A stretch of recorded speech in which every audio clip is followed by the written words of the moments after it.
Sans Papiers: The Social and Economic Lives of Young Undocumented Migrants. Alice Bloch, Nando, Sigona, and Roger Zetter. Contents.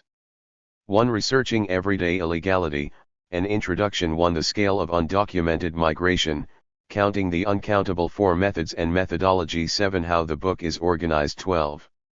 2. Migration Dynamics, Irregular Migration, and the Governance of Illegality. 15. Globalization and Rebordering, Migrating into Irregularity. 15. Who is undocumented?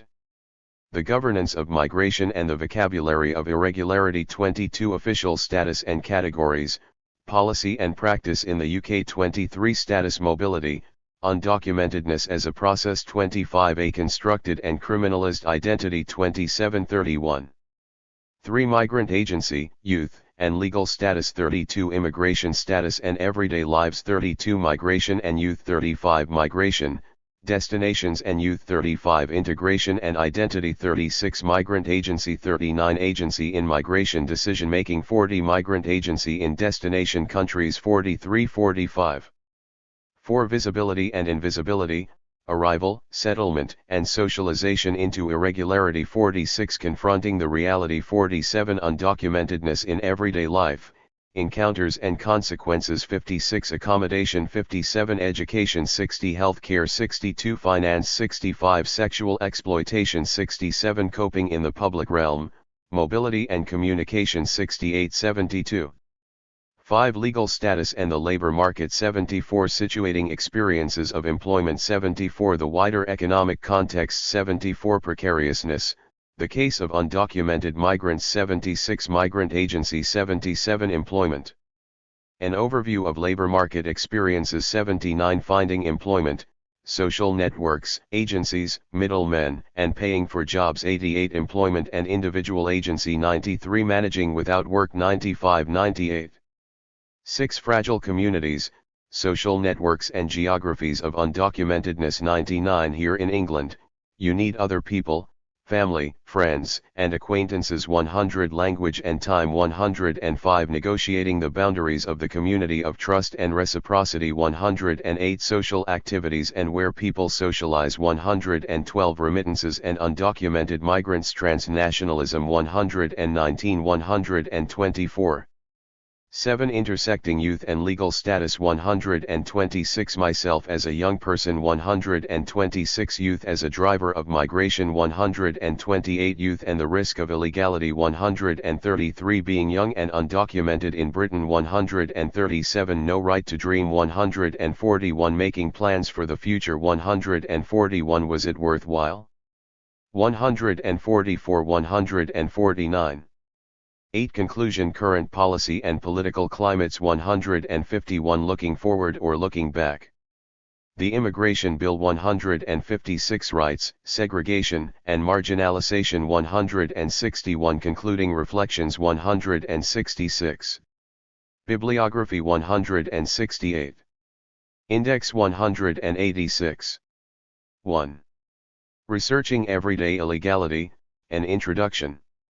On June 15, 2012, standing in the garden of the White House in front of a crowd of journalists, the U.S. President Barack Obama announced that he had signed an executive order to suspend deportations with immediate effect and to grant renewable 2-year residence permits to young undocumented migrants brought up in the United States. The executive order benefited undocumented migrants under 30 who arrived in the U.S. before the age of 16, lived in the U.S. continuously for 5 years, had no criminal record and had graduated from high school or served in the U.S. military.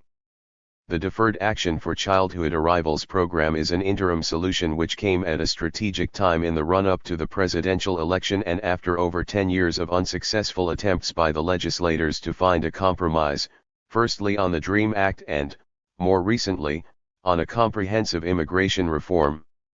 With all its limitations, including the underlying politics of deservingness that excludes a large segment of the undocumented youth population, the measure, in its first year, benefited over 500,000 young migrants, and more will become eligible as the program operates on a rolling basis. DACA gives undocumented youth an opportunity to remain in the country without fear of deportation, allows them to apply for work permits, and increases their opportunities for economic and social incorporation. To explain his decision to the American people and his voters, Barack Obama then said, "These are young people who study in our schools, they play in our neighborhoods, they're friends with our kids, they pledge allegiance to our flag. They are Americans in their heart, in their minds, in every single way but one, on paper."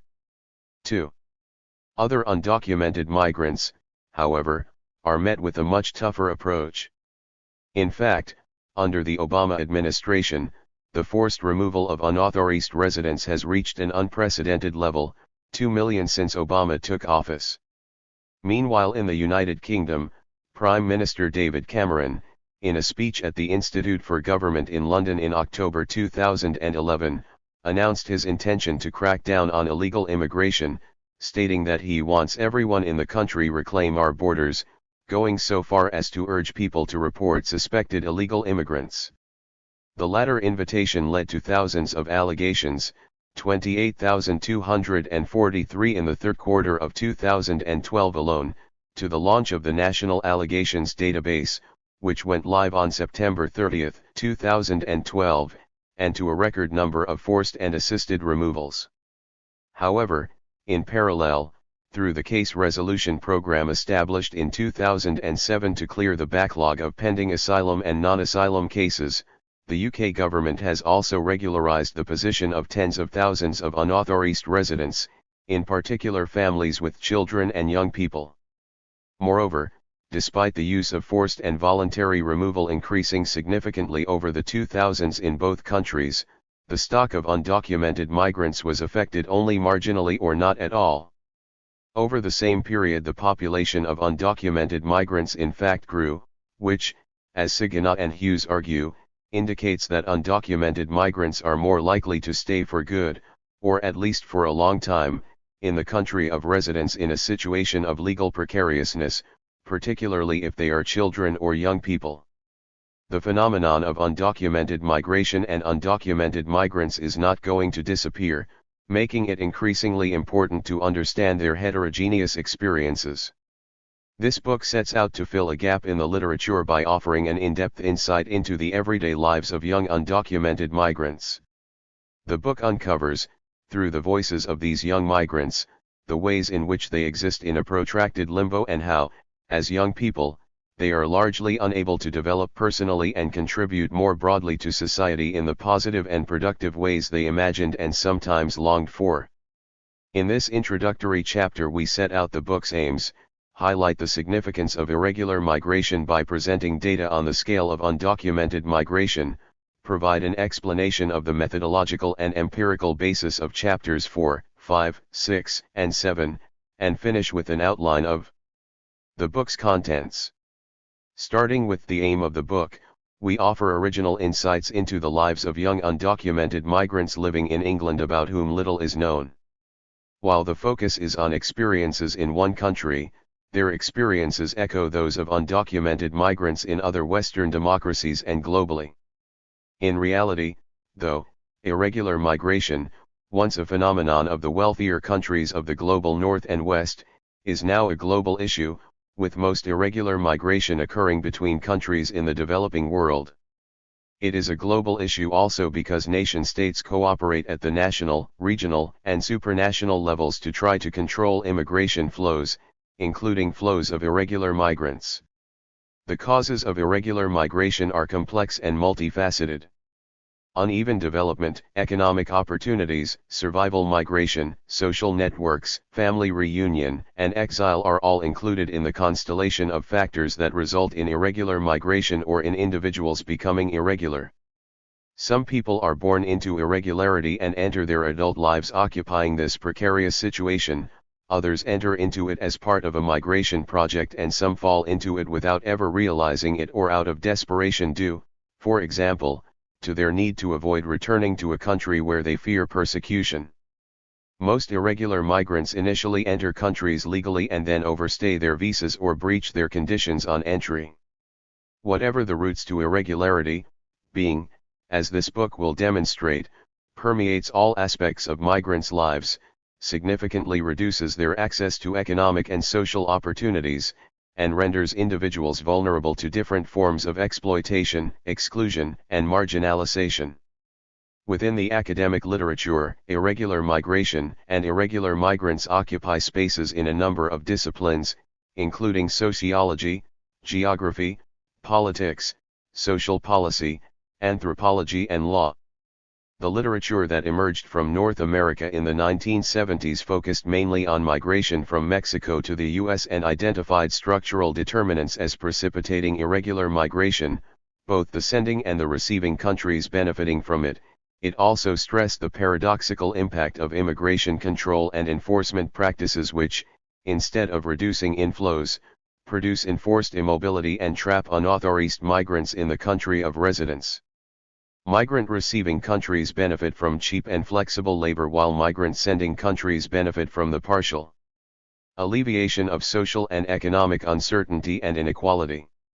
As time has progressed, there is a greater diversity in terms of who irregular migrants are and their routes to undocumentedness. Moreover, migration, with or without papers, has also become a rite of passage and/or an adventure not structurally but, instead, socially determined and perpetuated by migrant chains and new geographies of migration. The complexity of motivations, causes, and consequences results in trans-CHES of literature in different academic disciplines with multiple orientations. However, in spite of a burgeoning of literature in this area in the last few decades, little is known about the specific case of young adults as undocumented migrants. Instead, research has focused on children, unaccompanied minors, and the 1.5 and second generations, or merges undocumented migrants into one group, rather than differentiating by age. Age is important in terms of aspirations, ambitions, family formation, education, training, and careers. This book sets out to address this gap in knowledge by examining, in detail, the experiences of young people aged 18 to 31 who are living as undocumented migrants. Throughout the book, we contextualize people's experiences and the ways in which they frame these experiences, through the lens of young adulthood. The scale of undocumented migration, counting the uncountable. Posing the dilemma of counting the uncountable, Vollmer captures many of the contradictions about who the undocumented are and thus how many there are. Inevitably, given the complexity of immigration categories and of residence and work statuses, evidence on the numbers of undocumented migrants is unreliable and contradictory.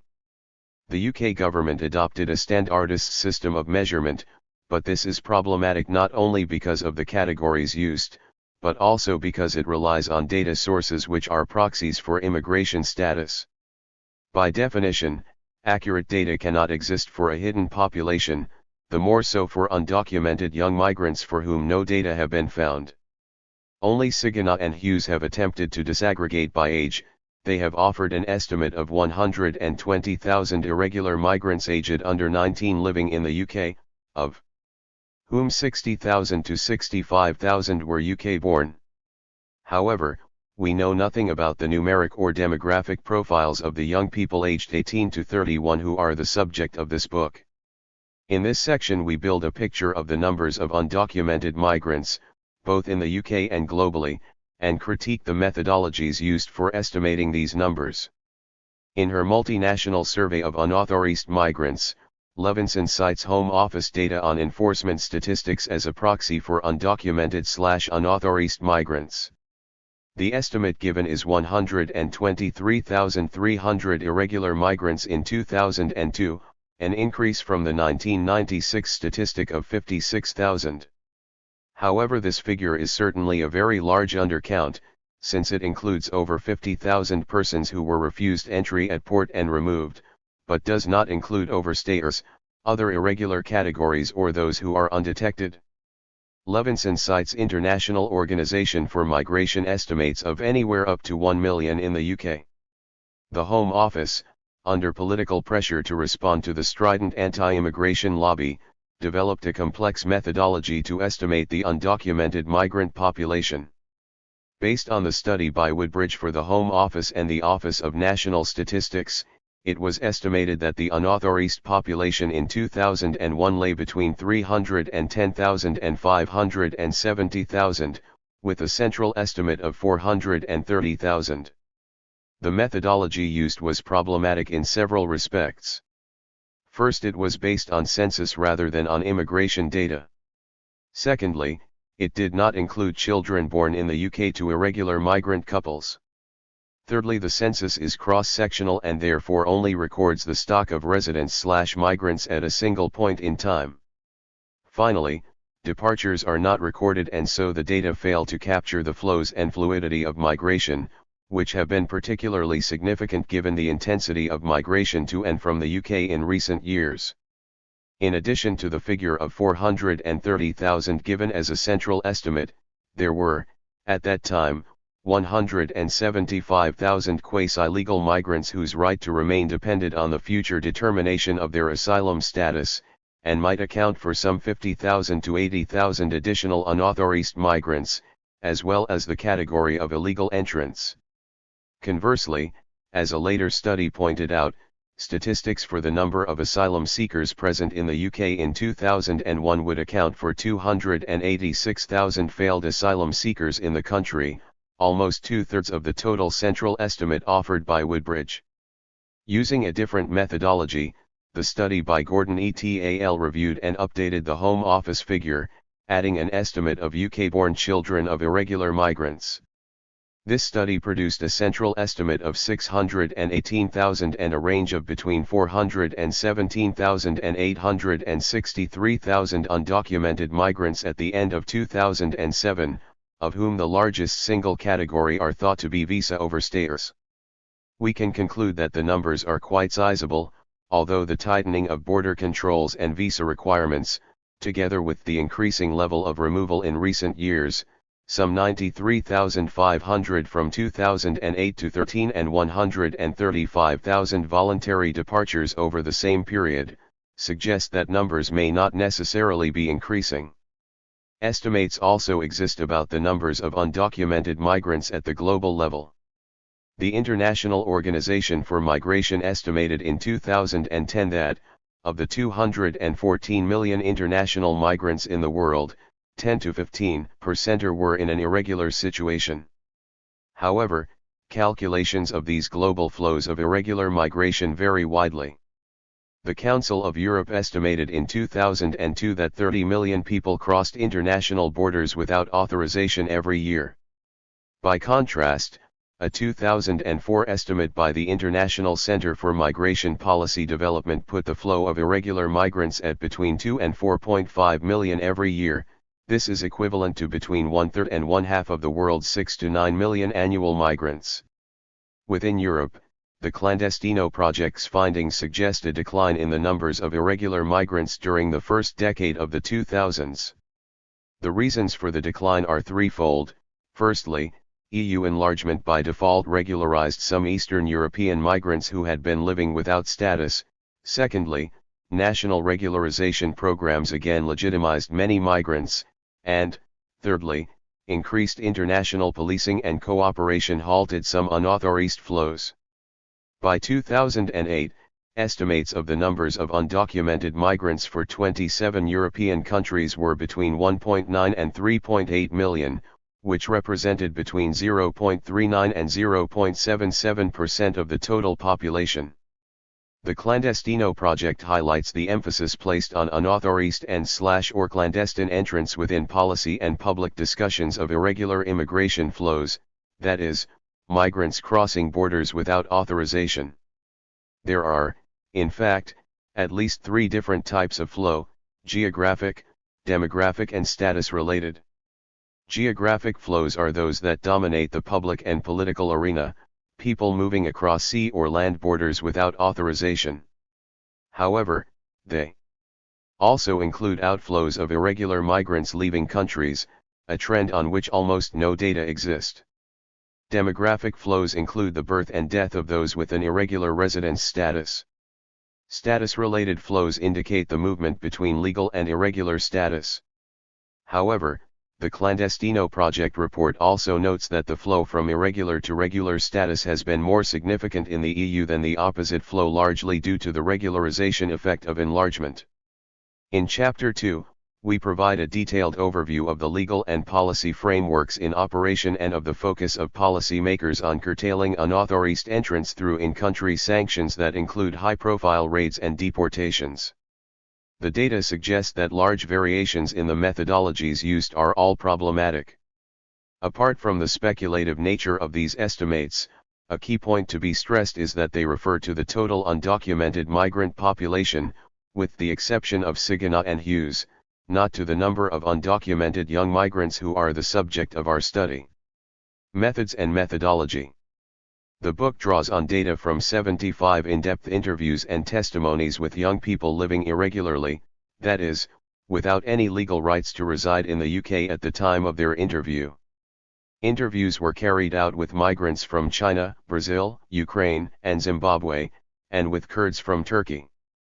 The 5 countries were selected because they provided variations of experience based on colonial linkages, migration from a discriminated against minority, long migration histories and more established community organization in the host setting, and new migrations, consequently with fewer community-based activities and networks.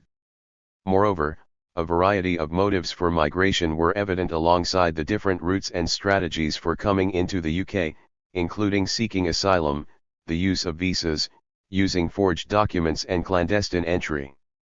Interviews were carried out in London, the North West and the West Midlands by interviewers with the appropriate first language skills. Language was important either because a number of interviewees did not speak English or were not sufficiently proficient in English to participate in an in-depth interview, or because they preferred to use their first language. Therefore, belonging to the same language community enabled access to people with differing levels of English, which was important for our understanding of the impact of language on the experiences of irregular migrants. We were also aware of the complex issues involved in the positioning of the community researchers as insiders.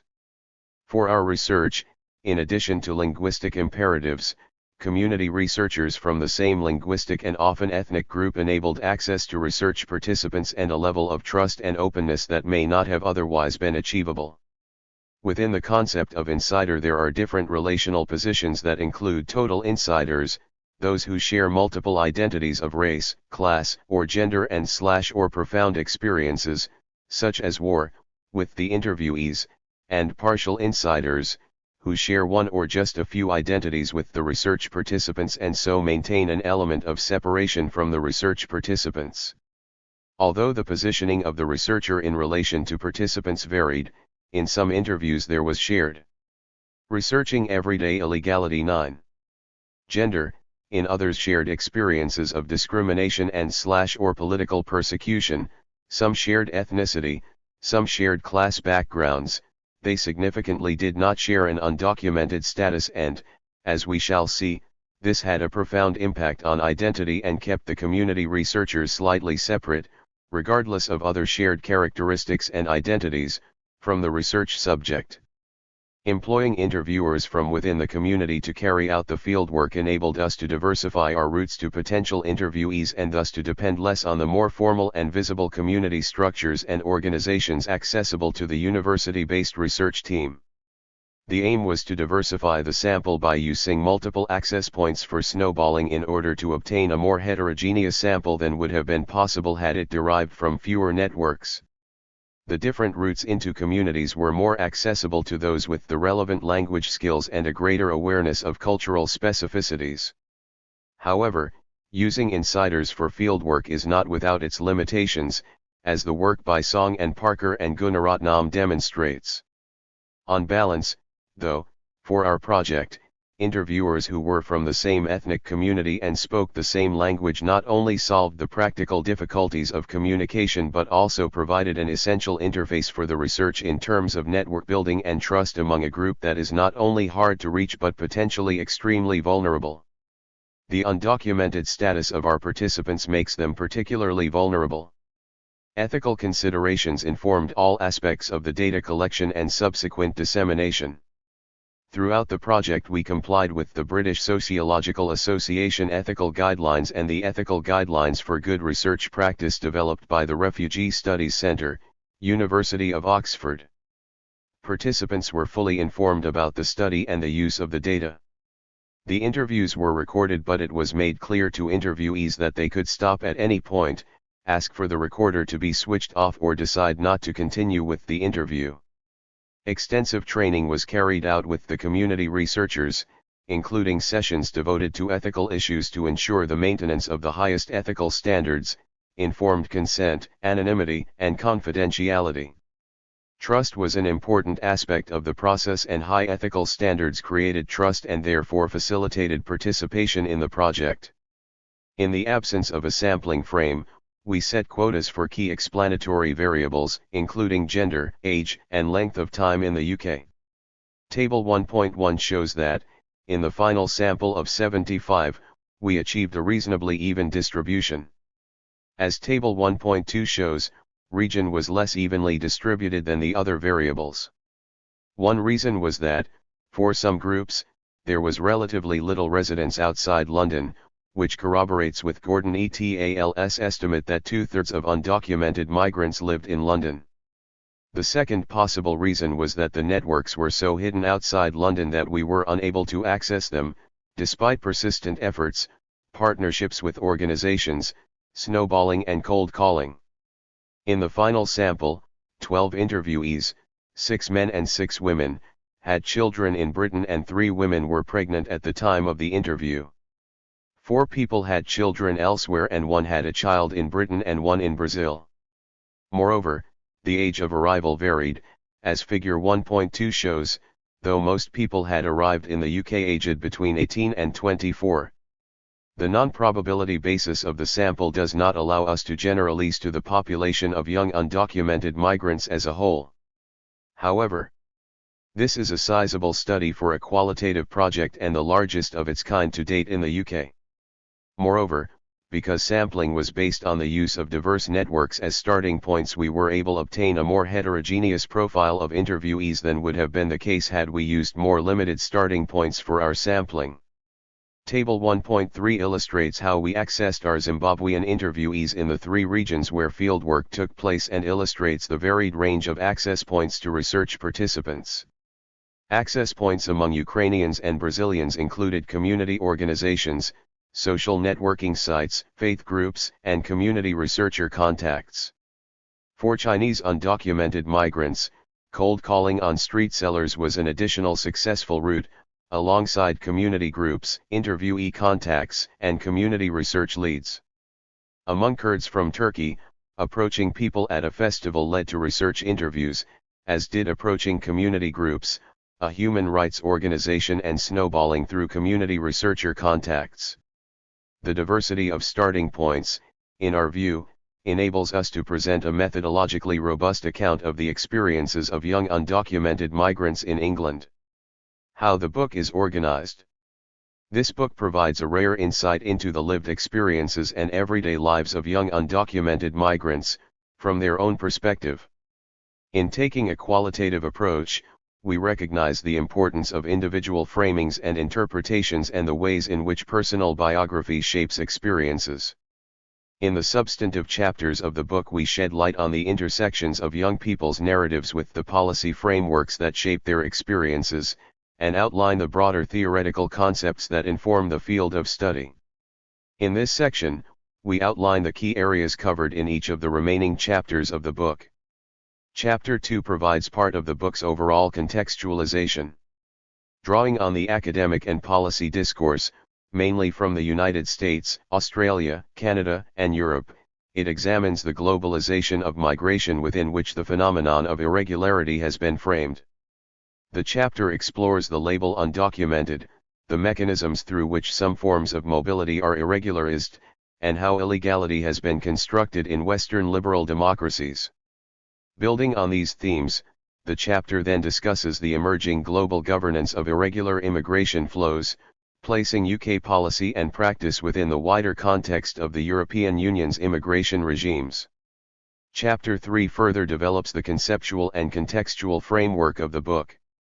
It expands the previous discussion on the legal and political production of illegality by focusing on how migrants experience being undocumented and how immigration status intersects with social characteristics such as age and gender.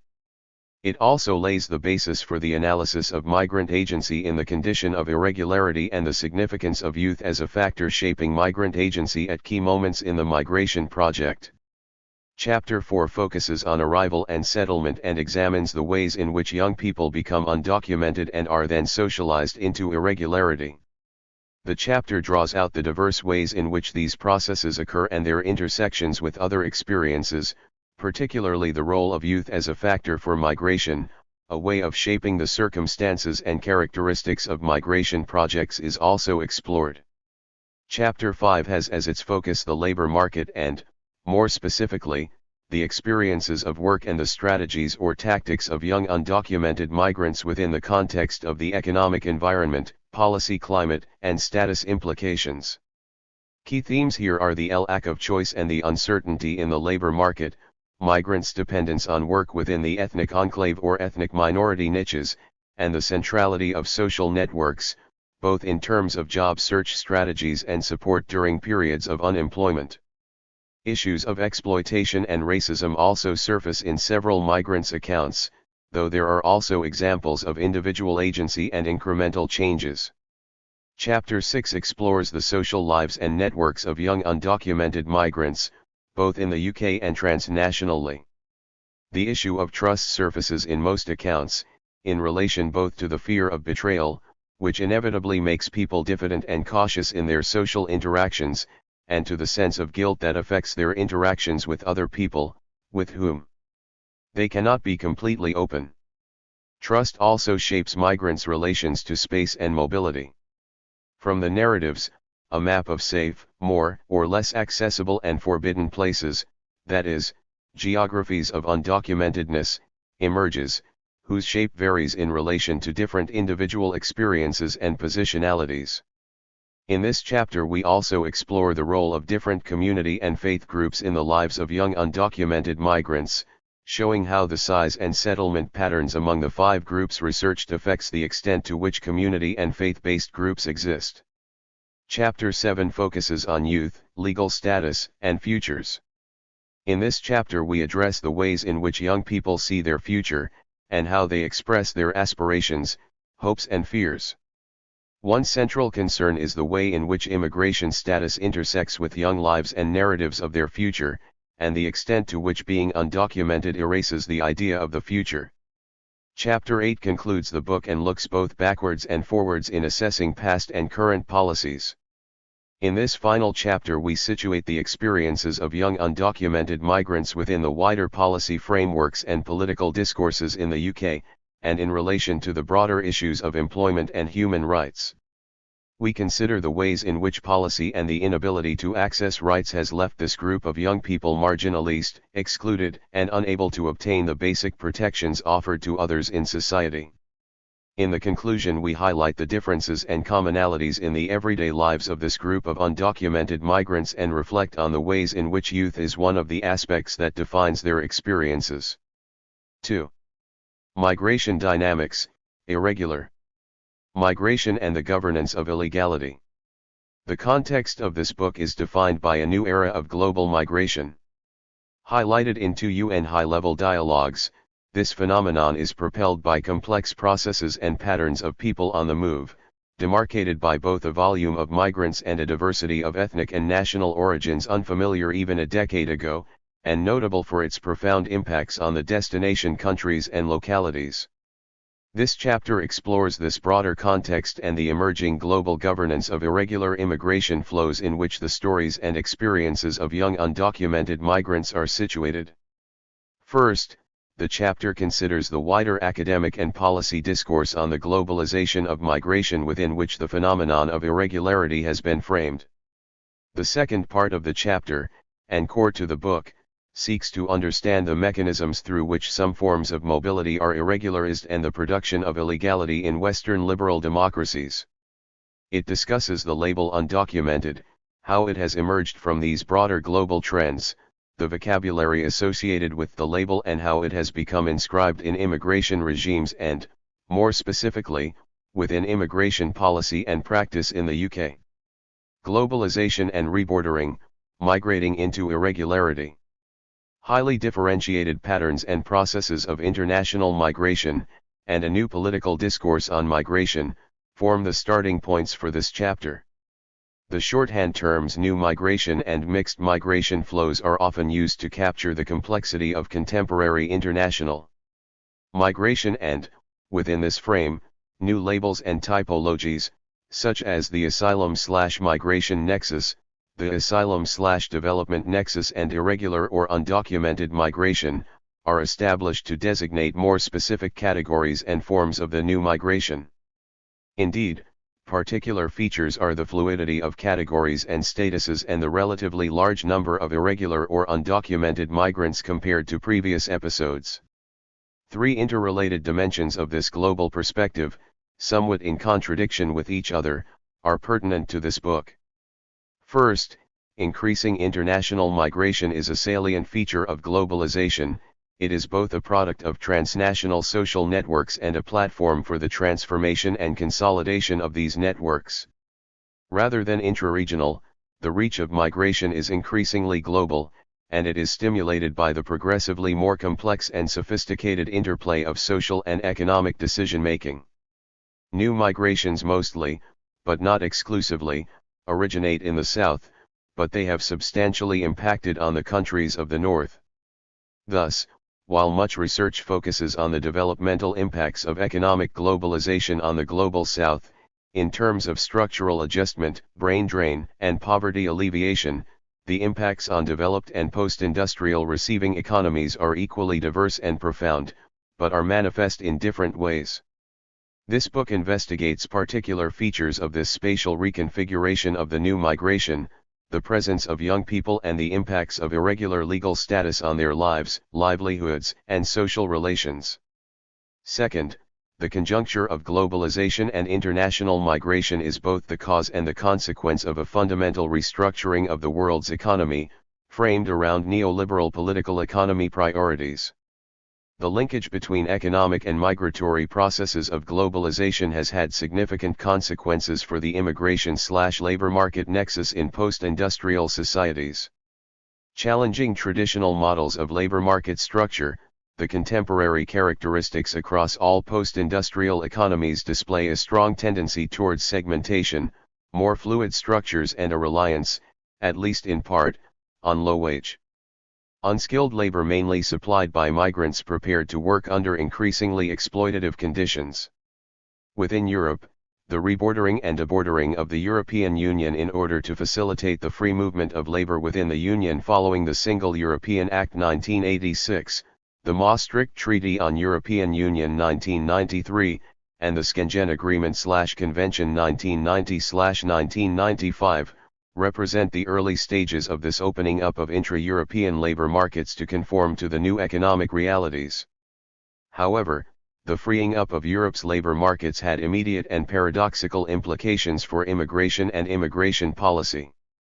The flexibility and segmentation of the emerging labor markets constituted an entry point for migrants from outside the European Union who were prepared to supply the increasing demand for unskilled, low-wage labor which Europeans were reluctant to satisfy, but which was required to fuel the economic boom during the first decade of this century. The interplay between restructured labor markets and increasingly complex immigration controls and categories created the interstices within which undocumented migrants found space. Replicated in, some might argue, led by, the UK, labor market restructuring had a dramatic effect not only on the opportunities for migrant labor, but also on the diminution of their working conditions and wages. As we shall see later in the chapter, these circumstances provided the context within which undocumented migrants situated themselves. Indeed, and notwithstanding the reforms to labor market conditions that it had actively promoted, in 2001 the European Commission acknowledged the problem of illegal immigration into the European Union. Significantly, the European Commission, rather than address the wider structural conditions which gave rise to its presence, proposed measures to curtail the phenomenon. The third perspective on globalization and migration is central to the themes within which this book is situated: the governance of migration, transnational social networks, and the dynamic social capital that often underpins them, facilitate a degree of population mobility which is increasingly challenging the capacity of states, citizenship regimes, sovereign authorities, and national identities to manage and regulate these movements in ways that accord with the political discourse, in post-industrial societies at least, which, in the main, perceives immigration as a threat to sovereign interests and identities. These challenges, evident in the increasing regulation of migration and the consequential expansion of undocumented migration, constitute the setting for this book. A new political discourse on migration has emerged which places immigration policy, particularly efforts to manage migration, high on the agenda of countries in the global north. The crux of the migration issue in Europe has not, fundamentally, been about how to handle the intra-European movement of nationals within a borderless Europe, resistant though countries like the UK have been under the conditions of the Union in the last decade. Rather, a borderless Europe raised concerns about the governance of migration, how to control the movement of third-country nationals within or arriving at Europe's borders, especially at a time when very large numbers of asylum seekers were also applying pressure on the capacity of member states' immigration systems. The twin strains of migrants and asylum seekers resurrected, and gave a new intensity to, the political discourse on migration and its governance seen in an earlier era of immigration, which was mainly from ex-colonies to Western Europe from the late 1950s, for example, to Britain, France, the Netherlands and, in a different context, Germany, with labor migration from Turkey. In these circumstances, the new migration has profoundly affected the political landscape of many advanced economies, above all, the UK, where 9 major immigration statutes since 1993 indicate the saliency of the subject. Issues of sovereignty, national identity, security, and fear of the other continue to dominate the political discourse on migration. Thus, alongside debordering within Europe has been the opposing tendency, the rebordering of Europe's external boundaries. This is the driving force behind a raft of initiatives constructed within the framework of the European Union's trajectory towards common immigration and asylum policies. Despite the final agreement on a common European asylum policy in 2012, there is little evidence that member states are willing to implement common standards, and declining evidence that they are willing to entertain asylum claims to any meaningful degree. How have the governance of immigration and the agenda of rebordering been instrumentalized?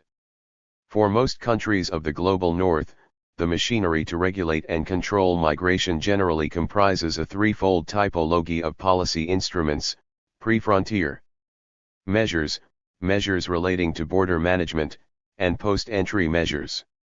First, pre-frontier arrangements comprise visa requirements, pre-boarding documentation checks in countries of origin and transit, information campaigns, carrier sanctions, liaison officers, interdiction and interception, extraterritorial and regional processing, and punitive measures against human smuggling. Second, border management comprises strengthened physical borders, including fences and electronic surveillance, strengthened border controls and inspections, documentation with enhanced security features, bilateral return agreements, biometric data, and the training of border guards. Frontex, Eurosur, and the European Asylum Support Office exemplify the set of instruments. Finally, in terms of post-entry controls, states may implement measures such as detention, workplace inspections, internal ID inspections, accelerated procedures, employer sanctions, dispersal and restrictions on mobility, restrictions on the right to work, on access to housing and on legal advice, social welfare benefits and return policies. Detention and, especially, deportation are on the rise, a particularly pernicious manifestation of the rebordering agenda. In 2011, for example, 41,482 foreign nationals were removed from the UK. The desire to manage migration in the UK and across Europe was driven initially as much by the perceived need to sustain good community relations amongst an increasingly diverse mix of ethnicities, the legacy of earlier episodes of immigration that began in the post-war era, as it was by the economic imperatives to manage domestic labor markets. However, as the severity of the economic recession precipitated higher and higher levels of unemployment, the economic imperative of protecting labor markets took hold. The aim, now, of these control measures has been to shape the demographic and occupational makeup of migrant flows through visa requirements that favor highly skilled incomers, most of whom are financially secure. Yet these objectives have been superseded again, or at least reinforced, by the securitization of migration, a more recent propensity to control international migration against the perception of existential threats by so-called extremists transmitted through migration channels. Lying behind the politics of migration control is a paradox. Despite regulation, large-scale, low-wage immigration from outside the European Union has still taken place. While professing to regulate and suppress this type of immigration against the backcloth of an anti-immigrant political discourse, governments such as that of the UK have perversely facilitated the arrival of this type of migrant labour necessary to fuel economic growth. Indeed, as may et al. Emphasize, this has indeed driven down labour costs but with severe negative impacts on the working, health, and social conditions of the migrant workforce, especially, of course, of undocumented migrants. Moreover, the not unsurprising outcome of systematically blocking the channels for regulated, legal immigration is recourse to irregular channels of entry. It is not just in Europe that the globalization of the world's economy has, to use Duane's meaningful metaphor, blurred borders for transnational migration and has been counterbalanced by the restriction of international migration. Although the European/UK context is the most germane to the subject matter of this book, similar measures to control and to deter immigration, as well as increased detention and deportation, now feature in most, if not all, post-industrial countries. Similarly, undocumented migration accompanies these trends and, alongside the securitization of migration, infuses the political discourse. Other examples of the turn in territorial rebordering are the post-9/11 wholesale reconfiguring of U.S. Homeland Security, visa, and border regulation, the security fence between Mexico and the U.S., which seeks to limit expansion of the estimated 11 million undocumented migrants from Latin America already present in the U.S., and Australia's increasingly draconian attempts to intercept migrants at sea and implement offshore processing instruments to prevent asylum seekers and undocumented migrants from landing on the mainland. Behind the fences and the sea patrols lies the same formidable armory of regulation, detection, punishment, and control in order to protect labor markets, securitize migration, and manage multicultural societies in the face of increasingly hostile domestic populations. As in Europe, the impact of these measures in the United States and Australia has probably reduced flows, but has also prompted smugglers to divert flows to more dangerous routes, increasing the risk to migrants crossing the borders. In Canada, traditionally a country with receptive and efficient policies on immigration, selecting labor immigrants in order to fill skill shortages in the country, and characterized by a compassionate stance towards asylum seekers, the restrictive turn is also increasingly evident. In contrast to the U.S. focus on patrolling the Mexico-U.S. border, Canada's southern border remains comparatively unpoliced as, rather than unauthorized entry, other pathways to irregularity and precarious immigration status are more common, such as temporary workers overstaying and losing their status, failed asylum claims and so on. The familiar battery of carrier sanctions, interception and interdiction in countries of origin and transit, deterrent measures such as an increase in detention, the elimination of most forms of appeal against visa refusal or refugee status rejection, and the imposition of tougher penalties for organizing irregular entry are all familiar in Canada, as elsewhere. In summary, fencing and gatekeeping are now the defining contours of migration governance in the post-industrial world, and three conclusions about policies designed to regulate migration and, in particular, to control irregular immigration are pertinent. First, many of these policies are ineffective and there is evidence that irregular entries have increased despite these controls. Second, Many of the policies, such as detention and deportation, are of themselves controversial, and the consequential effects, such as the rise of smuggling and the human tragedies of migrants dying in transit, are now contested features in political discourse. Third, as we shall elaborate on in the next section of this chapter, illegality and/or the precariousness of the immigration status are policy constructs, the result of a drive to regulate immigration in a global environment, not an a priori or objective condition. With its richly symbolic name lending political credence to the rebordering agenda, the creation of the UK Border Agency in 2008 was symptomatic of the way in which immigration policy was reframed to meet hardening political resistance to international migration. Its rapid demise, 5 years later, is symptomatic of a different state of affairs, the gap between political will, institutional capacity, and the dynamics of international population mobility, best illustrated by the challenge of undocumented migration. Who is undocumented? The governance of migration and the vocabulary of irregularity.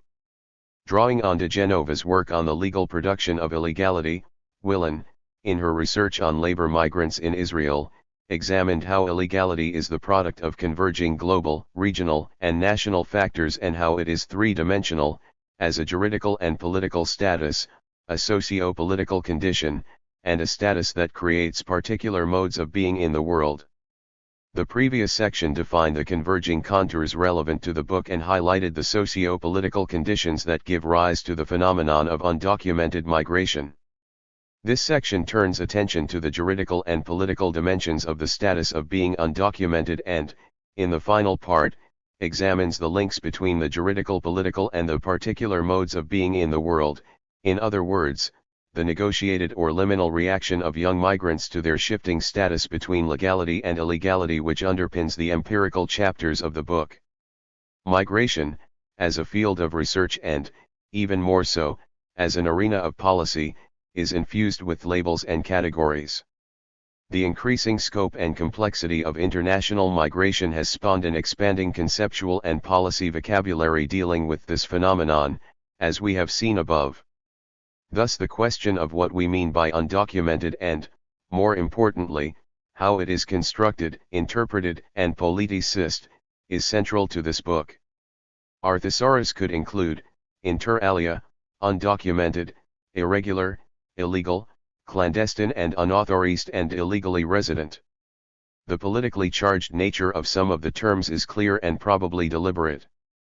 What is also clear is that the simple illegal/legal dichotomy is neither obvious in practice, nor does it conform to the migrants' own conceptions of their status, as we shall see in later chapters. However, although undocumented avoids the potentially pejorative connotations of illegal and irregular, it inadequately captures the complex variety of statuses and routes into the status, as Chapter 3 explains and as much of the research literature highlights.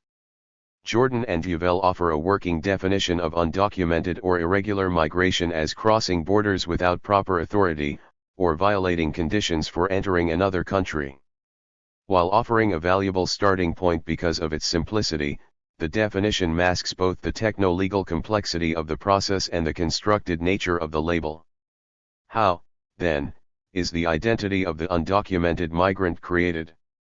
To answer this question we must interrogate both the statutory and the policy frameworks governing irregular immigration on the one hand, and the conceptual apparatus that underpins it on the other. Official status and categories, policy and practice in the UK. Studies of UK immigration policy have consistently demonstrated increased border controls, fewer regular routes to migration, and a gradual curtailment of access to welfare rights for migrants entering Britain. Incremental changes to immigration rules mean that there are few legal routes for arrival and settlement into the country. Over the decades since the 1950s, concerns have shifted, as the profiles of new arrivals have changed.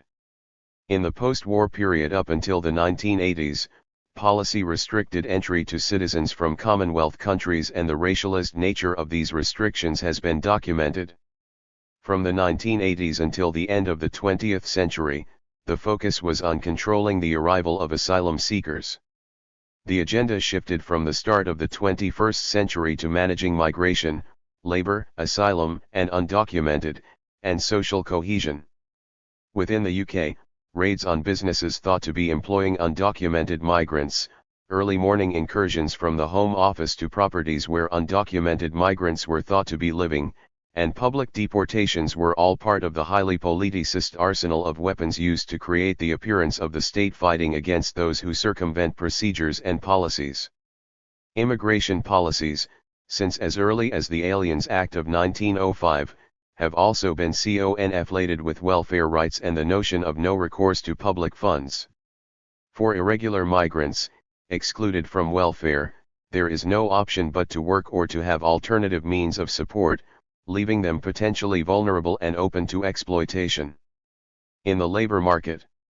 So, while states, in theory, are concerned with controlling migration and are committed to human rights and minimum standards in the workplace, the reality is that these commitments are ignored. The situation is accepted because undocumented migrants offer cheap and flexible labor that is easily exploitable and therefore meets the needs of contemporary capitalism. The focus of this book is not explicitly on policy but, instead, on the ways in which policy plays out in the lived experiences of young undocumented migrants as they go about their lives on an everyday basis. The intersections, as subsequent chapters will show, are numerous and permeate economic lives, decisions about social contacts and community participation, engagement in activities, use of place and space and, significantly for young adults, their hopes and dreams for the future. The empirical chapters show that the fear of being caught and deported, what de Genova terms their deportability, permeates, to varying degrees, their narratives, decision-making, hopes and dreams. The official discourse emphasizes the operational categories which are needed to inform the design of policy instruments. Key examples from the UK are set out in Table 2.1 below. Noting that illegal migration is a collective term, two Home Office studies have developed a typology of unauthorized migrant populations based on three categories. While the 2005 Home Office study was more concerned with status once inside the UK, the 2007 study tended to focus on entry routes and illegality. However, in practice, there are only minor changes in terminology. Significant is the introduction and definition of the term illegal. This invokes a pejorative association with being undocumented and links to a vocabulary of criminality which, as we shall argue later in this chapter, is highly problematic. Moreover, as we shall see in the empirical chapters, all three official categories appear in our own study and, counter to the implication of the Home Office studies, they are not necessarily mutually exclusive. For example, Kurds from Turkey tended to be refused asylum applicants but might also be overstayers. Some had also arrived illegally. Conversely, young Brazilians and Ukrainians tended to be overstayers though a number had also arrived illegally.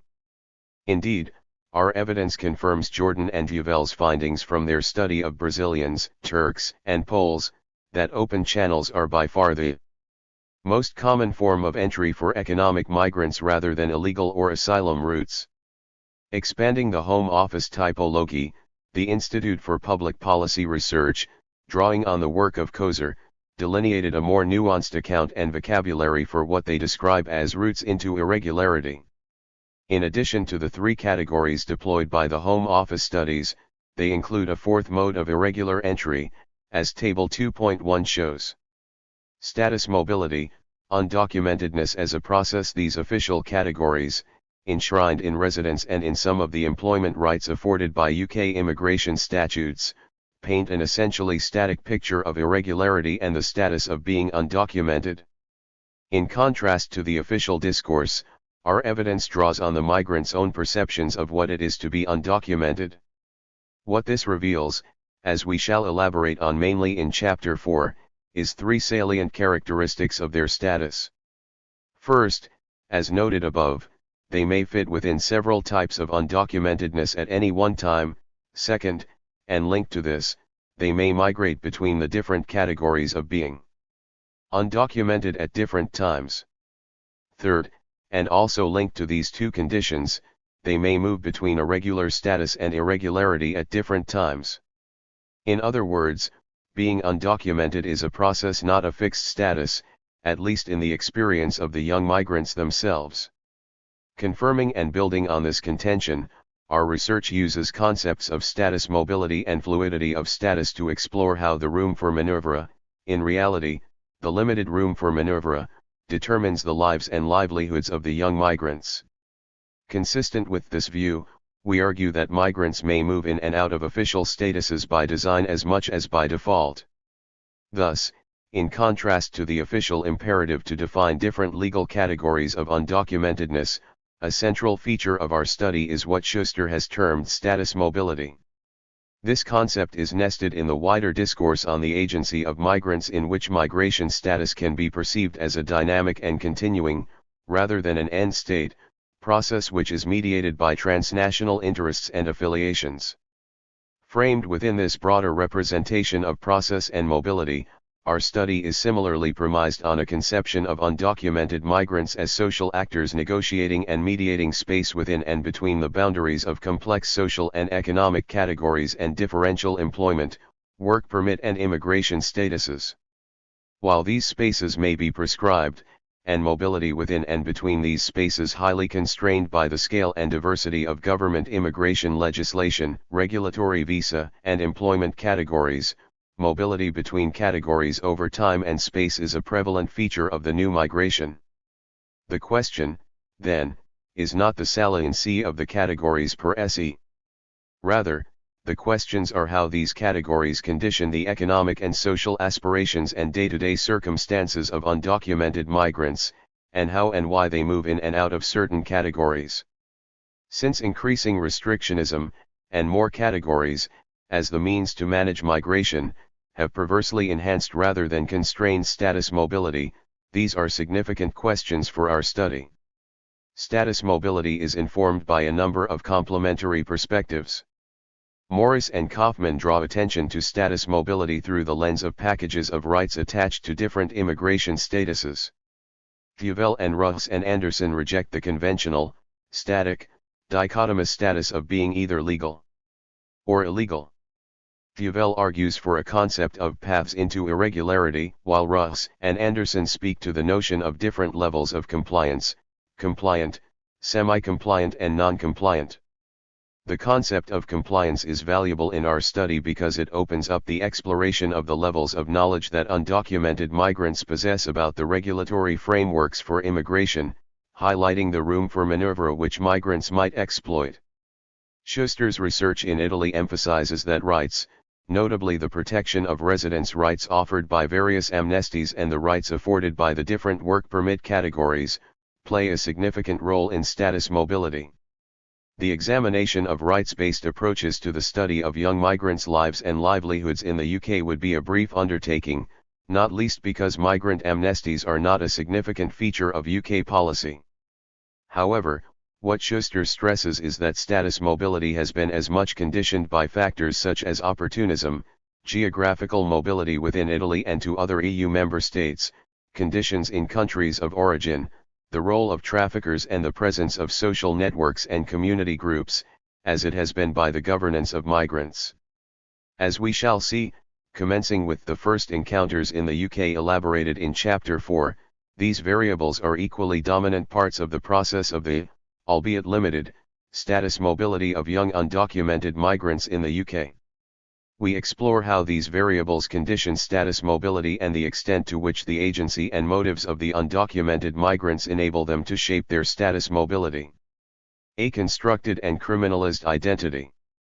Distinguishing between official statuses and the migrants' subjectivity about their positionality with respect to the official discourse is a core theme of our book.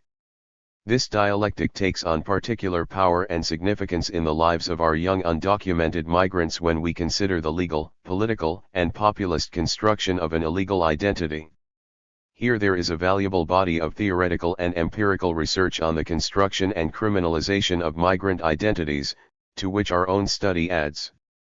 While a young person's lack of technically valid immigration documents may be undeniable, what is also evident is, firstly, that this non-status is located in the interstices of a complex statutory and policy framework which regulates and increasingly restricts immigration, and, secondly, that its significance and what it entails are highly variable and far from clearly defined, in law as much as in practice.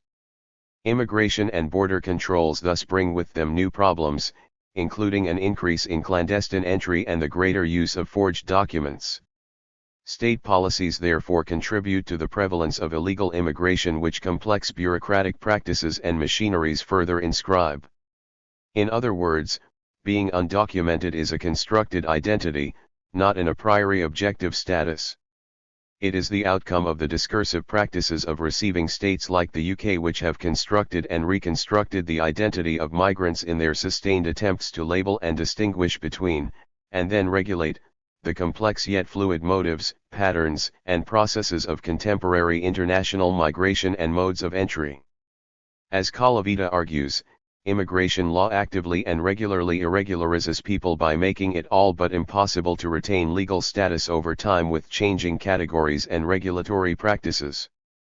Paradoxically, differentiation and conflation may often go hand in hand, an outcome reinforced by the point that 7 of the UK statutes since 1993 contain immigration and asylum in their titles, although recently nationality has been added to reinforce the concept of the migrant other. Deportation is an increasingly prevalent instrument with which governments demonstrate control over migrants whom they determine to be illegal, and this results in migrants adopting strategies to remain hidden. Needing to be hidden can create further vulnerabilities, notably in the workplace, as we shall see in Chapter 5, and leaves people powerless through their inability to access rights and justice, as Chapters 3 and 4 demonstrate. This has led Khosravi to argue that the state sanctions collude with exploitative working conditions by criminalizing informal work. Thus irregularity, and its intersections with citizenship, produce vulnerable migrants who are living their status or lack of status every day and are, as we will see in Chapters 4 and 6, all too aware of this criminalization and their lack of access to the rights associated with citizenship. Citizenship and illegality are historically specific and changeable. This is demonstrated in part through regularization programs that give states the power to construct migrants as either legal or illegal. Citizenship is relational, and so the unauthorized population is constructed in contrast and in relation to the citizen. In response to global migration, transnational lives, and multiple identities, new concepts of citizenship based on universal notions of personhood rather than on nation-state citizenship have emerged, bringing notions of citizenship into the international human rights arena. However, the reality is that it is citizenship within a nation-state which still offers migrants the principal means of accessing rights. New modes and concepts of citizenship do not, in fact, enable migrants, whose irregularity may have been conditionally removed, to access rights, and this group generally remains outside effective rights provisions and protection. Alongside the historical specificity of illegality and its mutability, legal status impacts in different ways and at different times. Abrego compares the experiences of undocumented migrants in the U.S. according to the age at which they migrated. Those who migrated as adults live in different social contexts to those who migrated as children. Although both are undocumented, they experience this illegality in different ways due to the work versus school context and the role of life stage at the time of migration. While fear dominates the legal consciousness of adults or first-generation migrants, stigma dominates that of younger migrants, the so-called 1.5 generation. As we shall see in later chapters, young Zimbabwean migrants are particularly vulnerable to such stigmatization. As Mounts et al. Argue in the case of Salvadorans in the US, for young undocumented migrants in the UK, the state has the power to narrate immigrant subjectivities and produce identities through its statutes, practices, policies, and the popular discourse on immigration. In this way, states create excluded or marginalized populations, such as young undocumented migrants, and guarantee their vulnerability through the constantly shifting boundaries between legality and illegality that create gray areas of incertitude and precariousness. Against the backdrop of these shifting boundaries, it may make little sense for the migrants themselves to draw distinctions between being legal and illegal, as the narratives of the young undocumented migrants in the following chapters describe. Indeed, as our study shows, often in poignant detail, these subjectivities are constantly questioned, negotiated, and reinterpreted by the young undocumented migrants. However, in other cases this liminal situation induces dysfunctional and psychotic behavior, as we shall see, especially since the identity of unauthorized immigrants is constructed on who they are not, a negative identity in contrast to the citizen for whom immigration laws and policies positively delineate membership. The policy discourse and rhetoric on migration are also reinforced by the increasing criminalization of illegal forms of immigration, including that of being undocumented. States thus engender illegality not only by the creation of irregular migrants but also by criminalization. Mass deportation increasingly criminalized West African and Filipino migrants in Israel and, in so doing, shifted the framework from one of tolerance to one of something that needed to be removed. See also Kubel. Similarly, research by Mounts et al. Makes the link between deportation and criminalization. Examining the experiences of Salvadoran asylum seekers given temporary protection status in the U.S., Mounts and her colleagues argue that the state, by granting only temporary status, maintains migrants' ongoing vulnerability due to the threat of deportation and subsequent criminalization. States are therefore active agents in the creation of illegality and the criminalization of migrants. Yet illegality is a constructed concept, not an a priori or objective condition. Since it is not possible to prevent immigration altogether, increased restrictions on migration, almost by definition, will result in an increase in the breaches of migration laws and thus an increase in the crime of illegal immigration. The criminalization of undocumented migration is therefore only rarely a reflection of particular behavioral characteristics, rather it is contingent on it.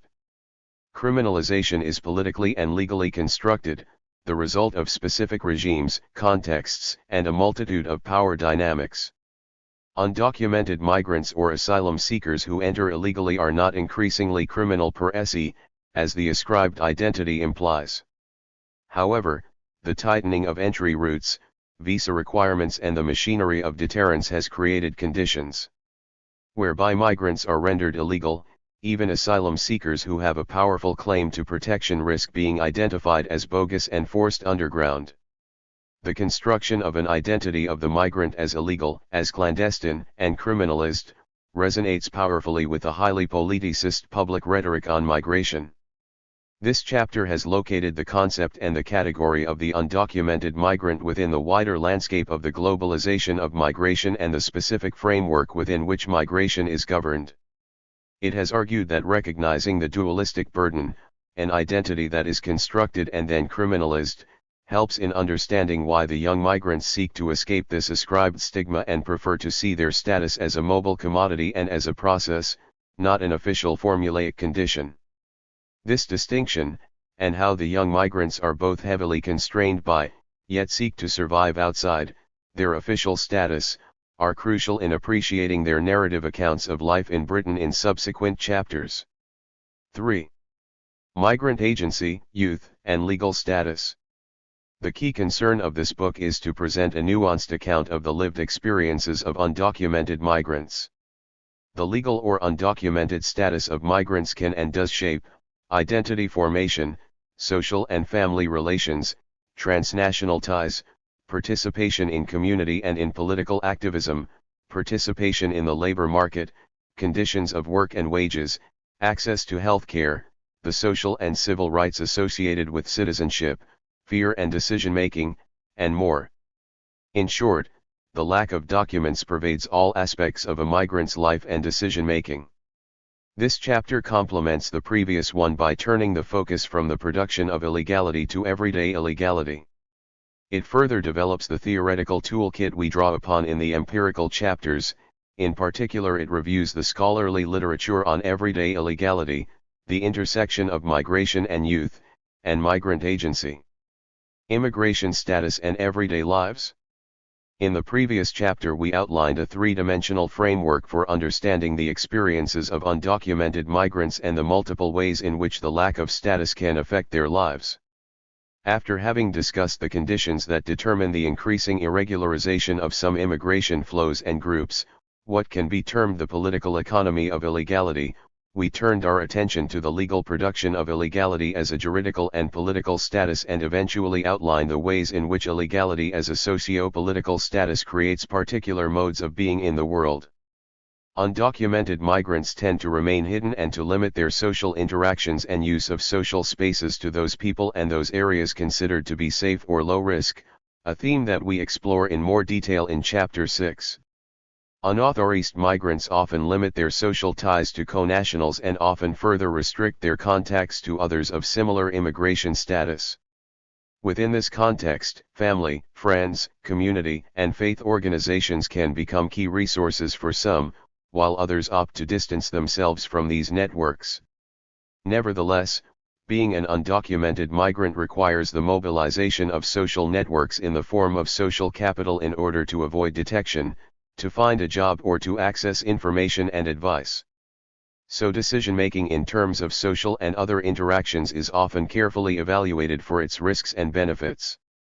Existing scholarship in this area points to individuals on the margins of society, living shadowed lives and in a state of liminality, with the uncertainty associated with their lack of status permeating most areas of their everyday life most of the time.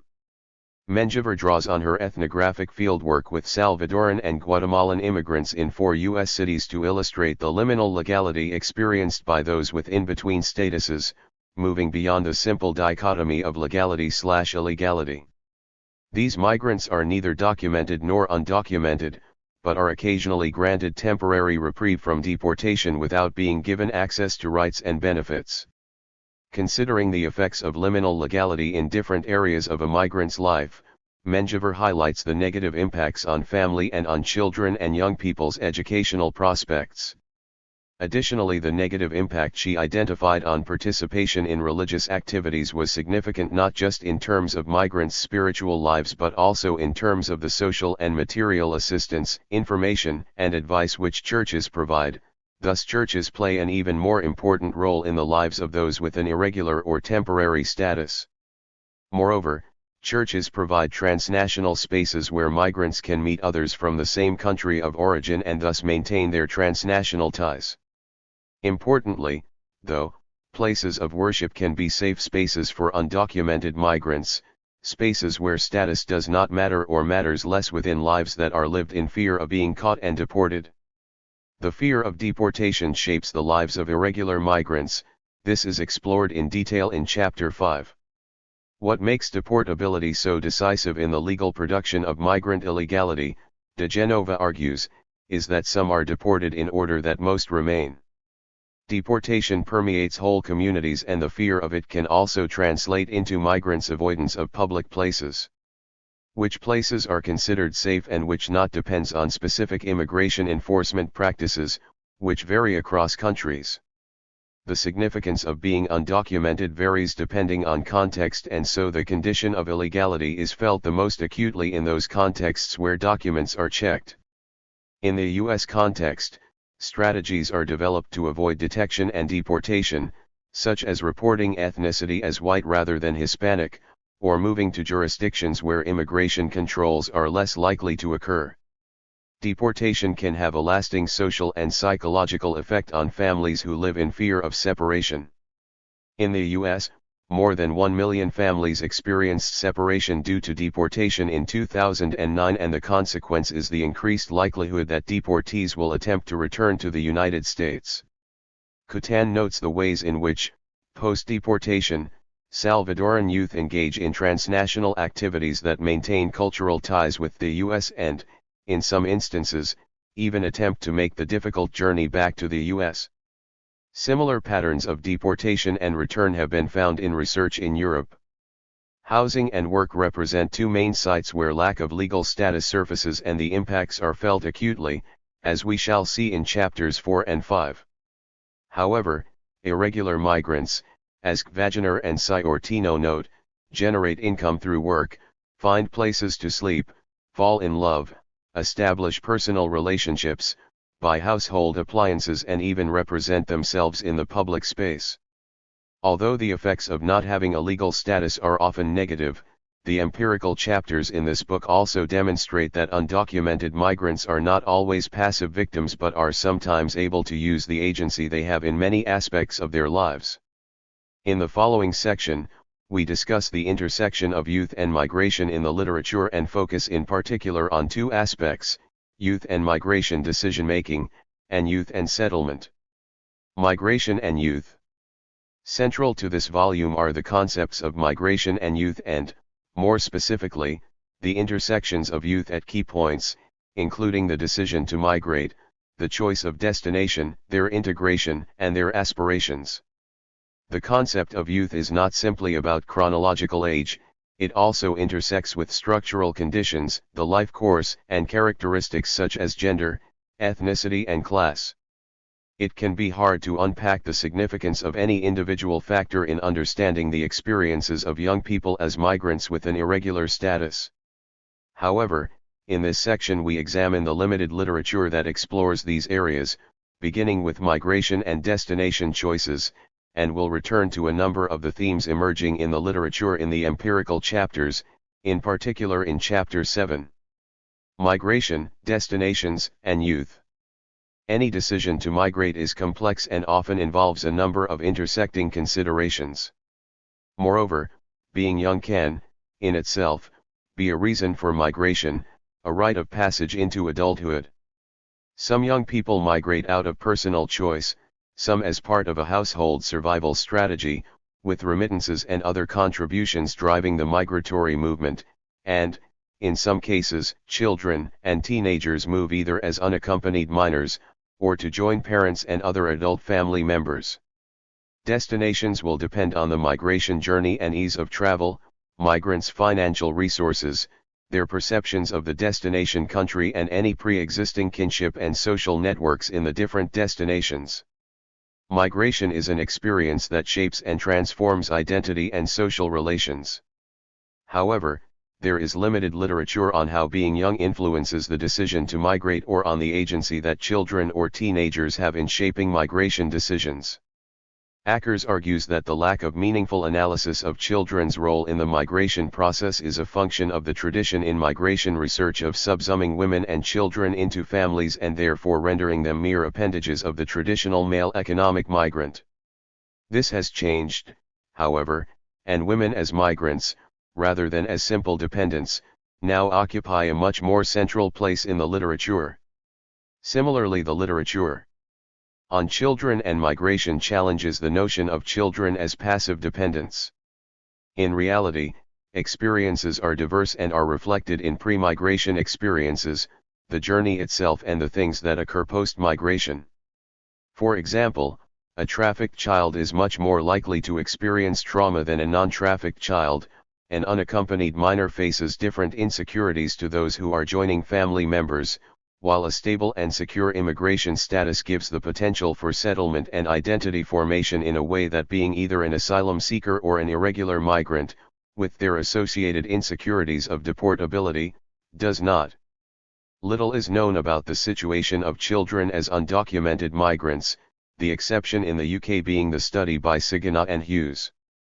This illustrates the multiple challenges faced by undocumented children and families in accessing public services and the vulnerabilities that are produced by the unresolved tension between the legal and policy commitment to the best interests of the child and associated international obligations, and the policy and practice of immigration enforcement. Sigona and Hughes identify birth, for those born in the UK, and coming of age as the two stages in the life cycle of undocumented children when the lack of status may surface and affect them more dramatically, for the former, because of parents not accessing maternity care due to a fear of detection or being charged for medical assistance and, for the latter, due to the loss of any protection deriving from the UK's child protection framework. In the US context, there is increasing political debate over the inequality, differential outcomes, and lack of access to education and other services among undocumented children and young people who have lived their lives without status and who, due to their liminal citizenship, have in-between identities. This group comprises around 1.8 million or 15% of the undocumented migrants living in the U.S. The next subsection considers the impact of being undocumented on children and young people, with a focus on integration and identity. Integration and identity. The immigration status of parents affects not only their own lives but those of their children. Yoshikawa focuses on the social and educational consequences for children who have undocumented parents, noting the ways in which the parents avoid interactions with officials who could offer resources such as childcare and food subsidies in an attempt to avoid detection. Moreover, their undocumented status also means they often have fewer social ties and are likely to encounter more exploitative work conditions and greater poverty. This precarious context results in parents who are stressed, have a heightened risk of disease, and have less energy to engage with their children.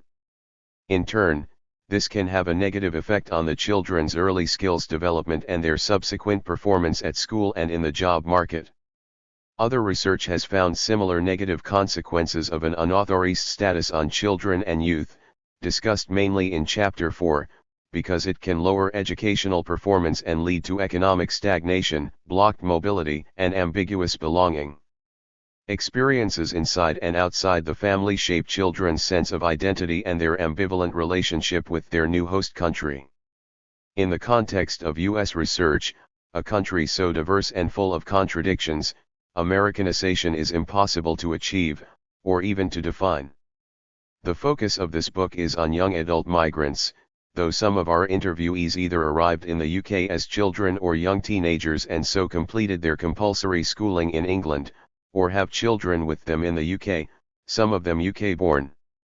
The timing of migration can be significant because children and teenagers rarely make the decision to become irregular, it is just something that happens to them. Abrego examined how being young and undocumented affected the identities of Latinos in the United States. Those who were older at the point of migration expressed greater levels of ownership and agency over the decision and thus took more responsibility for the consequences. Younger migrants, on the other hand, felt that they did not deserve legal exclusion based on their status, because migration was not their choice. One of the significant moments for young people without status is when compulsory schooling ends. This, argues Gonzalez, means that, in the U.S. context, at this point young people move from a de facto legal status to an illegal one. They must learn to be illegal, a process requiring new daily routines, new survival strategies and new social patterns. These changes profoundly affect their identity formation, life cycle, friendships, aspirations, and social and economic mobility. In our study, the young people made similar and sometimes turbulent transitions as they moved from school to being truly undocumented, with all the associated restrictions, fears, and anxieties, which we explore later in this volume.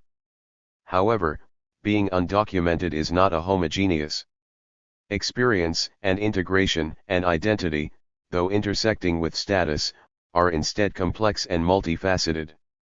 As Abrego observes, undocumentedness is experienced differently depending on social position. Thus much of the literature on undocumented migrants focuses on the moments or the points at which being irregular is the most acutely felt, when attempting to access employment, housing, citizenship, rights, and political mobilization, for example. Consequently, little empirical analysis focuses on the integration experiences of undocumented migrants more broadly, which is an area with a large body of research in relation to other migrants and subsequent generations.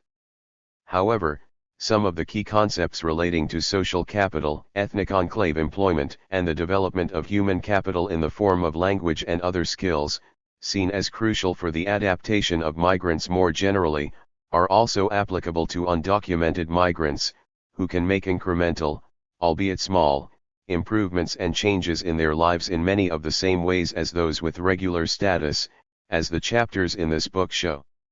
Influential research and scholarship on migrant and refugee integration and assimilation emerged in the U.S. in the 1990s with the development of segmented assimilation theory.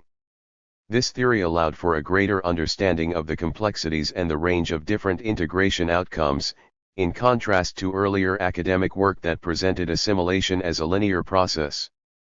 Ports and his colleagues instead argued that migrants might experience upward assimilation, downward assimilation, or a combination of upward assimilation with biculturalism.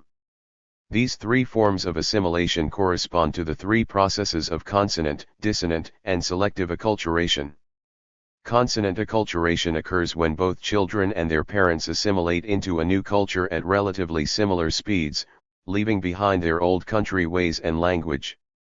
Dissonant acculturation occurs when children's adaptation to a new language and culture outstrips that of their parents. Ports and Rumbaugh argue that this process can lead to downward assimilation, as young people face racism and bifurcated labor markets without the support of their parents. Selective acculturation occurs when parents and children learn American ways gradually, while remaining rooted in an ethnic community. This is an important process, especially for those who are subject to discrimination. The empirical reality is that the children of migrants do not all follow similar trajectories, experiences and outcomes can vary and are contingent on the segment of society into which they are being incorporated. This resonates with the arguments of Abrego about the diversity of ways in which lack of legal status is experienced depending on social position. As a consequence, integration outcomes differ within and between groups in the same national and local contexts, and are determined by a complex set of economic, social, cultural, environmental, and political factors. While the issue of status pervades everyday life among undocumented migrants, we show here that it is negotiated in a number of ways, with different aspirations and individual agency. In the next section, we examine agency as a theoretical concept that frames our empirical chapters. Migrant agency.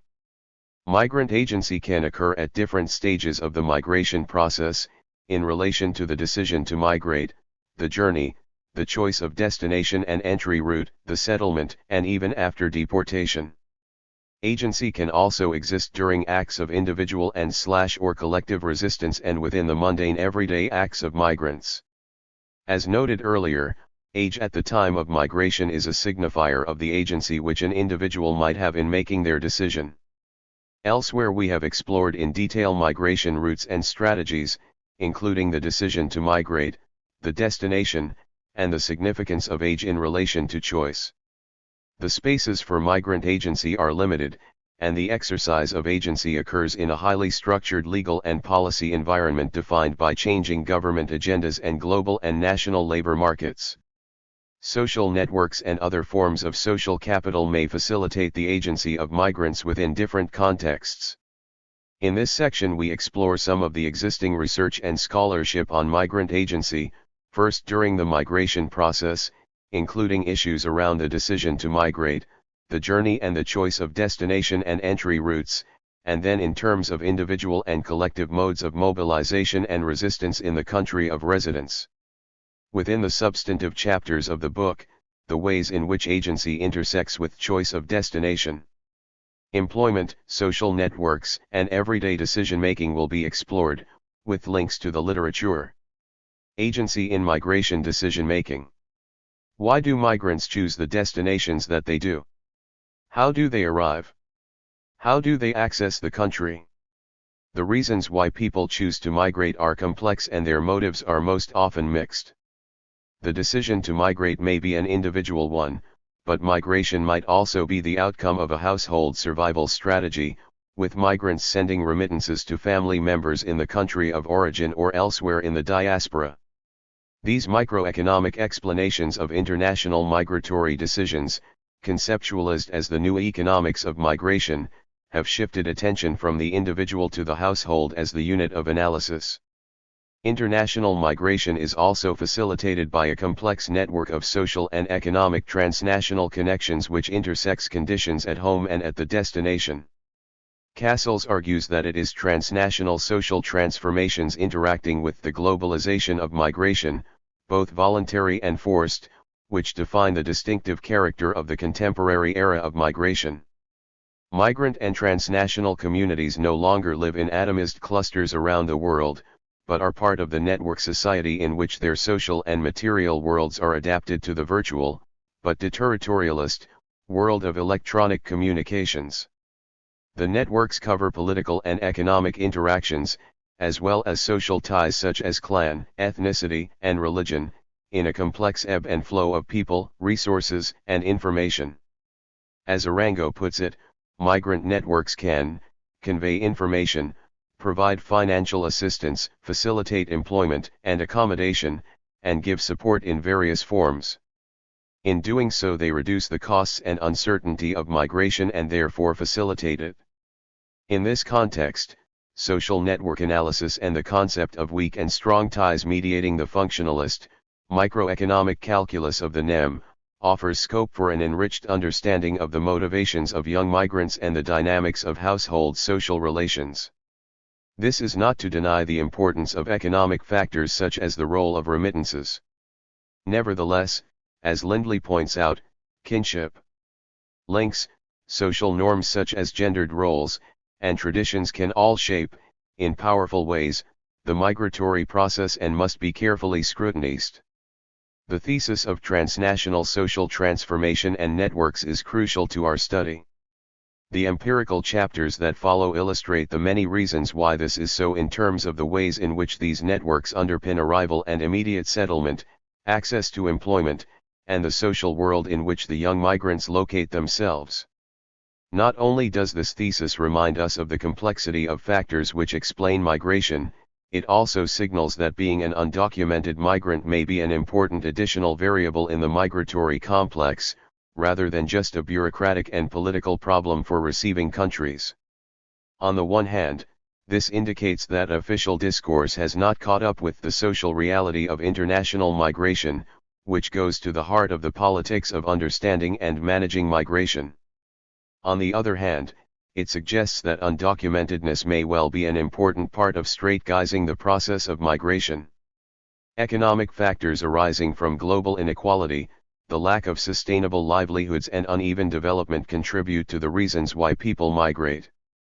In addition, social and kinship networks as well as conflict and oppression are significant features of migration and the migratory project. Thus, overall, our research corroborates this complex picture of the factors which impel migration and confirms their relevance to the specific demographic category of young people. But, as each of the chapters emphasizes, the motivations and aspirations of the migrants in our study must be framed and understood in relation to their youth. As we shall see, their narratives powerfully describe the conjuncture between the range of factors that impel and facilitate migration for all migrants, and the specific representation of migration as a youth project. For many young undocumented migrants, migration is a rite of passage in the transition to adulthood and to a new social role and may be influenced by factors unique to this age group. There is little literature on agency during the actual migration journey, though one exception is Van Limpt and Dumernich's analysis of human smuggling, which offers a critique of Salt and Stein's economic model, arguing that it is limited by its failure to consider non-profit motives by all actors in the process and by its presentation of migrants as passive actors. Instead, Van Limpt and Dumernich maintain that migrants do have agency in some aspects of the smuggling process. Similarly, for Andrzejewicz, the human trafficking narrative consigns women to the position of agency-less victims and is ultimately inadequate and might even be counterproductive in terms of addressing the abuses migrants might experience. On the contrary, she argues that migrant women in the sex industry have the capacity to respond and negotiate, or fail to do so because of the restrictions imposed on their mobility by the social and legal position they occupy and by the relations of power through which this position is sustained. Others have also argued against the economic model of smuggling, positing that it can, instead, be a negotiation that takes place between the smuggler and the migrant, based on a combination of financial resources and smuggling routes, and regardless of the desired destination. Although power relations are unequal, smuggling is not always a highly organized criminal activity, and there are reciprocal interests between the smugglers and the migrants who use their services, who may, for instance, be part of the same community in a country of origin. In these cases, trust is an important criterion for both actors. Just as the migratory decision and process represents a complex of factors, so, 2. Is there a complex of factors influencing the ways in which migrants select particular destinations, as well as the timing and the channels they deploy? Particularly important in relation to our study is that, as some of the research cited above indicates, the majority of undocumented migrants do, in fact, enter legally and then default on visa or employment conditions. The evidence base on undocumented migrants' choices of destinations and entry routes is, not surprisingly, sparse. Based on somewhat old data from a sample of 83 detainees, a Home Office report provides valuable pointers to the heterogeneous variety of reasons for coming to the UK. Nearly half of the sample claimed to be asylum seekers and cited the perceived safety from persecution in the UK as the main attractor. The next most common reasons were the availability of employment and the presence of family. 2/3 of the sample cited these. Nearly a fifth of the sample arrived through an agent and 60% arrived illegally. But a significant minority arrived legally and became illegally resident by overstaying. Traditional migrant entry routes, for those seeking asylum, family reunion, or specifically identified labor market gaps, have been severely constrained by policies of deterrence, restrictionism, and tighter border controls, notably intensified in the last decade or so. These processes may have tended to drive immigration underground, but there is a dearth of recent evidence to confirm this. Migrant agency in destination countries. Some of the literature on undocumented migrants demonstrates that, far from being passive victims, they have individual and collective agency. Sites of agency are numerous and can serve as collective mobilization to resist state policies and to push for regularization, and as a mechanism for collective bargaining over wages. The movement in France and Belgium, and the Dreamers in the US, exemplify migrants' capacity to mobilize and act collectively. Individuals can demonstrate agency when they embark on their initial journey, in resisting/evading deportation, in organizing return after deportation, in deciding what jobs to take and when to move for safety or for incremental improvements in pay and/or conditions, and in decision-making about who to trust, whether and which faith and community groups to participate in, and what public spaces to occupy and when. In short, there are many points at which undocumented migrants effectively use collective and individual agency to empower themselves. Additionally, the literature suggests that social capital in the form of networks might empower and facilitate agency, an area that is developed in the following chapters of the book, particularly in relation to job search and employment. The literature on migrant agency emerges from a number of social science disciplines. Issues of state, sovereignty, and citizenship have been investigated using theoretical frameworks drawn from political science. Sociologists have explored the intersections of agency within a number of substantive areas, including the decision to migrate, mobilization, the negotiation of borders, deportation and return, access to social and welfare rights, and labor market strategies. Drawing on anthropological perspectives and methodological approaches, academics have engaged closely with the everyday lived experiences of undocumented migrants and have identified acts of agency. Within the micro-realms of social and economic spheres, uses of space and the migration processes itself. In this section we provide an overview, rather than a comprehensive review, of some of the research and scholarship in this area, by way of an introduction to the themes that will be developed empirically and theoretically in subsequent chapters of the book. Within political science, the role of the state in creating illegality, and the ways in which campaigns and migrant movements contest notions of state sovereignty and political belonging, are among the areas examined empirically.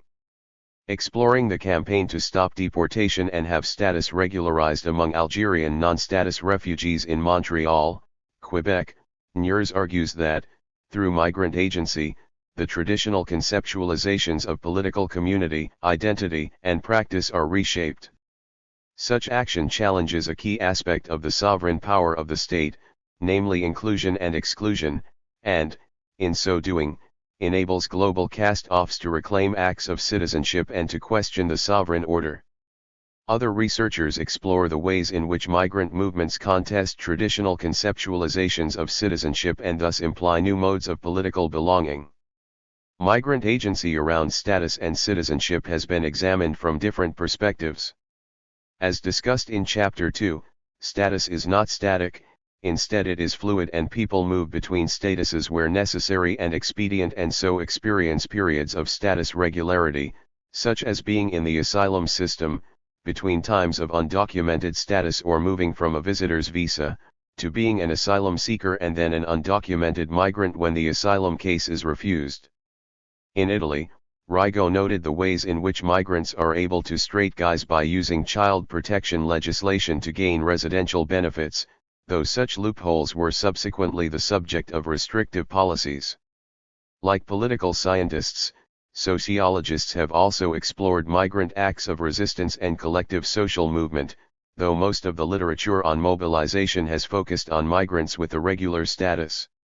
Drawing on a comparative study of migrant mobilization in London, Paris, and Copenhagen, Cimienti concluded that, for collective public action to be successful, migrant suffering has to be at a high enough level to cause the moral indignation that results in mobilization. For the situation of irregular migrants to be made public, they and their supporters must have access to structural opportunities. However, the outcomes of mobilization are limited, resulting in, at best, regularization that amounts to individual recognition rather than to policy changes.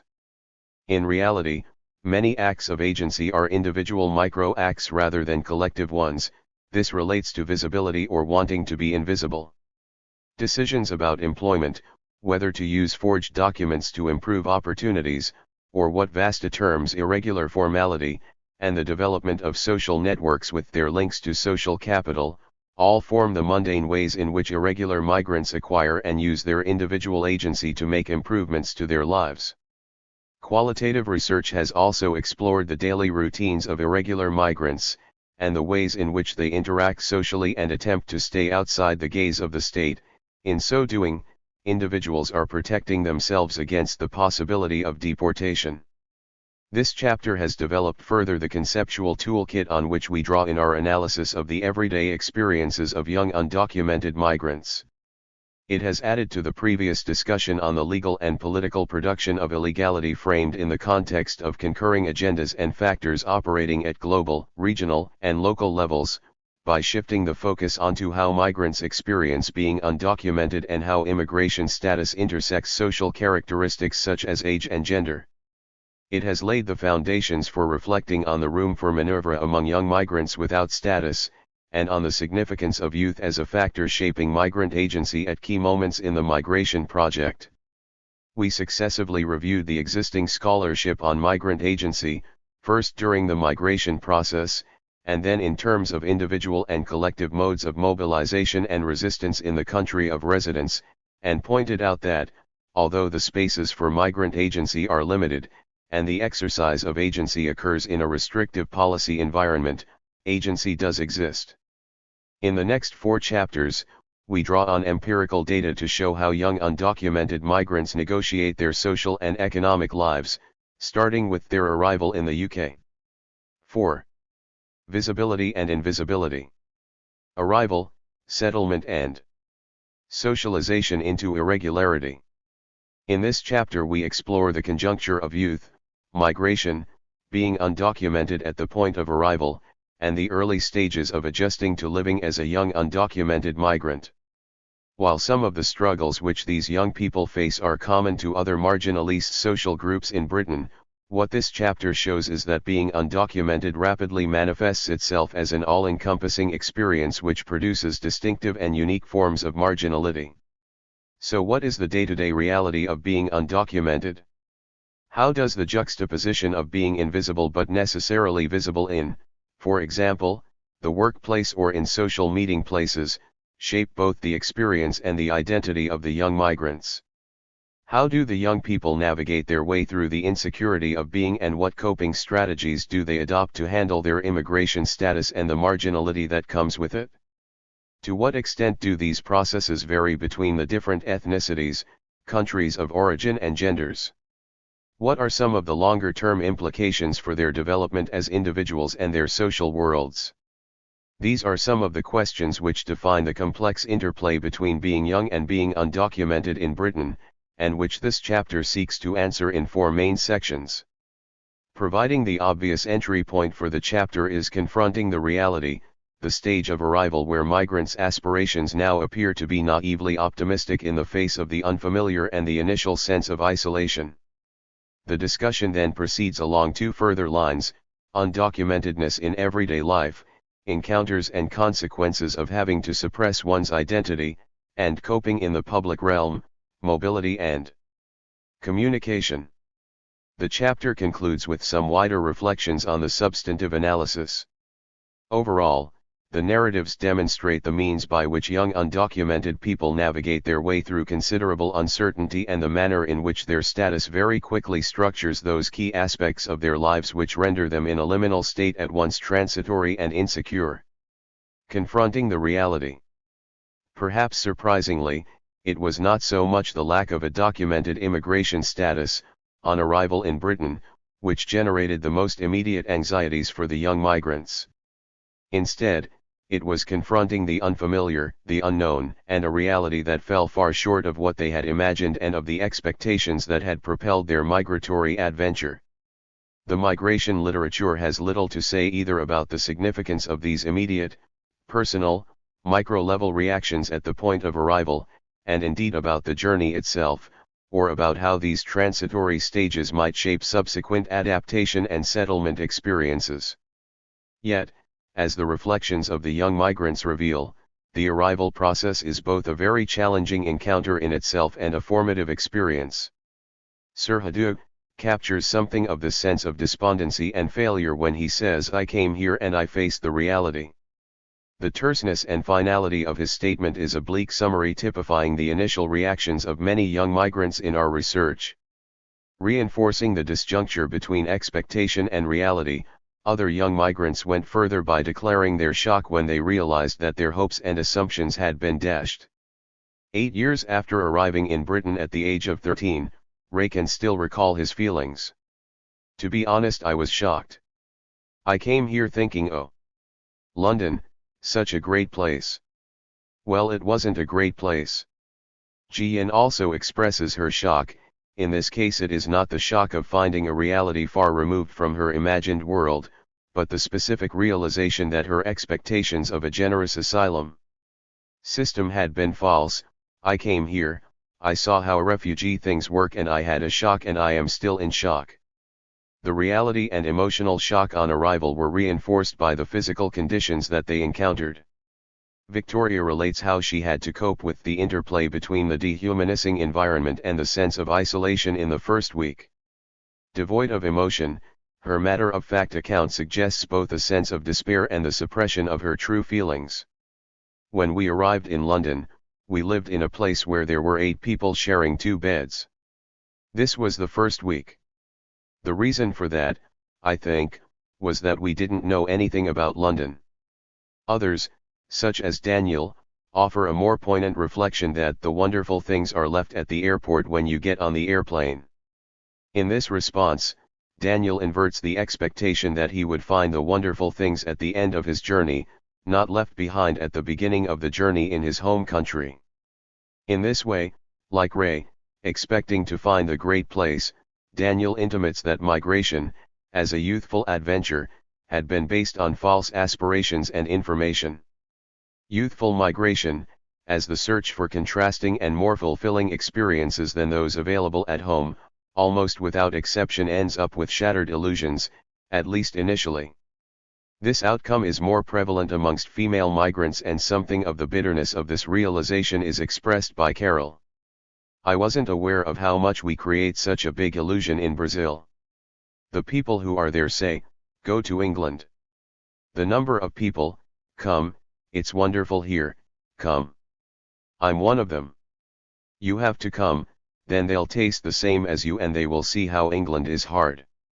Whereas Carol is quick to blame her friends for a sense of betrayal, rather than her own personal responsibility, Victoria, like Daniel, is more prepared to face up to her own role in creating illusory expectations.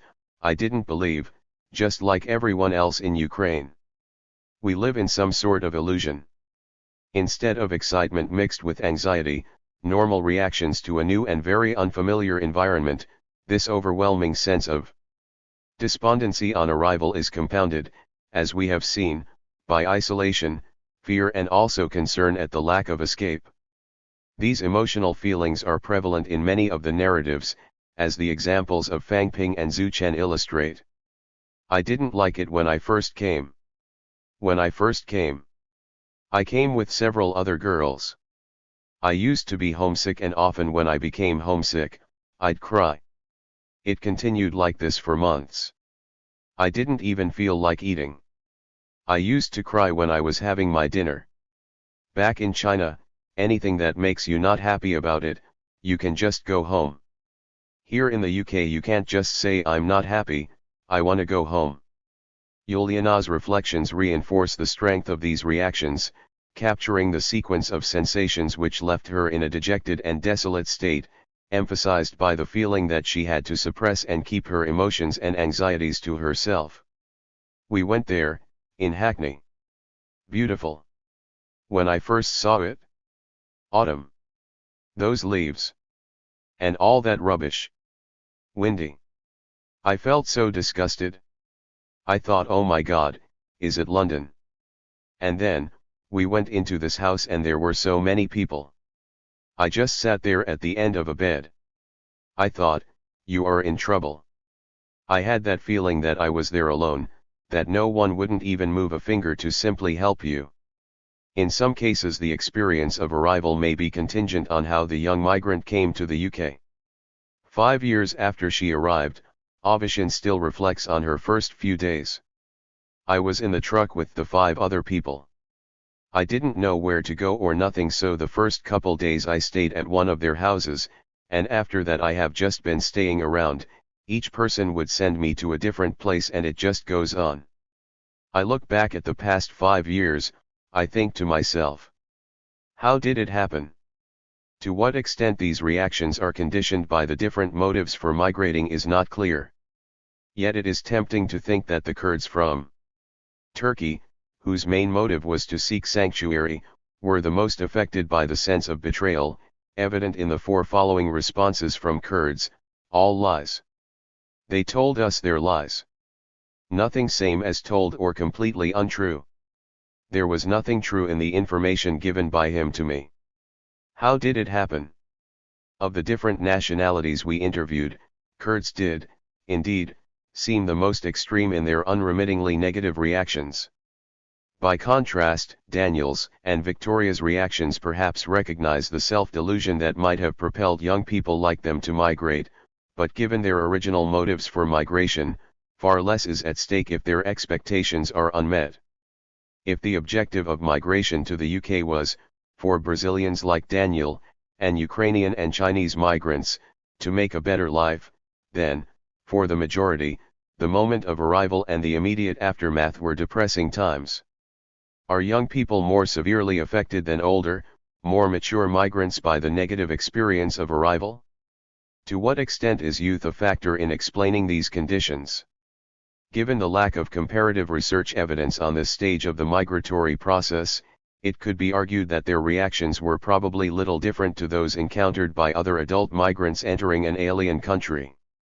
However, these accounts do reveal indications that youth mediates distinctive reactions to these circumstances. Both Zhu Chen and Fang Ping, for example, reprise the lack of home and the value that it, implicitly the family, has in providing security and stability at times of unhappiness. Juliana's statement that no one wouldn't even move a finger also implies the lack of support from family or friends. Thus there are indications of how the absence of the familiar social institution which encompassed their lives before migration, and the impossibility of recourse to family support, may be particularly significant for young migrants. The response to arrival offers other indications of the mediating role of youth. This is revealed in the different ways in which the young people are prepared to take responsibility for creating their own situation, a responsibility associated with maturity and life experience that they may not have had fully to exercise before they left home. While Daniel and Victoria seem to accept their responsibility and the consequences, Carol was reluctant to confront some of the illusions she had created for herself. Moreover, in many of these accounts there is also a sense of impetuosity and volatility underlying the migratory decision, which might also be more associated with youthful aspirations and inflated expectations. Although only 13 when he arrived with his mother, Ray's reflection that, oh, London, such a great place. Well, it wasn't, and Carol's come, it's wonderful here, come, reveal something of the youthful expectations that underpin their migration and the inevitable letdown. Thus, the evidence suggests that there are distinctive elements pertaining to the arrival of young migrants. Arrival required many of them to grow up very quickly, cope as independent adults, and dispense with the illusions of youth. They were no longer in a transitional phase from youth to adulthood. Overcoming the first impressions of disillusionment takes time, if indeed it is ever forgotten. We have seen in Avishon's narrative, above, how she looks back at the past 5 years and thinks to herself, how did it happen?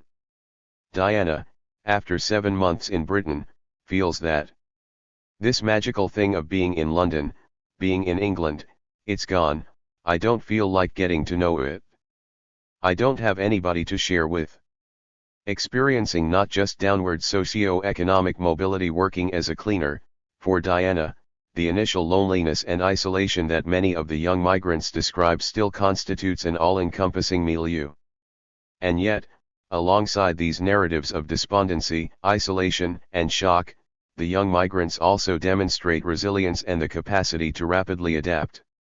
Interestingly, while the literature emphasizes the significance of migrants' social networks as sources of social capital in facilitating the settlement process, and these are, indeed, essential resources, as we shall see shortly, what our evidence highlights, in addition, is the importance of personal resilience in adjusting to the largely negative experiences of arrival.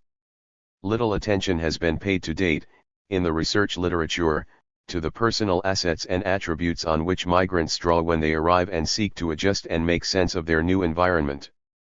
Although, as one might expect, there is a time-related adjustment process, and the acquisition of basic language skills and finding work both contribute to settling in. Resilience and determination are equally evident in the migrants' personal traits and coping mechanisms. For example, both Tatiana and Lijai reveal how they had to dig into their personal resources to cope with their fear and isolation. You are afraid of everything, you are afraid to move.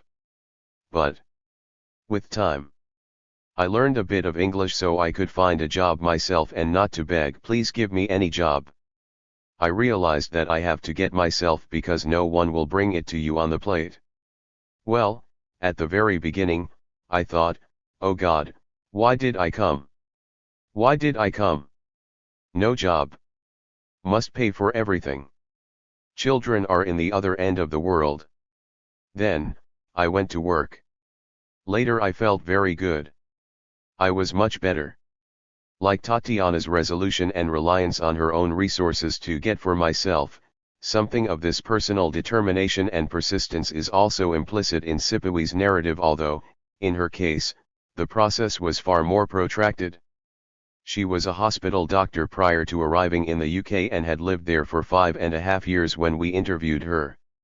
It had taken many years' perseverance and resolve to get to the stage where she felt she understood enough about Britain to be able to cope with everyday life. I think I had a lot of misconceptions, and I also find that, for me to understand how the system works here, it has taken me all this time to really get to grips how things work. To what extent the presence, or the degree of, resilience may be more evident in younger than in more mature migrants, where less is perhaps at stake for the former group, is impossible to say without comparative research. However, as we shall see later, the young migrants continued to draw on their resilience as a vital resource with which to cope with their undocumented status when this became the dominant variable in their lives. The tension of moving between inner and outer and personal and social worlds, and acquiring the awareness, skills, and presence of mind to adapt to the complex and uncertain dynamics of the arrival and immediate practical aftermath, finding accommodation, a job, and social networks, posed many challenges for the young migrants. Thus, on the one hand, the shock and despondency generated in the aftermath of arrival were handled in a largely introverted, personal way, as if the young migrants did not want to betray their delusions and lack of self-awareness of what migration might entail. For the majority, on the other hand, an important key to the initial settlement process was the way in which social networks, relations, and/or co-national intermediaries were invoked or relied upon for practical support. The evidence from our study of young undocumented migrants corroborates the extensive research literature on the value of social networks and social capital in the migrant settlement process, finding accommodation, employment, and providing support systems. These networks were, indeed, valuable mechanisms in providing a first base, in smoothing access to more permanent accommodation, or in finding ways into the workplace. However, it is the limited value of the social networks and the fragility of the social capital which are particularly evident. Thus, there is the keen awareness amongst the young migrants that families and friends who provided support and assistance were sometimes no better placed to do this than were the arriving young migrants themselves who needed help. In these situations, the newly arrived migrants were reluctant to overstay their welcome. At the same time, their youth may have made them more willing to accept the need for mobility and displacement. Something of the contrasting nature of these experiences is exemplified by the following narratives. When I first came, I would normally spend my time with friends who had come earlier. They have relatives here. I stayed with them. It was okay to stay with them then. I survived through the assistance of friends, but it was very difficult for me and it was difficult for other people to look after me as well without any contribution from myself. Another indication of the limited strength of social networks in facilitating settling in and adjustment is that many migrants found it very difficult to engage with their communities or other support structures, and some lacked any knowledge of them. This exposed them to early experiences of vulnerability and exploitation. Trish, who arrived in Britain aged 20 as a school leaver, illustrated how this void in community backing left her unsupported and let down. It was because I arrived and sought asylum at point of entry, it was because I lacked legal support and I was rushed through without that support. I never had a lawyer. There were no Zimbabwe community support groups, I did not know where to find people of my own community. The asylum interview was handled in a very interrogative manner. While the basic need for survival inevitably characterized the early stages of settling in, another dimension of this stage is the often introverted lifestyle that the young migrants felt forced to adopt, contradicting an expectation that they would want to explore their new environments. The explanation for this reclusive behavior is twofold. On the one hand, it was partly conditioned by the internal dynamics and specific cultural precepts that characterize the social networks. Although not confined to them, in general Chinese migrants tended to lead more isolated lives than the other ethnic groups in the early stages after arrival. This consisted of a basic, functional support structure which, by ensuring little more than physical survival, tended to reinforce their sense of isolation. In the case of Fu Chenming, his bleak narrative portrays the very minimal level at which his social network operated. Beyond basic sustenance, it provided no social support or emotional help in adjusting to the fear and the isolation. I stayed with a friend during that week, who picked me up when I came here. During that week I just stayed home. I normally ate instant noodles, bread. I asked the friend to get me some instant noodles and things like that. I cooked the meals for myself. It's a foreign country for me. And I'm afraid to go out. You can't communicate with people.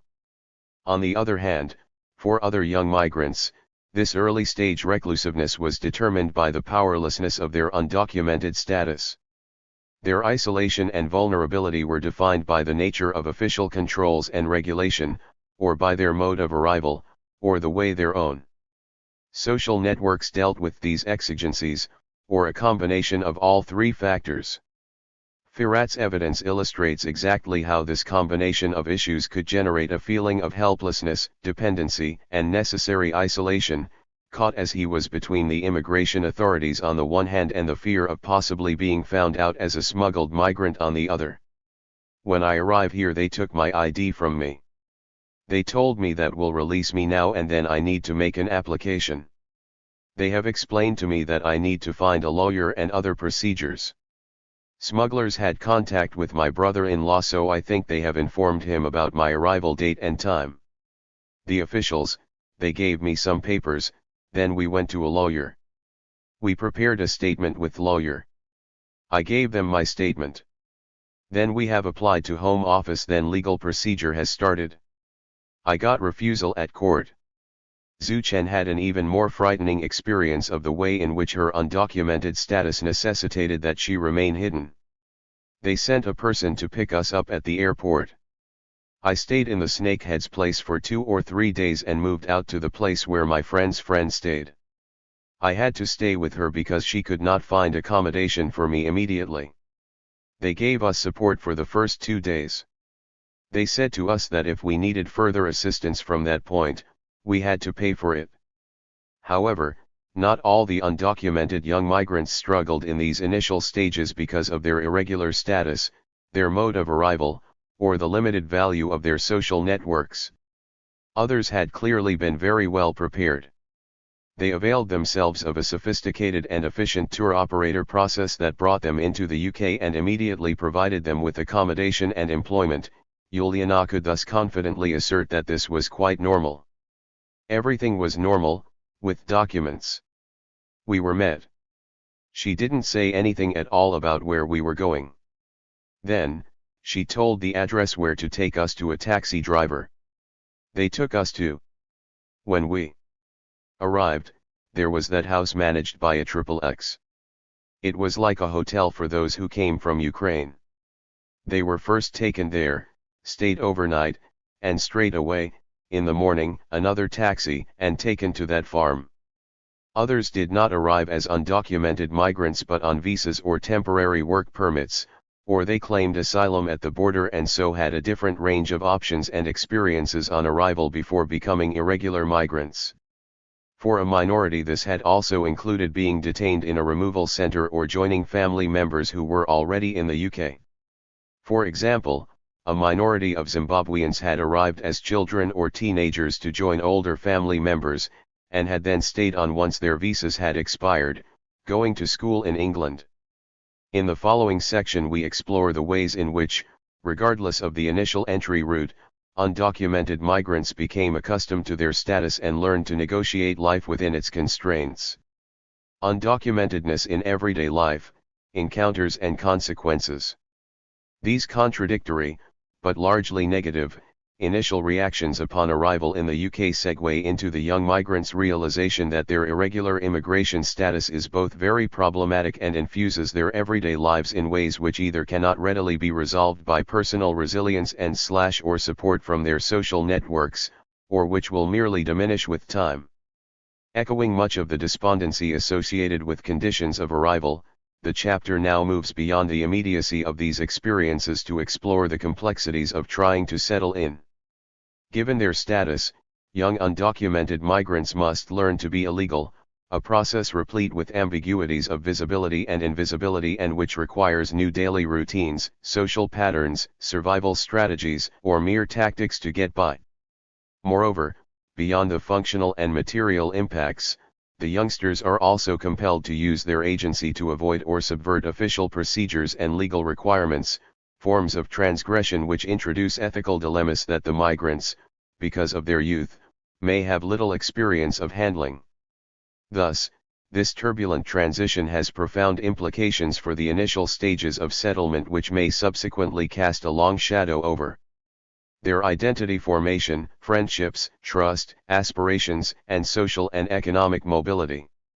As we saw in the previous chapter, the experiences of lack of status and the associated deportability are much more frightening for some than for others. These differential effects are contingent on gender, nationality, and country of origin and, sometimes, a combination of all these variables. In the daily lives of young migrants, the experience of being undocumented manifests itself in obvious and unexpected ways, and impacts on both material needs and functional activities. Accommodation, education, health services, and financial transactions are all discussed here.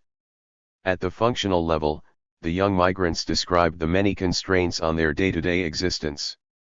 Tracy, who has lived in Britain for 2 periods totaling 10 years, summarized the impasse of being undocumented. "I can't do anything without papers. Not having papers, you can't go to school, you can't do anything, you're not allowed to do anything. You're not allowed to work. Accommodation.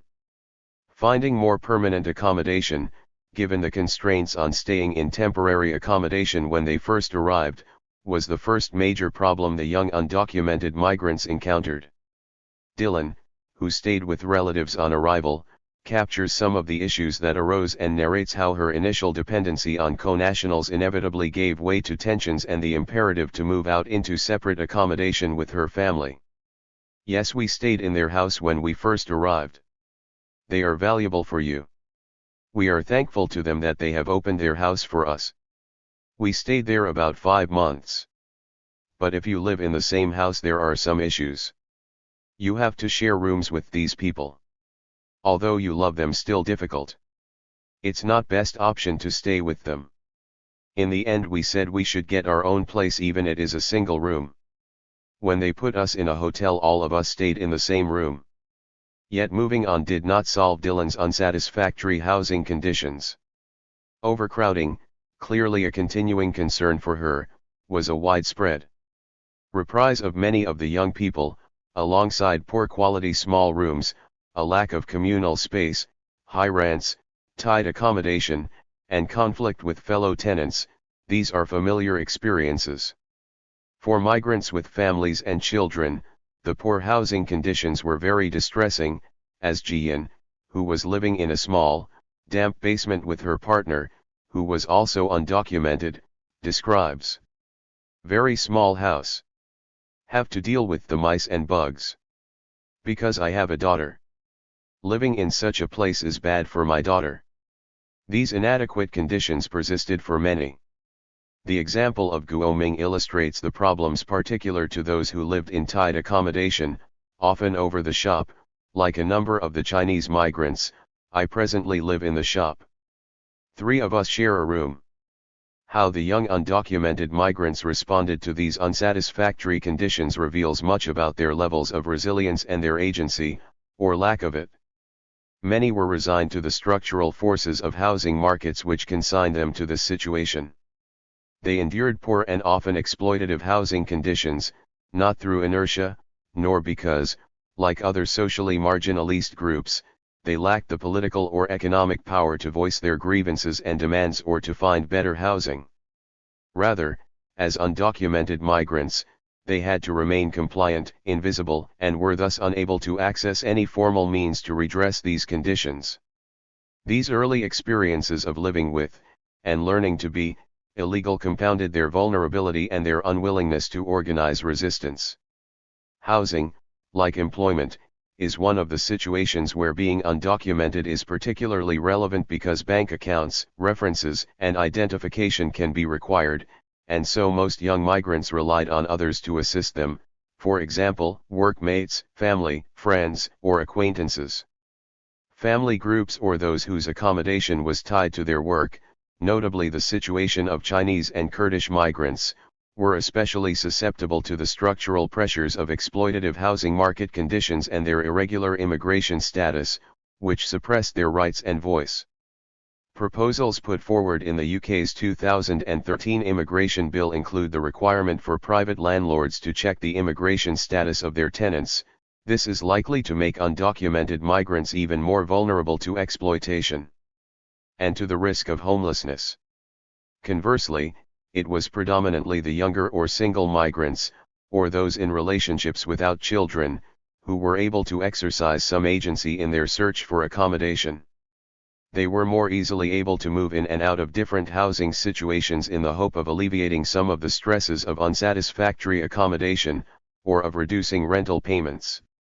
The desire to improve their housing situation partly explains the higher level of mobility amongst these migrants. Although housing conditions were a widespread problem for many young undocumented migrants, especially families, this was not always the case. For some, the type or quality of housing did not seem to be an issue.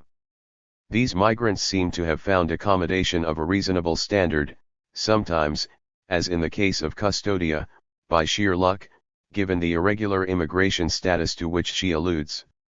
It was God's hand. We met this person, who rented to us. He didn't ask for any documents. All is fine in this house. For some migrants, avoiding the need for documentation may have made the accommodation seem more comfortable than it really was. Or, like Antonio, they realized that other co-nationals lived in far worse conditions and thus tolerated what they had. There it was very nice because it was well organized. I visited my friend's house, conditions where I was much better. Behind the manifest problems of finding accommodation and being constantly on the move lay the equally constant exposure to exploitation in the rental housing market. The demand for high deposits, the failure to return deposits, overcrowding and the implicit threat of exposure to the immigration authorities were frequently reprised, as these next narratives illustrate. She refused to give my deposit because she knew I was Brazilian. She said she was going to the police. She asked for the copies of my documents. If I didn't give her a copy of my documents, she'd go to the police. Then I felt desperate. For example, like, she's got 6 houses, she puts too many people in her houses. She also threatens people, like, it's not that she threatens of calling immigration. It's that situation where you depend on her. You end up being in her hands. It's very difficult to rent a house. Sometimes even to rent a room, people ask for documents. I've already lived in places where I've lost my deposit. Sometimes you have to give £200 to £300. While it is difficult to generalize, the Brazilian migrants appeared to be less negatively affected by poor accommodation and the associated conditions of exploitation. The reasons for this are not immediately obvious. However, one possible explanation may be that, as we see in other aspects of their lives, less seems to hang on their making a success of the migratory experience, or on the consequences of them failing and being repatriated, than for the other 4 national/ethnic groups. This conjecture might also be reflected in their initial motives for migration, which had more to do with self-realization and aspirations to see the world than among others who feared persecution or had economic imperatives, including survival migration. Education. The difficulty in accessing education, noted earlier by Tracy, not having papers you can't go to school, was another disturbing feature of the everyday lives of undocumented migrants. The barriers to education were widely experienced and constituted a particularly significant constraint on the developmental aspirations of young people. Without formal immigration status, the undocumented migrants could not undertake education and training, notably access to higher education. Even if pursuing education was not initially a primary motivation for migration, it often became an ambition for many young undocumented migrants. As Raihan, who had lived in Britain for 9 years, and whose ambitions for education developed while he was there, put it, the biggest loss for me is education. I wanted to go to university but I could not. Educational ambitions thwarted by illegality and thus an officially excluded identity were particularly keenly felt amongst Zimbabweans, and especially, but not surprisingly, amongst many of the younger undocumented migrants like Raihan and Colin. They had both lived in Britain for a number of years, so that the feeling of a blocked opportunity presented itself much more forcefully. Colin, who had lived in Britain for 6.5 years, having arrived as a teenager, developed an expectation of higher education. Implicitly comparing himself negatively to his documented peers, he clearly articulated his sense of disempowerment, the liminal state in which educational exclusion had left him, and thus the potentially long-term sense of being unfulfilled. I mean, at first it didn't really affect me until after I completed my A-levels and I had to produce my documents to support my funding for university. I think that was when it really hit me, I mean about how bad the situation I was in really was. So I couldn't get into university, something that I knew I could easily get into. I mean, from that point, I think that's when my life really changed. From that point, after leaving, after completing my A-levels know that are capable of doing something and you can't do it. Sometimes you can lose hope and think, what's the hope in this place? It is not just the failure to access education which diminishes the self-worth of the individual aspiring student like Colin. For undocumented parents, trying to find a way into education for their children, now or in the future when they reach school age, is equally difficult. Our research echoes findings from comparative research in EU member states demonstrating that the right to education for irregular migrant children is highly problematic. Since exposure to detection is always possible, access is denied without identification or at the discretion of individual teachers, and extracurricular activity is often unaffordable. GN captures these concerns. How long can we carry on like that? Soon, our child's situation will also be discovered. She will not be able to go to school. How long can we live here? I mean, it is such a difficult thing. It is a very bad thing. This affects our relations at home. For my daughter's future. Because perhaps she will not study. She can go now, but perhaps in future she will not be able to go. My child will have to sit at home. That's a very bad thing. The poignancy with which GN expresses her apprehension for her daughter's educational prospects intersects several characteristics of the ever-present insecurity of being undocumented. As we can see, uncertainty over their legal right of access not only mediates the everyday life of the family as a whole, but also casts a threatening shadow over the future if her daughter cannot go to school. Although she recognizes that it is their undocumented status that is the barrier, she evokes a pervasive sense of self-blame that, as a mother, she is letting the family down. It is legal processes, regulations and categories that determine these outcomes, yet they have become inscribed in the family's life course by shaping an identity of personal and family failure. In addition, there is the unstated and sinister message that GN is suppressing, that their own irregular status will be exposed when her daughter reaches school age. Finally, this narrative reveals the significance of the intergenerational impacts. The consequences of being undocumented do not just produce a stigma for the migrants who arrived first but, through legal and institutional practices, also reproduce an inherited identity of marginality and disempowerment that reverberates across generations and whose impact is also felt beyond the country of residence, for example, in the separation of parents from left-behind siblings. Healthcare.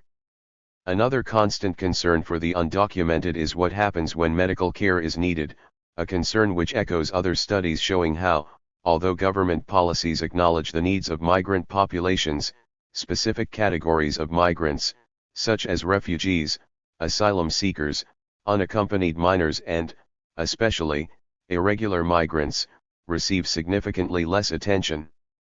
Like the wish to access education just discussed, the most obvious fear lies in the process of accessing health services, unequivocally stated by both Fu Chenming and Aimed. You can't see a doctor when you are unwell. I got ill few times but I could not go to the doctor. Why? Because I have no documents. I cannot go. What cannot I do? I try to cure myself at home. Although I am a socialist and I do not believe in any religion. I am trying to get my health back by believing superficial ways. Why? Because I cannot even buy medicine. I cannot go to doctor. What cannot I do? Fu Chenming's unemotional response typifies the resignation with which many of the young migrants presented their situation, as we have seen in other situations. Behind the immediacy of Aimed's desperation and isolation were the more profound consequences of his undocumented status. He felt compelled to deny his non-religious principles and pray. Their fear of detection and lack of resources to buy medicines causes the young migrants to suppress their illnesses, live with the sickness or, in extreme situations, take risks with their health. Mei Chen recounted the incident of a 40-year-old undocumented man, the father of a friend, who was taken ill at a tube station. Concerned about lying down in case he drew attention to himself, he refused treatment, but the consequences and the impact on friends and family remain very worrying. He is very ill. I feel is very insecure. Young migrants have to cope with extreme anxiety when seeking medical assistance becomes unavoidable. Berenice, who had lived in Britain for 4 years, found herself in this situation, and her account mirrors that of other young undocumented migrants, on the one hand, greatly fearing the need to seek medical help but, on the other, grateful to discover that the medical duty of care overrides the need for documentary proof of eligibility. "I been in hospital, as emergency, so, they saw me quickly, they didn't ask me for my documents, thank God, but, everything, you know, it wasn't too serious, thank God. It was only a fever that wouldn't go away, so, like, we had to go." That Berenice's emotional relief regarding her undocumented status comes, significantly, before her relief that the illness was not serious reveals much about the level of anxiety that irregularity provokes. Whereas young and single migrants took risks or found ways of coping with the stress of illness, for parents with young children and pregnant women, access to health services could often be an extremely desperate and stressful process. Different registration practices amongst GPS were especially problematic. Gian had not encountered problems registering herself and her child with a GP, but while the family's immediate health care needs had been dealt with, Gian then had to live with the consequential fear that her undocumented status would eventually be revealed, which compounded the anxieties she already had over her daughter's education, as revealed above. "There is not problem in terms of bringing my child to GP. The chemist gives her medicines for free. I am afraid that there will be some problems about that. Because I am undocumented and I go to the doctor for free. There is no problem now, but there will be sometimes." Like others in her situation, Avishyan's lack of knowledge of her rights and fear of trying to establish those rights infused her daily life to the extent that she does not take her child to the doctor but instead relies on paracetamol and the advice of others with young children. Helena, meanwhile, describes her intense fears about the consequences of trying to access antenatal care as a pregnant mother without formal immigration status. "The most difficult was when I became pregnant. I needed a GP and they wouldn't register me anywhere because I didn't have a visa in passport. For me it was such desperation. Because I went from one GP. I didn't have any antenatal care. I had to go to private establishments to get any antenatal care because I was very worried, well, how? But it cost me. And again, I was angry. Knowing that I can receive free antenatal care, I had to pay big money. I don't have a lot and had to fork out on that. This was the most difficult for me. In relation to finding a GP and all those procedures and those walks. That was for me the most difficult to manage. But on the other side. Well, how the most difficult? Because of the worries. First of all, you are carrying a child. You don't know. And what other fears I had that they frightened me that I'll have to pay. And that at the end, when the child will be born, an immigration officer will come to hospital. Frightened me with all those things like they will be asking for your status and this and that. They scared me a lot. Even that woman at GP's was trying to scare me saying that I have to be careful because, if I'm undocumented, an immigration officer can come to hospital, asking you questions. That was frightening me a lot. This lengthy narrative, as in the case of Jian's concern for her child's education, reveals the complex interplay of the practical and emotional consequences of being undocumented. Surviving as an illegal intersected not only her day-to-day antenatal needs but the whole profound, emotional experience of pregnancy. The overwhelming fear of detection had a devastating impact at a major life stage. Another dimension of accessing medical assistance, not unique to undocumented migrants, was the need to use intermediaries to act as translators. "I've been here, let's say, for 3 years and I've never really been to the doctor.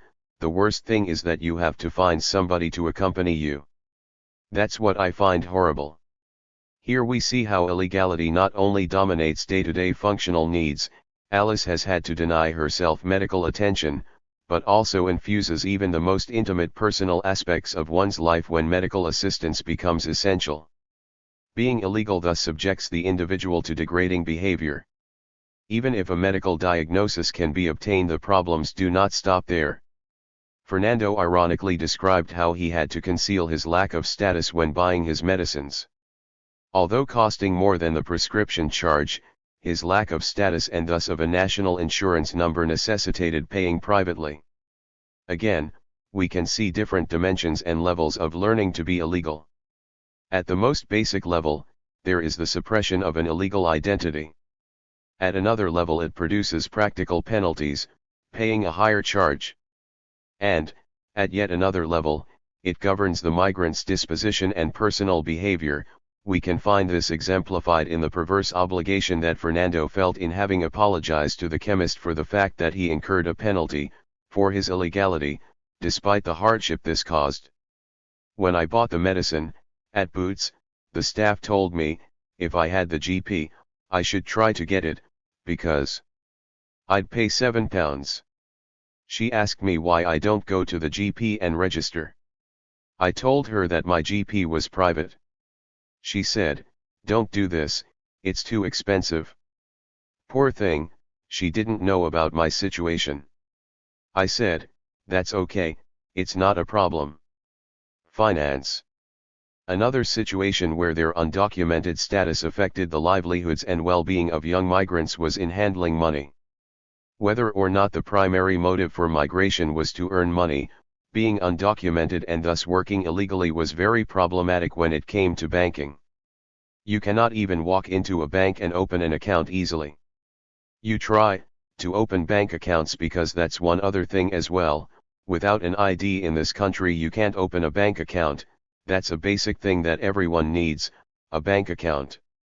You can't always live on cash. The lack of a bank account creates other barriers, with the result that significant social needs cannot be met nor the necessary resources bought. Brigido summed up this cul-de-sac, and the desperation that many like him felt, when he said, "I go to the bank, when I try, like, to change my account I can't. If I try to get a mobile phone, I can't. If I try to get the internet but internet like 3, I can't." While the problems of access to banking can usually be circumvented, this might be at the price of exploitation and exposure to higher levels of vulnerability. Thus some of the young migrants we interviewed had lost money and savings as a result of corruption or simply theft. The fear of betrayal or blackmail is ever present, notably for the Chinese and Kurdish migrants, although for different reasons. For the former it is because the snakeheads would still expect to be paid, even if the migrant is repatriated. For the Kurds, the fear is not of the loss of money but of persecution back home. Serhadou explains the dire consequences for him if he tried to recover stolen money. Some people even losing their money in 1 second that they saved over the years. The person they leave the money with is not giving the money and you cannot take it back. You cannot argue or fight because he can spy you. 2 Chinese interviewees narrate their similar experiences. "We were staying in the same accommodation. When wages were given, she said that she was unwell with a painful leg and couldn't come to get. No problem, we stay in the same place, she say I can take it back to her. She then took it, but never gave it to me afterwards. She went to gamble and gambled away all my money. Actually I had planned to send the money home that day. I had saved up nearly £2,000. She didn't tell me about it. She left there on a Sunday, but didn't let me know. I called but she didn't answer the phone. Later others told me that she was a gambler, with the exchange rate that time, would nearly 30,000 yuan. Since they cannot hold bank accounts, undocumented migrants resort to unofficial money transfer agencies that will charge them a substantial commission. Although still vulnerable to theft and extortion, they see this as a necessary price to pay. You must have status to send money through a bank. So it's great if they offer to help you send money whilst you have no status. If they want to charge a bit, you'd let them do it? It would be much better than they just take your money and run. In that case all you can do is blame yourself to be unlucky.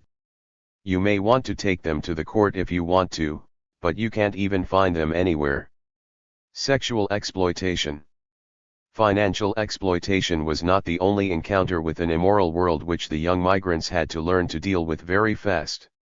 Although only one young migrant spoke directly of sexual exploitation, the fear of it, or of predatory behavior due to their undocumented status, was ever present. Resisting the almost inevitable sexual demands had to be balanced with the risks of being exposed to the immigration authorities. Handling their vulnerability and powerlessness in these threatening situations, which they would have been very unlikely to have confronted back home, demanded high levels of resilience and courage without the support of family or social networks. Tatiana's and Alice's experiences speak to the vulnerabilities of young female migrants and their coping mechanisms. There were many of us. He proposed me to do cleaning in his house. I thought that this was very good because he knows that I'm illegal. He pays well. He harassed me. He wanted me to sleep with him and I didn't want to lose money, but I felt I had to do it. He simply blackmailed me. I know many girls who told me, they worked in that hotel too. How he solicited Lithuanian, so he will keep quiet. My biggest problem has never been immigration or anything, it was always this boyfriend of mine. Because I didn't know how to tell the police, how to do anything. He used to follow me, to threaten me. I had to constantly hide because he'd wait for me at the door. Coping in the public realm, mobility and communication. So far we have explored how being undocumented impacts on access to essential day-to-day needs such as accommodation, education, and medical care, and how the status of young migrants demands often intricate and perverse patterns of learned behavior that become necessary in order for them to cope with their situation. We have seen how the intersection of irregularity and personal bearing not only leads to demeaning and frightening experiences as well as heightened vulnerability, but also creates a need to resolve the complex functional and emotional contradictions that challenge the young migrants. However, the ambiguity of being both visible and invisible affects not only the migrants' material needs and well-being. The functional needs of everyday life have to be connected, and this means learning to survive in a public realm which is not just unfamiliar but also potentially highly threatening. This is where different survival strategies have to be learned in order to remain as invisible as possible in an environment where one is exposed, but with less scope or ability to control the outcomes or gauge how to react than in more planned encounters, such as visiting a doctor's surgery or using an intermediary. Exploring a new environment should be an exciting part of arrival and adjustment. Instead, the challenges of moving around in the public realm constitute continuing evidence of the young migrants' problematic undocumented status. On the one hand, their precarious status demands frequent geographical, occupational, and residential mobility. On the other, vulnerability and fear of being caught can create a sense of paranoia, limiting them to minimal movement in their localities and to very cautious use of public transport, even sometimes imprisoning them in their homes. Learning to live without papers in this way is clearly not only highly dysfunctional, it also prevents young migrants from engaging in a crucial aspect of youth as a life stage, developing social networks and relations, and negotiating and shaping their identities and their place in society through peer association and support. These complex and disjunctive experiences are evident in many of the young migrants' narratives as they seek to conduct their daily lives in the public realm. The uncertainty over their status and thus their paradoxical attitudes to, and experience of, mobility are expressed in their fear of being caught and their extreme cautiousness in using public transport. Something of the guarded uncertainty that permeates their lives, the fear of being detected, the implicit need to keep open escape routes and the overwhelmingly dysfunctional behavior this creates, is captured in these diverse accounts. My friend was caught on the tube and now I avoid catching the tube. I've been traveling a lot by bus. I'm afraid, man. I don't want to put myself at risk. Some say you get caught, some say safer, but I hear and told that I should not get on the bus. Because they check very often. They raid buses very often. We hardly go out, in the UK are getting strict on these days. I don't want to take the risk to go out. I stay at home basically. Here, if you get lost, you won't be able to ask the police for help, you can't tell them what's happening. Ironically, for Kurds from Turkey, living with the fear of detection in the public realm replicates exactly their fear of apprehension in Turkey, which was what brought some of them to Britain in the first place.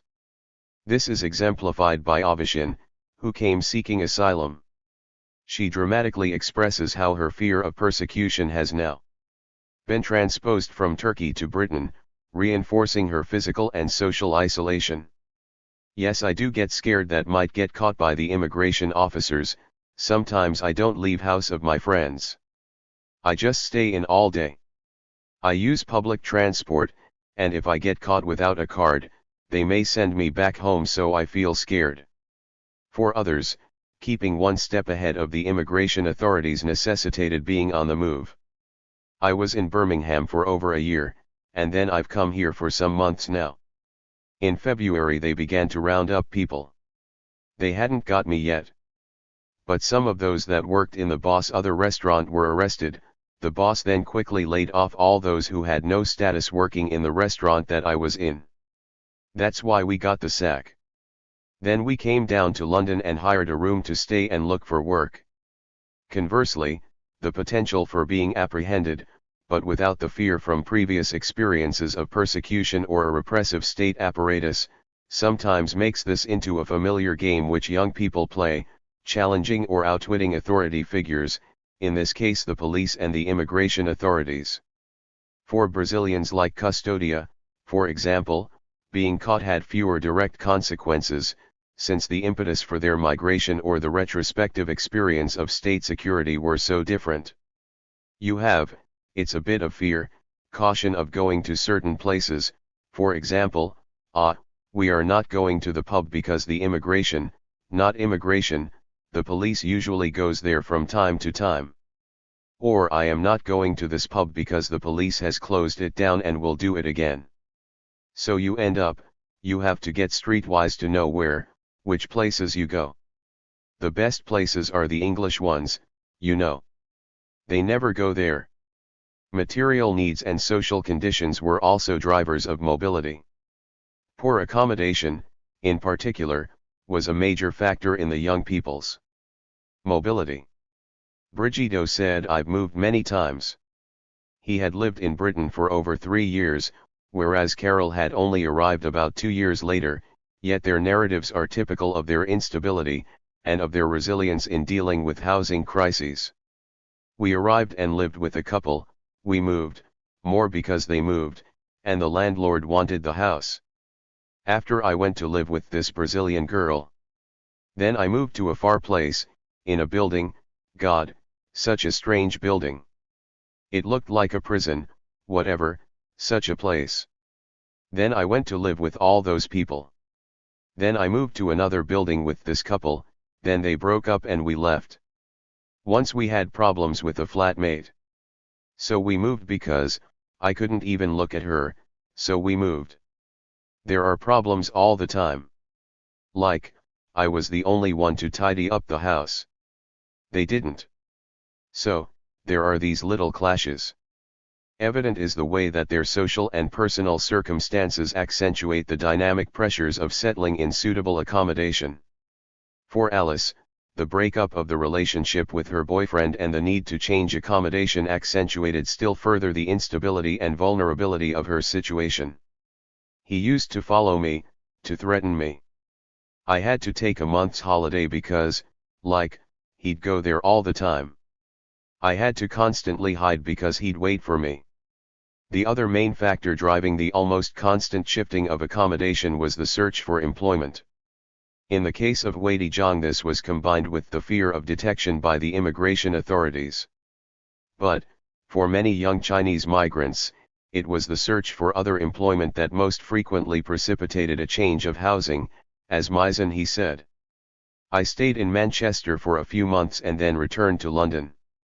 I just felt that it was difficult to find work there, so I came back to London. This chapter has examined the experiences of being young and undocumented in Britain from the perspective of the migrants' arrival and their early encounters with day-to-day realities.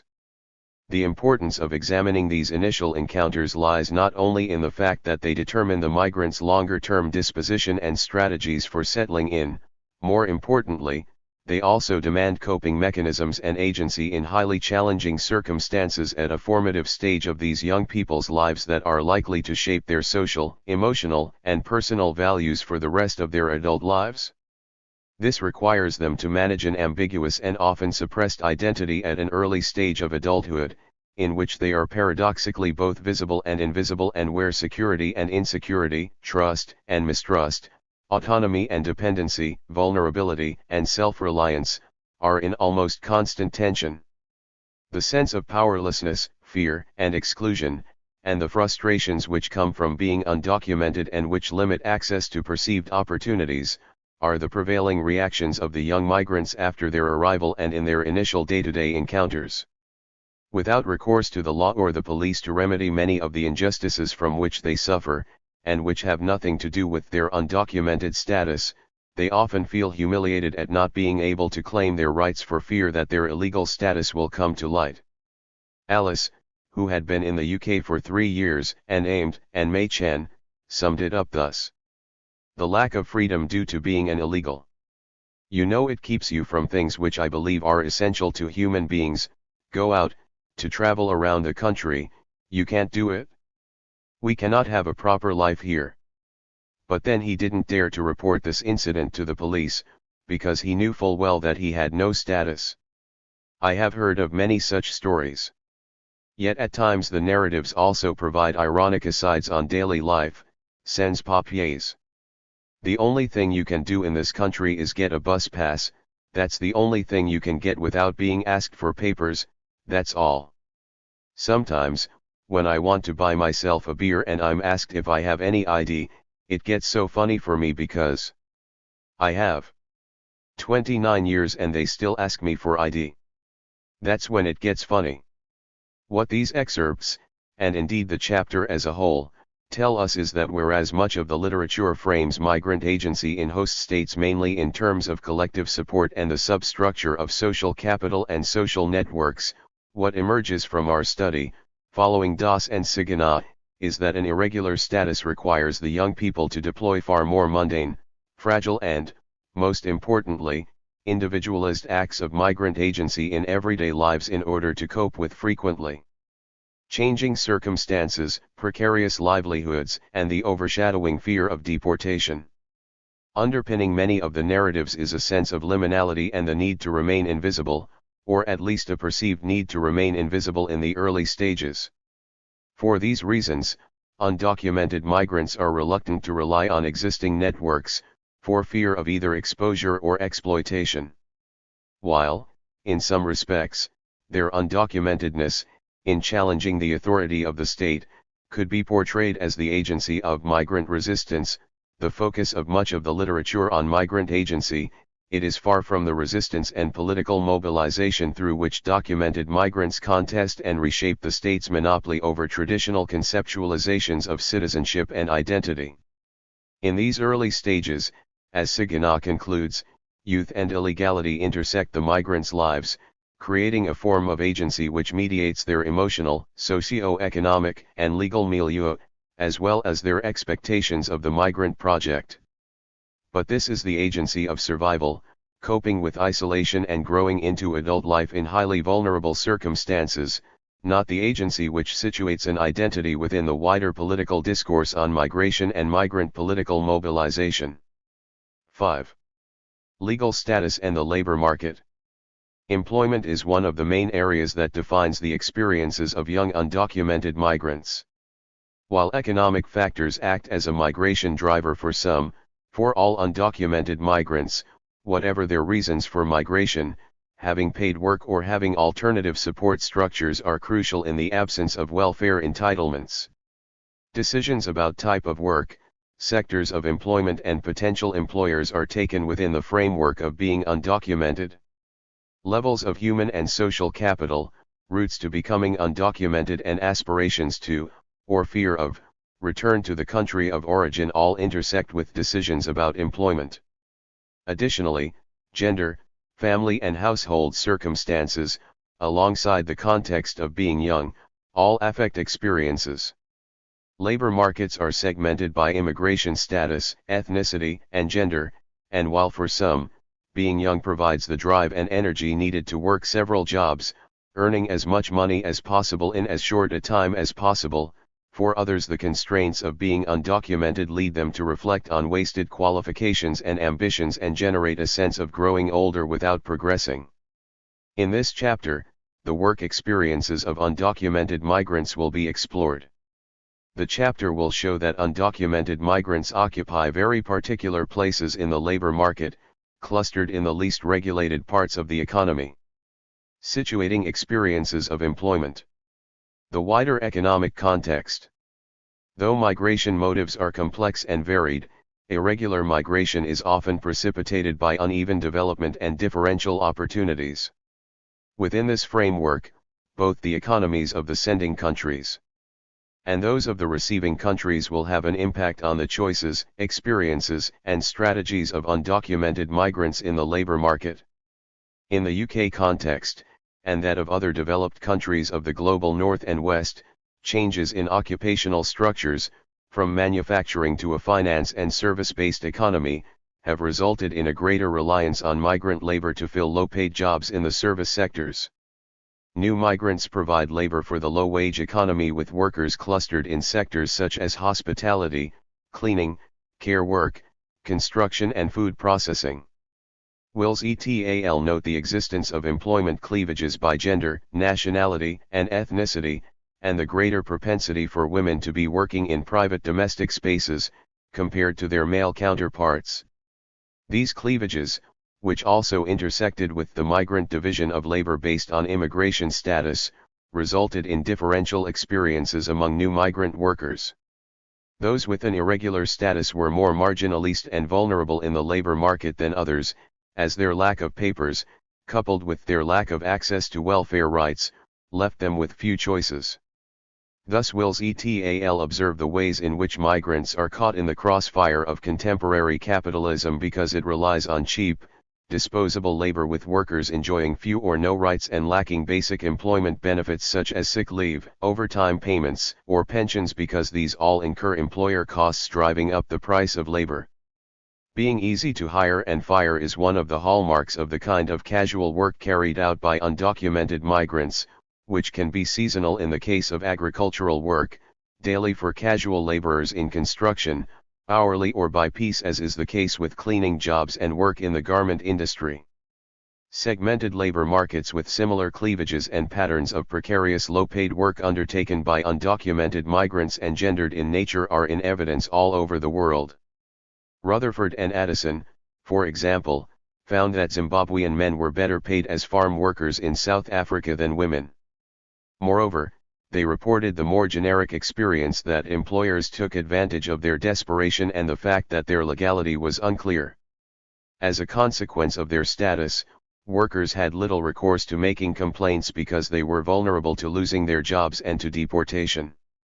Holmes carried out an ethnographic study of Mexican workers picking berries and cutting tulips in the Skagit Valley in the northeast of the United States, painting a detailed picture of the living conditions and lives of farm workers.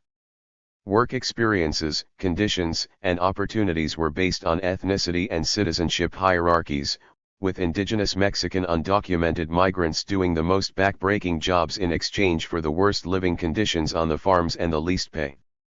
Tricky strawberry pickers work 7 days a week, rain or shine, without a day off until the last strawberry is processed. Occupying the bottom of the ethnicity citizenship labor hierarchy, undocumented tricky strawberry pickers bear an unequal share of health problems. The ethnicity citizenship labor hierarchy observed by Holmes is, he notes, the norm in North American farming. The fear of border patrols and subsequent deportation, and a costly journey paying smugglers to cross the border back from Mexico to the United States, mean that this group, like Zimbabwean farm workers in South Africa, suffer from a lack of power to counteract mistreatment and abuse. Increasingly, the concept of precariousness is used to understand the position of those lacking the rights normally associated with residency and/or citizenship, including the right to work and to remain in the country of abode. The next section considers the linkages between precariousness, forced work, and status as a context within which the data on employment experiences can be explored. Precariousness, the case of undocumented migrants. The lack of status leaves undocumented migrants the most vulnerable to forced labor and the least likely to be able to access decent work. This group of marginalized workers are largely dependent on work within the informal, unregulated parts of the economy and can be vulnerable to employer exploitation and coercion. The precariousness of undocumented migrants in the labor market is created by the state and compounded by invisibility. These combine to create an underclass which is vulnerable on several fronts, including limited recourse in the event of abuse at work. Anderson, however, is cautious about focusing on the evil employer, arguing that, for undocumented migrants, the key issue is the institutionalist uncertainty, enforced by the state. The relationships are, of course, complex. States do produce precarious workers, located firmly within ethnic enclave employment, that is, businesses located within the ethnic enclave where the employer is from the same ethnic group as employers, and hidden in kitchens or domestic settings, often unable to acquire wider social networks and English language skills, and dependent on limited work options due to the vulnerability of their status. The data, as we will see, strongly indicate, from the perspective of the workers, a detailed knowledge of the hierarchies of immigration status within the workplace and of the ways in which it disadvantaged them in relation to documented workers. Labor markets and workplace relationships are complex and fluid, but it is hard to deny the tendency for undocumented migrants to be at the bottom of any work hierarchy as a consequence of the intersection with immigration status. While states produce precarious workers who are, for the most part, unable to access decent work, employers can and do capitalize on worker dependency in the face of their limited options. Exclusion from welfare provision enhances this vulnerability, as undocumented migrants either have to work, have people to support them or lend them money, or have accumulated savings to support themselves during periods of unemployment. In short, this means that undocumented migrants have a much greater propensity to precarious work and/or forced labor than other workers do simply to their lack of choices. However, there are mechanisms used by undocumented migrants which can empower them in small ways against employers, such as choosing to leave a job. There are also tactics used to circumvent the restrictions of being undocumented, such as acquiring documents that can be used to access the more regulated parts of the labor market. Undocumented migrants can and do use strategies or tactics, though these are finely balanced for their costs and benefits. Those with debts or a fear of persecution in their country of origin, or who are survival migrants, are more constrained and less willing to take risks than those whose migratory project is an adventure or a short-term economic endeavor. This means that a number of factors must be considered when examining strategies and individual and collective agency. Migrant agency. Undocumented migrants shape their everyday lives and adapt their daily routines, interactions, and economic activities to reflect their circumstances. Even within the constraints of being undocumented, individuals exercise differing amounts of power and control. Previous research provides examples of the ways in which both collective and individual action can have an effect on wages and other aspects of working lives. Rogali, for example, focused on temporary migrants working in the agricultural sector in India and the UK and noted the diverse and informal modes of agency in spaces of employment, including in relation to wage demands. Though the changes were small and incremental, they had a significant impact on employment experiences.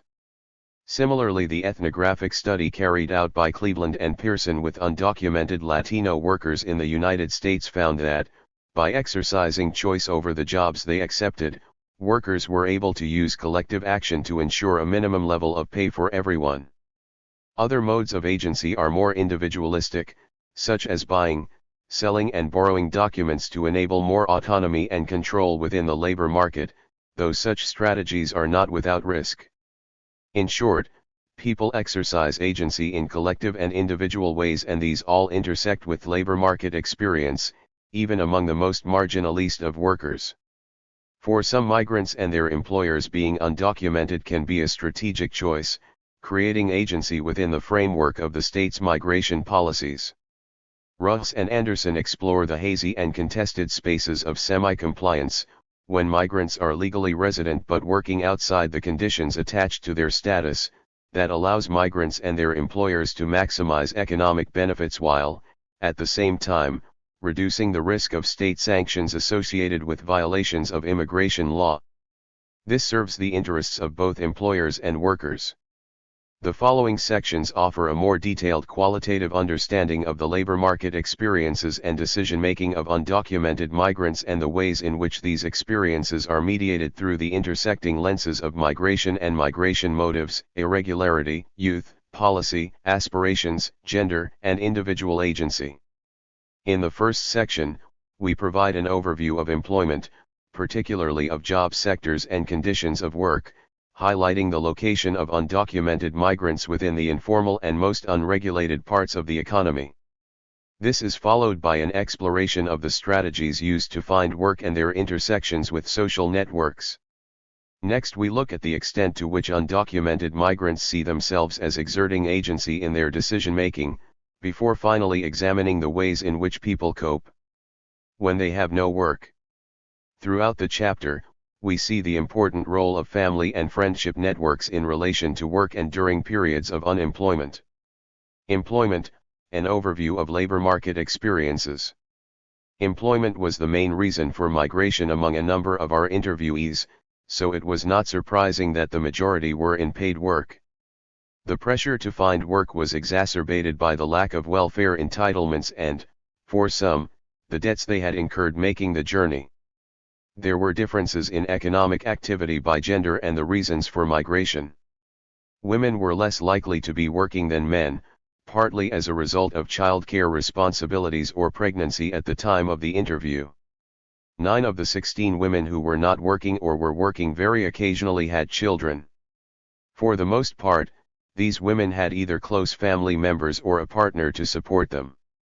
Refused asylum seekers, who were either Zimbabweans or Kurds, were less likely to be working than those who had never claimed asylum, fewer than half and 84% respectively.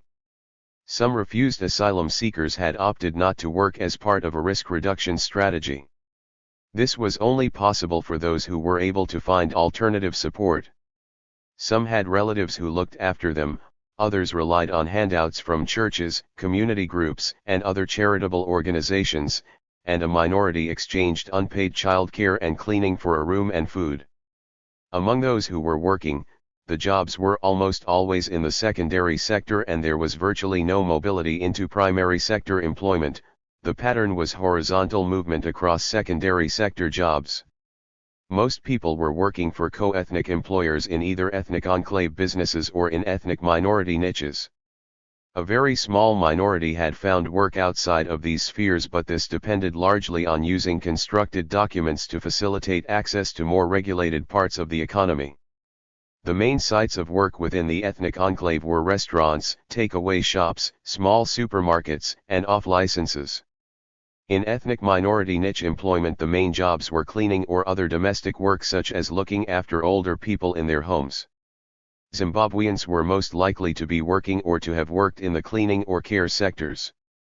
Brazilians worked for the most part in cleaning and restaurants, while the Chinese and Kurdish migrants were mostly rooted in co-ethnic enclave businesses, usually in the fast food sector, restaurants, supermarkets, and off-licenses. Ukrainian men tended to work in construction and women in a range of jobs largely within the service sector. Table 5.2 shows the employment situation of our respondents at the time of the interviews. A gendered dimension to work is evident. Men were in construction and building and were more likely to work in takeaway shops and restaurants. Within restaurants, men occupied the most physically demanding and hidden spaces of the kitchen, while women were more often found at the front of house, either taking orders or preparing drinks at the bar, though this required some English language skills. Reflecting on her previous job as a waitress, Zhu Chen mentioned the gendered division of labor in restaurants and takeaway shops. There's nothing else to do, apart from waiting at the table. They don't like hiring female workers to work in the kitchen. A minority of people had more than one job and, where this was the case, both jobs have been coded, so that, in the table, the total number of jobs adds up to more than the number of interviewees. A few Zimbabweans were doing very sporadic work such as occasional cake baking or hair braiding, an hour or two a month, and have been listed as not working. There was movement in and out of jobs, many of which were characterized by informality and insecurity. While Cobb, King, and Rodriguez's research with Mexicans in the United States found that informality was constructed as a necessary and positive thing, as it enabled work without questions and without having to produce documents, the reverse side of this was the precariousness of the job and the constant worry about when it might end. Fu Chenming sums up this feeling of insecurity when he says you are constantly worried that you might get sacked. Being in such a precarious state removes any kind of stability and makes planning almost impossible. As another interviewee stated, "We never feel secure. We may work today, but we won't know what will happen to us tomorrow." As a consequence of status, low pay, and long hours relative to those of other workers were reported and, while they were an accepted part of being undocumented, this did not alleviate the sense of resentment and injustice. The lack of choice and the inability to contest conditions at work, as a result of being undocumented, framed the ways in which most people talked about their jobs. The following quotations from Sir Hadu, who was working in an off-license, Jamie, who was working as a mechanic, and Ray, who had worked in a number of different jobs through what he describes as dodgy agencies, illustrate some of these experiences. The boss knows that you are undocumented and need to work, therefore he gets you to work more hours for less money. It's not an easy thing. You give the same effort but you get less. It's of course hard to accept. You are facing an injustice. It's frustrating because I would think, for the type of job I am doing right now, having the right documentation would mean that I would be earning more than I am getting. It's more of a fact that, if you don't have much of a choice, you sort of have to take what you get, so it's frustrating. The people that give you these jobs take liberties because they know you can't complain. That's why I got sick of it. At one job 8-hour shift, no break, no break. A British citizen wouldn't take that, it's against health and safety, but they do that because they know you can't complain. It's not right, but if you don't want to do it then go away. It's either you do it or you don't. Being undocumented can also create vulnerability in the workplace and, for some, verbal abuse and bullying were features of their experiences.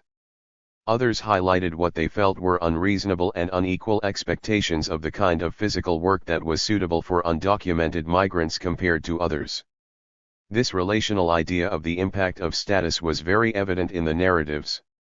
In the following quotations, Seaman talks about his experiences in a factory and Huidi Zhang about his work in a takeaway shop, while Levko alludes to the differential employer expectations based on perceptions of national group characteristics and immigration status.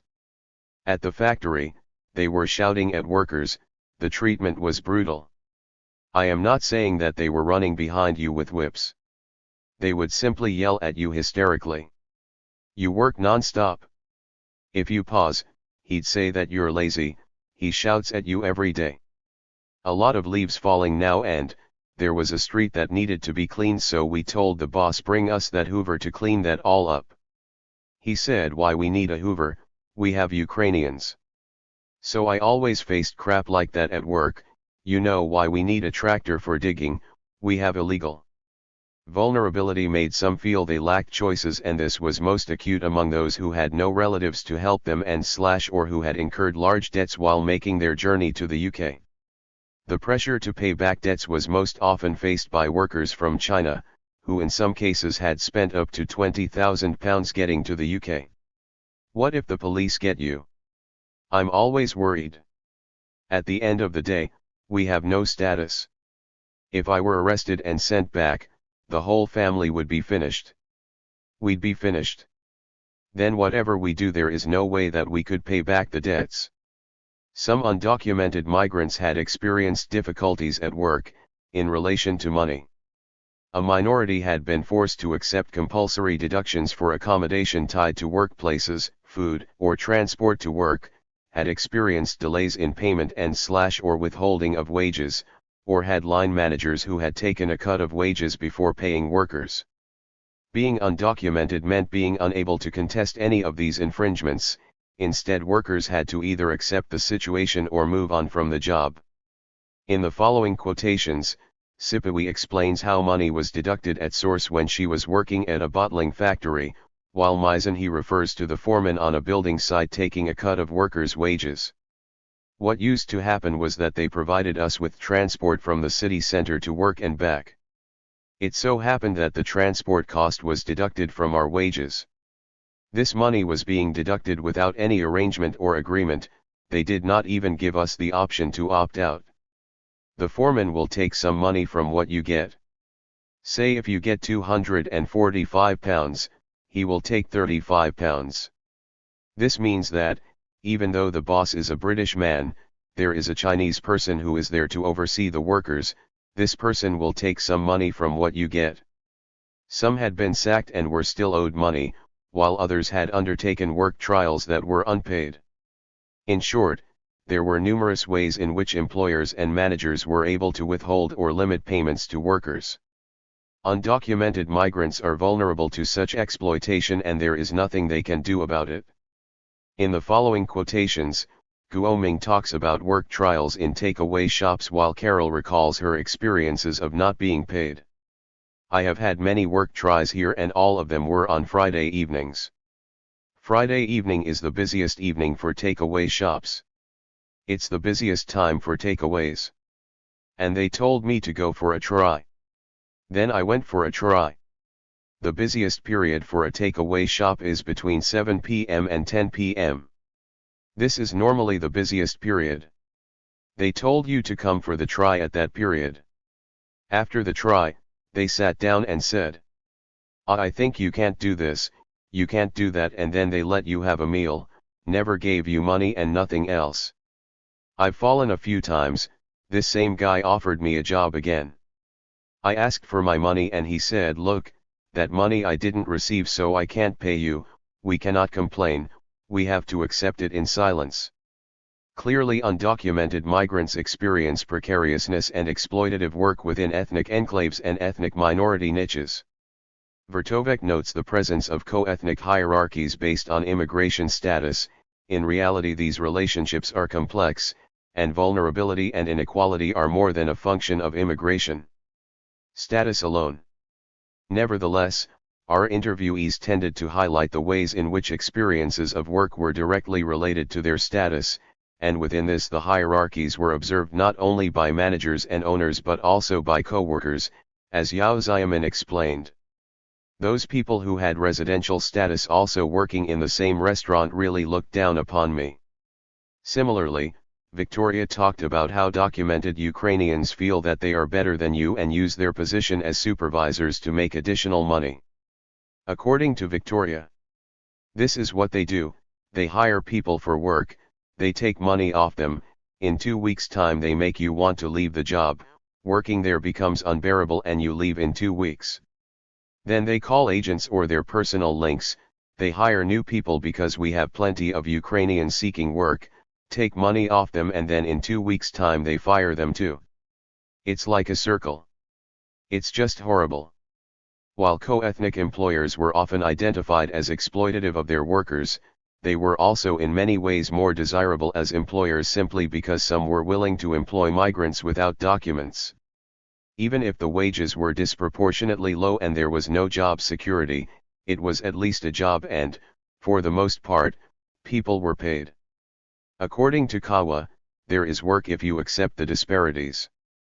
There is a lot of work, work is not a problem, because, everywhere there are shops, whoever wants to work, I mean whoever says there is no work, I mean the money is less, yes, you work long hours, it's true, you don't have a social life, it's true, but still there are jobs, work is never a problem. In this quotation, Kawa is referring specifically to work within the ethnic enclave environment.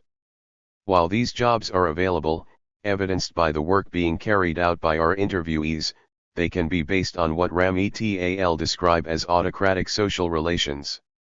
The most vulnerable workers can be trapped within a monolinguistic environment, unable to acquire either the language of the country of residence or the social networks outside of the immediate ethnic community that are crucial for facilitating integration within the wider society. Huidijong provides an example of someone trapped in an enclave business because he is undocumented and does not speak English. His working hours are long and his pay is low, even for a kitchen assistant working in a takeaway. He lives above the shop, so accommodation comes with the job, and he rarely goes out because he is terrified of being picked up by the police and being forced to return home. His difficulties are compounded by the large debts he has as a result of the journey to Britain, as noted earlier. He feels that he lacks choice, having been sacked from his previous job when the boss laid off everyone without a regular status due to a fear of raids on businesses employing people without the correct documents. In the following quotation he describes his current situation. It's very poor accommodation. I'm not even allowed to wash my clothes there. He says he has to save on water. Work starts from 10:30 in the morning and finishes after 12 midnight. Sometimes we finish work at 1 o'clock. You work non-stop. If you pause, he'd say that you're lazy. He shouts at you every day. He'd say that he pays you to work, and you're not doing the work for him. He'd then shout you. He'd say things like, people like you who have no status, not many people, not many restaurants out there would dare to hire you. Now that I hire you to work here, has meant that I'd already given you lots of respect. You should work harder and do a bit more for me. You know, I get very low wages. I don't know when I can pay back the debts. This feeling of powerlessness within the context of their undocumented status permeated migrants' narratives. Labor was seen as disposable and replaceable, and so conditions were not and could not be contested, as Sergei observed when he said basically you have no one to complain to. Similarly, Wendy Wong states they want to sack you, they sack you. The exercising of claims to employment rights and human rights is practically, if not theoretically, withheld from undocumented migrants, as rights depend on citizenship. Though human rights are person rights, the reality is that undocumented migrants with their associated deportability cannot realize their rights. Their position is further weakened because employers know that workers cannot contest the terms and conditions of their work, the withholding of money or being laid off with or without pay, and, while not all employers are unscrupulous, the power imbalance and the perception of economic needs render these workers seemingly powerless. As Bernice states, we have no rights at all. Undocumented migrants were aware of their options and looked for work in businesses where documents were not requested, which were basically ethnic enclave or ethnic minority niche businesses. Kawa, for instance, states that Kurds from Turkey work in kebab shops. Similarly, Serhadu notes, as an undocumented migrant, Kurdish markets or restaurants. There is nothing else. Though less specific about sectors, Diana makes a general point about limited options, stating the jobs that don't require documents are the ones where you work for Brazilians. Similarly, Kawa notes the divisions between employers in terms of who will and who will not ask for documents. If you go to English people, they ask. The Kurds, Turkish, Chinese, they don't ask. While the lack of documents dictates employers, sectors of employment and jobs, a lack of human capital in the form of English language and skills adds a layer of restriction on top of immigration status, as the following quotation shows. Apart from having no residential status, we don't speak English well, and we don't have any particular skills. That's why there is nothing we may do except restaurant jobs. For those with English language skills, there were occasional opportunities to obtain slightly better jobs for more money, though, for the most part, these jobs were still within ethnic niches. Working lives are relational and, in comparison to ethnic enclave jobs for non-English speakers, the jobs some English speakers could obtain were definitely seen as a step up. In the following quotation, Alice talks about the correlation between language and pay among Brazilian undocumented migrants. There are many Brazilians who are managers, chefs, delivery people, where they get a lot of money. Everything because they speak English well and get jobs that pay well. In reality, even those who were highly skilled and spoke English did not in any way fulfill their potential in the labor market as a consequence of multiple factors, of which status was the main determinant. There was a glass ceiling, though this was something that was also self-policed. For example, some had been offered opportunities for promotion at work but had turned these down or left the job before questions were asked, because of their status. Andrea had been working as a cleaner and the site engineer had offered her a promotion, as she describes. The engineer is the boss on the site, he has said, I'll move you to the reception but to work directly for us. I don't have documents. How was I going to get registered with them? How would I join the company? With fake documents. I don't know if they would check it. Although many of those who came to the UK and stayed as undocumented migrants were not highly skilled workers, a small minority arrived with skills and qualifications that they had been unable to make use of. In the following quotation, Tatiana notes how being undocumented was a leveler and superseded pre-migration experiences. Regardless of what professions they had home, they come here, they have no documents so they clean toilets too. The next section explores the ways in which undocumented migrants find work and notes the importance of narrow co-ethnic social networks and informality in this process. Finding employment, social networks, agencies, middlemen, and paying for jobs. Social networks were narrow and strictly regulated, as Chapter 6 will show, but for job seeking they were crucial and new arrivals set out to expand their networks with work opportunities in mind. Most work was found through informal word-of-mouth information about vacancies, and undocumented migrants mobilized their networks quickly and effectively in order to find work. Some undocumented migrants had used middlemen and or non-statutory agencies as part of their job search strategy but, as this incurred a cost, informal social networks were generally preferred. A minority had used cold calling to look for work, though this was done carefully and was restricted to co-ethnic businesses where documents were less likely to be requested.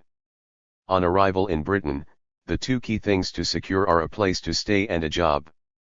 Those with family members, friends, or acquaintances used those contacts on arrival, as Gao Zheng and Yao Xiaomin describe. I knew my Gufu. He had been here several years before I came. So he went to pick me up when I arrived. He was the person who got me the first job. We generally need friends' help to find work. When we first came, we called friends and Laoxiang. The Laoxiang pass the information on vacancies from one to another.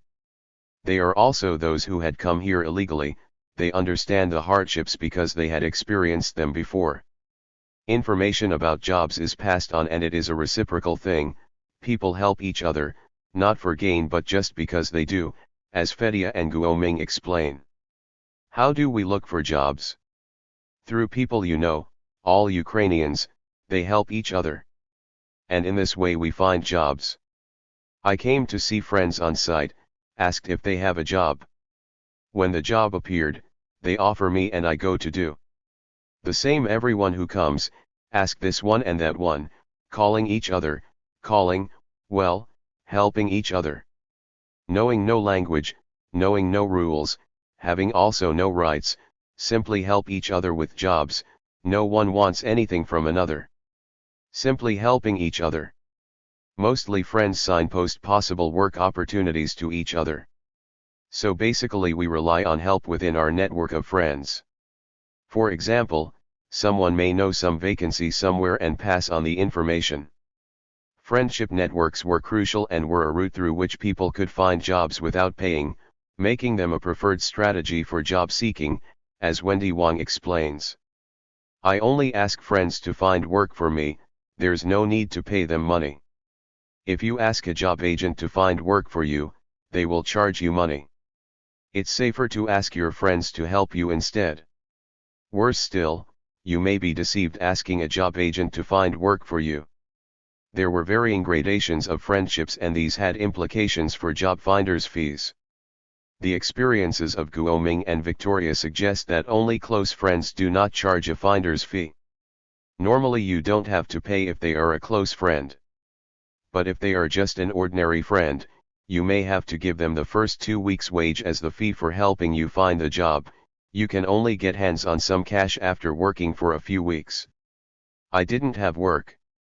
My friend's friend called me and said there was a woman who had a job, and when I went there she said I had to pay to work. I paid for that job, I don't remember exactly, but not less than £50. Within the informal labor market there was a complex system of payment in different sectors, with employers, managers, or middlemen taking money for the job in the form of wages or deposits, though on occasion this extended to friends too. In the kitchens of Chinese restaurants and takeaway shops, hierarchies and recruitment practices were known and understood among undocumented migrants, chefs, managers and business owners. Head chefs controlled the recruitment to kitchen jobs. When there was a vacancy they asked the other workers if they knew someone suitable, and, once someone was hired, the chef would take the first week's wages as a commission, as Yanjing explains. In the restaurants, it's the head chef who decides who to hire. They will tell the workers that he is looking for someone, and these workers will tell their friends about the job and recommend them to the chef. When a person is hired, he will normally have to give the head chef his first week's wage, which is normally 100 and something pounds. Agents were also used to find jobs in restaurants, and variable fees were paid for these services, though they often amounted to around 1 week's pay. However, the agents might also put forward jobs that the job seekers had no chance of getting but had to pay for nevertheless. For example, you tell them that you are looking for a job in the kitchen and you give £100 for this. They then give you information about a few vacancies. But these are often vacancies that demand a high level of English from the job seekers. That means they get you something that you can't do because of the English level required. And then they'd say that it is not their business if you don't meet the requirements. They only care about the £100 fee. Others alluded to paying deposits for jobs in hotels and for cleaning jobs. Either the money was paid in advance or was withheld from the initial earnings, as Augusto explains. I did cleaning from 6 to 8 and I paid for it, you know. In this case the deposit was kept by the guy and 1 more week, so 2 weeks altogether. I started earning money in the 3rd week. Job search strategies were not static but depended on where people were living and what their networks were in the locality. The creation of networks was deemed to be important because without them finding work was very difficult. You have to locate networks for your particular community, find the places where people meet, where you can get information, hear about jobs and buy documents. In the following quotations, Daniel and Sergei both explain the need to communicate with others in order to find what you need. It's talking, approaching, and talking, especially here. Here if you don't communicate, you starve, so, go after it, get up early and go out. I went to the Brazilian bar, there I looked around and thought, this is the place everything happens around here, what is good, what is bad, it goes around there. There you find drug dealers, prostitutes, good people, people selling documents. I found a job by communicating with people. I mean, I started asking if there were any jobs. I've met people who were good, right? They, literally all of them said that they know some jobs available, and if I want to do it, they gave me telephone numbers and linked me with those people. That's how I got that pub job.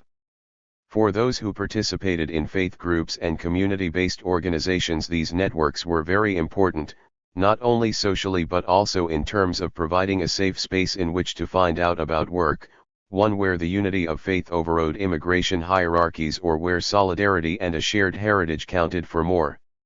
A number of our interviewees had been signposted towards jobs or had been employed through church contacts or the contacts made through community associations. For others, ethnicity was the key factor in searching for work, and involved understanding the nature of the informal ethnic enclave economy. Kawa, for example, used his knowledge of local business and cold calling on Kurdish shop owners to find work. I go to the shops and ask shop owner whether he or she need any workers. And they say, do you understand the job? And they say, come and work. Similarly, AIM describes the ways in which certain signifiers are used to identify safe places to ask for work when cold calling. We are a feudal society. We go through these contacts.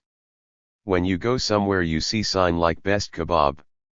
We understand the place belong to the Kurds. We know Indian, Pakistani, or Chinese shops through their signs.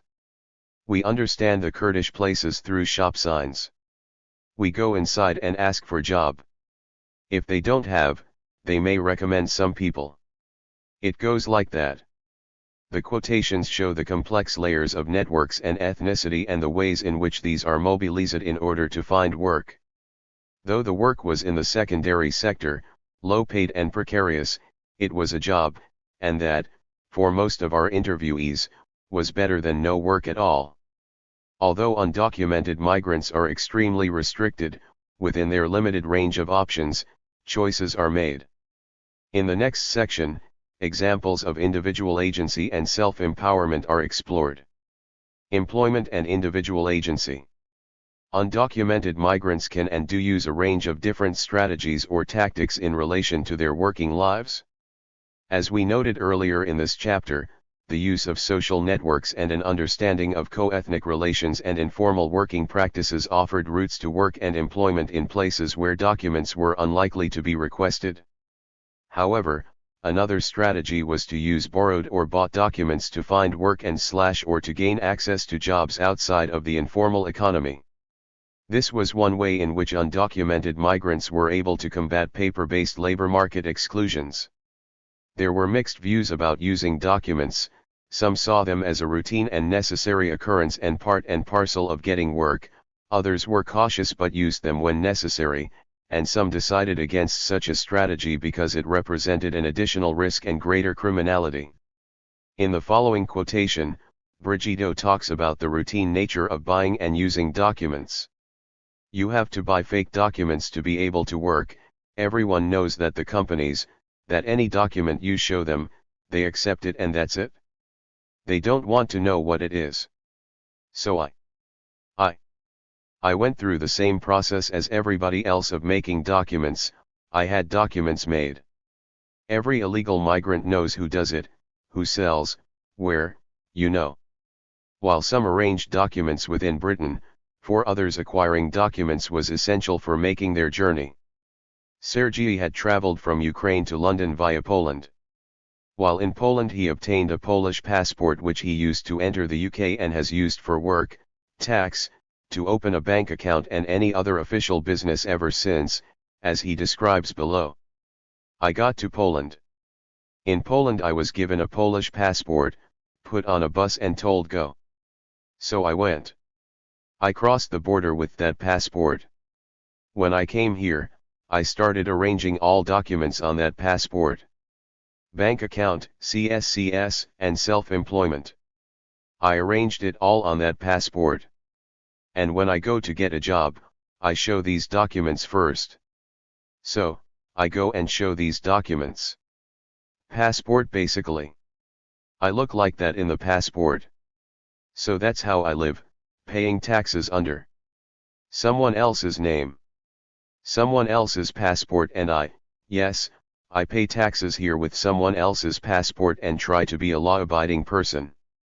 I know, of course, that I've broken the law but I try to be a law-abiding person. I pay taxes and everything, and that's how I live. Rather than buying documents, systems were in place to borrow names and to pay for document loans. Fang Ping worked at a market stall on a Sunday and paid compatriots for the documents needed to set up a stall, as she describes in the following quotation. We can borrow residential status from friends. They have residential status, even though we don't. We can pay them a certain amount of fee per day, depending on how much we earn. Using constructed documents was a choice made by some, though others made the decision not to use them because of the risks. Colin had been in the UK since he was a teenager and had gained GCSEs and A-levels and been offered a place at university. However, he was unable to take the place because he didn't have documents.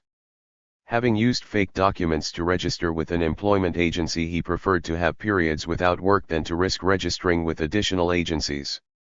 I was not working for a period of about 6 months because the agency I was registered with had no jobs and I was afraid to use the fake documents to register with other places, so I kept on hoping that the agency I was already registered with would get jobs and send me to work.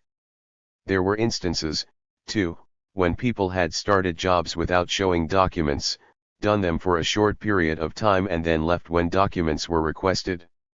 Sometimes this even resulted in a loss of payment, as Bernice describes. Many times I went to work as a cleaner in companies to clean offices in the morning. I'd work for 2 weeks, then, after 2 weeks, they would tell me that the payment was done every 2 weeks. Then in 2 weeks they'd ask me for documents, then I wouldn't take any, then I'd lose the 2 weeks of work. Ray was a young man from Zimbabwe who had been in the UK for 8 years, from the age of 13. He was exceptional among our interviewees because he was one of only a few working in the regulated part of the economy within corporate sales. Having experienced working in ethnic enclave environments, he decided to buy a passport to open doors. The document cost him £1,000, and in the quotation below he talks about how being able to speak with an English accent has really benefited him. If you get a passport, you are pretty much sorted for a lot of things. I'm quite fortunate for having adopted English speech. I think it's difficult for an African person with a very strong African accent to be able to say I hold a passport. I am fortunate that I picked up on English speech and people do buy it when I say I hold a passport. Why would you think otherwise? Regardless of his relatively advantageous position, Ray was often anxious and fearful. Always having to have a story and to remember it took a lot of energy. Clearly there were benefits to certain workplace strategies, but there were also costs, not only having to remember what story had been told to which people, but also trying to safeguard privacy as much as possible. This need for secrets and lies permeated social lives too, as we explore in the following chapter. While undocumented migrants limit their social networks, they are nevertheless necessary, as we have seen in relation to jobs. These networks are also crucial for those who have decided not to risk working and for those who have found themselves without work. Managing without work. Not everyone was working, some people had decided not to work as it was too risky. However, not working was contingent on having alternative ways of surviving. Terry, for example, lived with his mother and 3 brothers. In the quotation below, Terry reflects on his decision not to look for work. I don't even really try to look for work because going to be asked the same questions, and because you don't have the answers, what's the point? For me though, because I've got my mum to support me, it sort of lightens it up. But in a situation where she was gone, that would be a whole different situation, so now we just thank God for what we have. For those without close family members to support them, the assistance offered by friends was sometimes crucial for subsistence survival. During periods out of work, friends helped with food, rents and loans, and in some instances even the payment of remittances. These arrangements were embedded within the immediate co-ethnic group and were based on trust and reciprocity. Though many of the friendships were new, less than 2 years old in the cases of Wendy Wang and Jess Chang, the importance of these networks and the trust that dictated these arrangements was evident. Jess Chang was living in a shared house and was sending money to China to pay off a loan incurred as a result of her migration journey. I sometimes borrow money from my friends to send home. We always try to help out among themselves. If a friend doesn't trust you, they won't lend you the money. It's those who trust each other that offer support. I need to send money home. Normally each time I'd send £800 and this will get you 10,000 back home. If I haven't enough money, I'd borrow from my friends. I'd give them the money back when I get my wage the following week. Whenever I asked them to lend money, generally they'd say yes. Of course I'd lend them money when they need help. We help each other like this. However, it's not always easy to rely on the support of friends, and for some young people this dependency on others was very problematic. There has been a period that I did not work. During that time my close friends supported me. I was under severe stress and suffering from that. Always aware of the precarious nature of their work and vulnerability brought about by being undocumented, most of those interviewed had saved money and continued to save money as an insurance against periods out of work. According to Fedia, everyone tries to put something aside. Not working means spending savings, as Levko noted when he said, "I had a little savings, for rainy days." The strain is evident in Natalia's account. "We are now working real hard, you constantly work and work and work because you don't know what'll be tomorrow, you are worried all the time."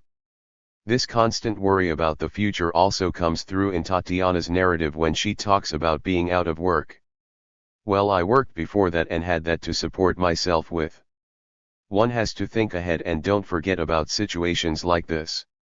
The pressure on young people to stay in work, whatever the job and however poor the conditions, could leave them tied to particular jobs.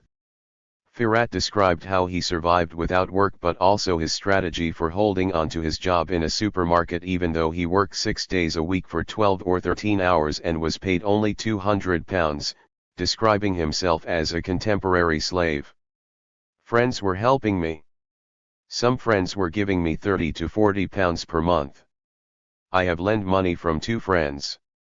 I paid them back when I found job. I had to reduce my spending to pay them back. That's why I don't want to leave this job. It's really difficult for undocumented person to be jobless. This is what I think. Being undocumented is really difficult.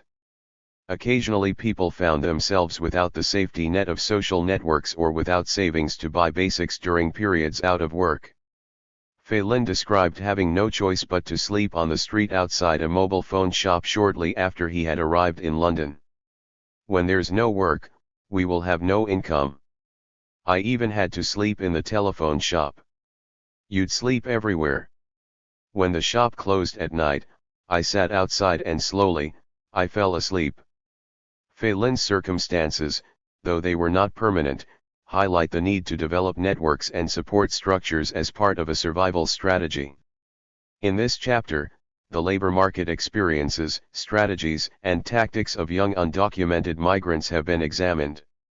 The chapter shows the excluded and marginalized position of undocumented migrants who, for the most part, were working within ethnic enclaves or ethnic minority niches in precarious jobs, characterized by low pay, poor terms and conditions, and no rights. There was a sense of taking what is metered out for the most vulnerable, especially among those without English language skills.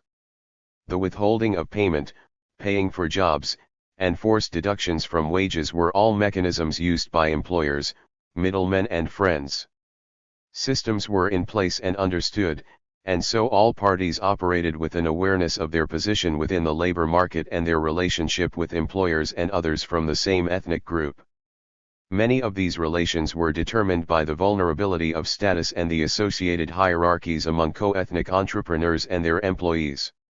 Undocumented migrants knew what they could and could not do, and operated constantly within self-imposed boundaries around their perceptions of what was safe and what risks were worth taking.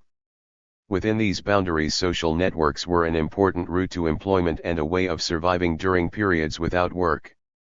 These self-policed boundaries were one of the key ways in which undocumented migrants asserted some kind of agency over their working lives, an agency which, as the chapter has shown, was achieved to different degrees within the limitations of their undocumented status. 6. Fragile communities, social networks and geographies of undocumentedness. Social networks play a crucial role in the lives of undocumented migrants, shaping their decisions over migration destinations, routes and entry strategies. Migration research has explored the role of social networks at different stages of the migration process, including the direction and persistence of migration flows, the resilience of migration routes and systems, transnational ties and diasporic practices, and settlement patterns and incorporation. Research on immigrant incorporation into the U.S. shows that immigrants settle in communities with well-established networks more easily than in communities with poorly developed networks. In the UK, research has identified the contribution that formal and informal networks make to the integration of new migrants, particularly in the form of ethnic ties. However, these ties exist within social, economic, and class hierarchies and are heavily conditioned by the broader race relations and multicultural frameworks in which they function. Social networks provide newcomers with different types of assistance, including emotional, informational and instrumental support as well as companionship. As discussed in chapters 4 and 5, kinship and friendship networks assist new arrivals in their search for accommodation, with information about job opportunities, or simply by offering a place to stay and a warm meal for the first few days. 99. 100. Social networks, however, are not static. Following Boyd's invitation to consider how social networks change over time, Hagen shows the dynamic, contingent, and gendered nature of immigrants' social networks, pointing out how they take on different forms and functions not only for women and men, but also for single people and families and low and high-skilled migrants. Migrants build networks over time, and these networks form a vital part of the social capital needed to better maximize opportunities. Those with irregular status can and do expand their social networks outside their immediate co-ethnic group and, in so doing, access vital resources. Thus, a key theme within the sociological literature has been the ways in which networks offer routes to financial, social, and/or culture improvements. In contrast, those without irregular status, as we shall see in this chapter, for the most part remain entrenched within narrow kinship and co-ethnic networks, limiting their access to the vital resources that can assist with integration more widely. Nevertheless, these narrow social networks, as previous chapters demonstrated, have relevance to the everyday lives of undocumented migrants. This chapter turns the discussion of social networks on its head to investigate the ways in which a lack of legal status shapes migrants' formal and informal engagement with different types of network. We focus on relationships and interactions with family, friends, and acquaintances, as well as with community and faith-based organizations. Our exploration of the impacts of a lack of legal status on the social worlds and social networks of undocumented migrants will focus on three aspects in particular. First, the impact of being undocumented on the way in which migrants choose who to interact with and how to do so in formal and informal settings. Secondly, the range of social activities in which undocumented migrants participate and the places where they socialize. And finally, the impact of legal status on transnational activities, in particular remittances. Here in England, you need other people, family, friends, and acquaintances. Daniel's words capture the importance of social networks as a support mechanism for migrants with a precarious legal status.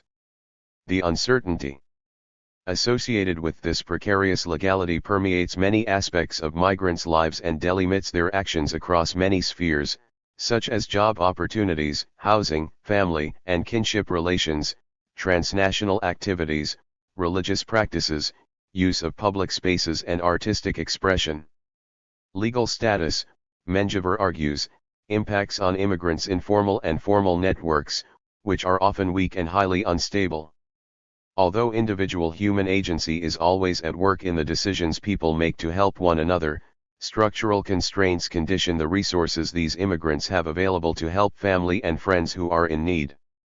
In a comparative study into the kinship networks of Mexican, Salvadorian and Vietnamese immigrants who had recently arrived in the United States, Menjivar illustrated the impact of immigrants' reliance on support from these networks and highlighted the circumstances and factors that can mitigate, override, or even reverse the role that such networks play in the settlement of newcomers, and how their capacity to provide support and assistance to new migrants results from the interplay of personal and group-specific characteristics and reception context-specific structures and resources. Similarly, Collier's study of Algerian migration to the UK shows that, as a result of immigration restrictions, undocumented migrants use social networks differently, focusing on weaker ties rather than on stronger, France-based, family networks. Undocumented migrants face the greatest structural barriers to resources. Nevertheless, our research found that these young people were able to operationalize the limited resources available to them and often used their social networks effectively. In all 5 country of origin groups in our study, family and friends were not only the main points of reference in young undocumented migrants' social lives, but also the main source of advice and support in case of need. Trust is central to the ways in which undocumented migrants develop and establish their social networks. Family and friends represented an invaluable resource, especially at an early stage of the migrant's life in Britain, particularly for Kurdish and Zimbabwean respondents.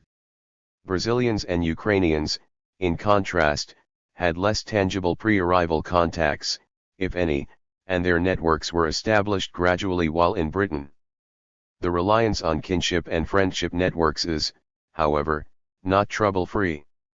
Chapter 4 showed that family members in particular were invaluable on arrival but not always a longer-term solution to basic housing and other problems. In our interviews we encountered cases of conflict and separation due, at least in part, to the position of dependency that the undocumented migrant was in because of his or her lack of status. Aveshan is a single parent and lives in a situation of extreme destitution, relying almost exclusively on the support of fellow Kurds. But the feeling of being a burden on other people causes great distress to her and her child. Nobody wants to see you. They perceive you as burden. No one wants to look after you. As Papiers and Collier show in their ethnographic study of Sri Lankan migration to Italy, the social network work, that is, the conscious efforts that actors make to foster social relations for their own future benefit, is particularly pronounced among undocumented migrants. Among our respondents, most migrants felt the need to expand their network of contacts after arrival, however attention underpinned their decisions over whom to interact with and how. On the one hand, migrants were aware and mindful of the risk of being stigmatized or even reported to the police because of their legal status. On the other, they were also aware of the importance of building a network of friends and acquaintances who could provide advice, support, information about jobs and help in case of need, as Diana and Yingying Cai explain. If you meet people, you can't tell them much, you don't know if you can trust them or not. Sometimes, the few times I talked about it, I talked to people who don't have documents either. I joked, if you do something to me, I'll take you down with me. I know where you live. I want to make more friends, because living in a foreign land you can only rely on friends for support. How migrants negotiated this tension and the associated risks varied and depended on a number of factors and circumstances. For some, the solution was to close themselves off to the outside world in order to avoid risk, for others it was to limit personal contacts to a superficial level. More often, migrants looked for a middle way. It was in the search for this middle way that the decision about if and how to let someone know about their legal status became relevant.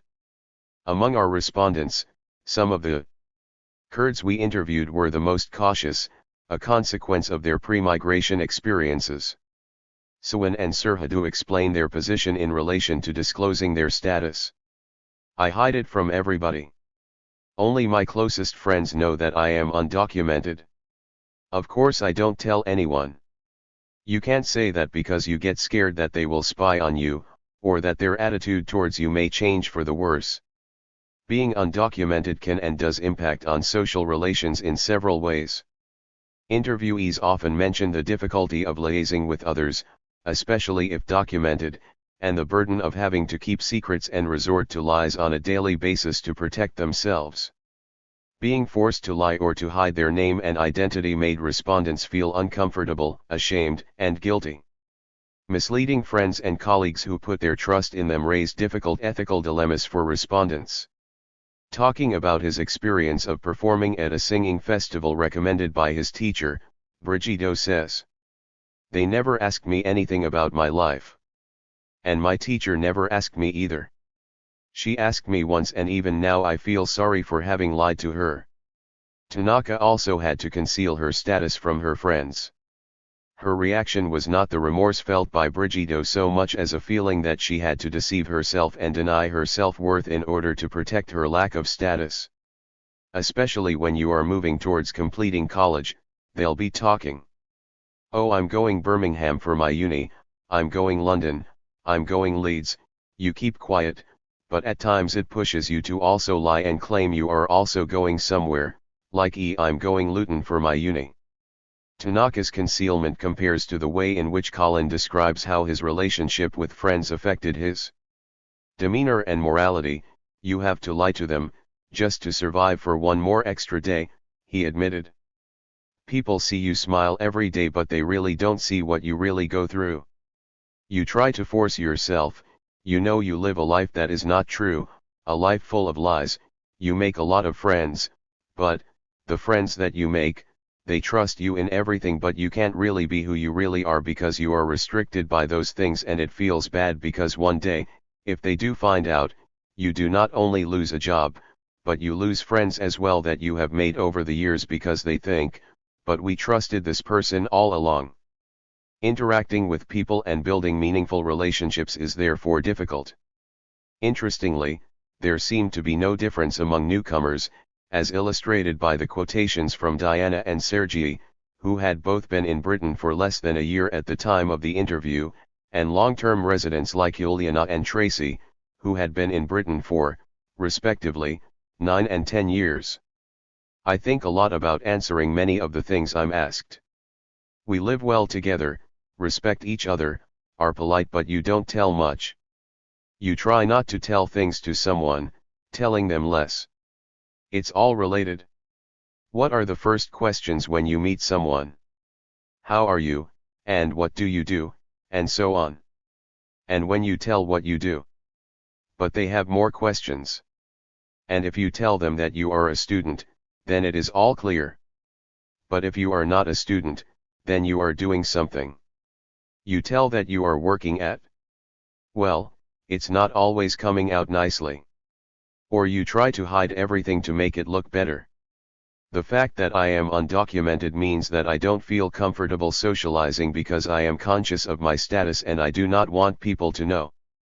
This unresolved tension can lead, ultimately, to the breakup of partnerships and friendships, as in the cases of Aimed and Fernando. Aimed, confronted with a direct question regarding his legal status, was unwilling to live in deception and could see no alternative but to end his relationship with his British girlfriend, cutting all contact. Fernando likewise could see no way forward in his relationship, as his girlfriend did not want to be involved in issues concerning his legal status. One day my girlfriend came and said, "Can I ask you a question?" She asked me my immigration status in this country. Then I think she realized that I am undocumented. Then I have finished the relationship with her, changed my mobile number. I have a girlfriend who is from Germany, I've been with her for 2 years. She does not want to have anything serious with me due to whom I am. She said it, she made it clear. I try to convince her, but the situation is more complicated than the pleasure I give her. Firat was very unusual because he had been married in Britain. The marriage did not last due in part to the hostility and overt racism he faced from his in-laws, who assumed that his only interest was a passport. I started having problems with her brothers. They knew that I did not have documents and they were telling me mean things when they see me somewhere. They were saying that I have married to their sister for the passport. I was working in at that time and they came there to depreciate me in front of my friends.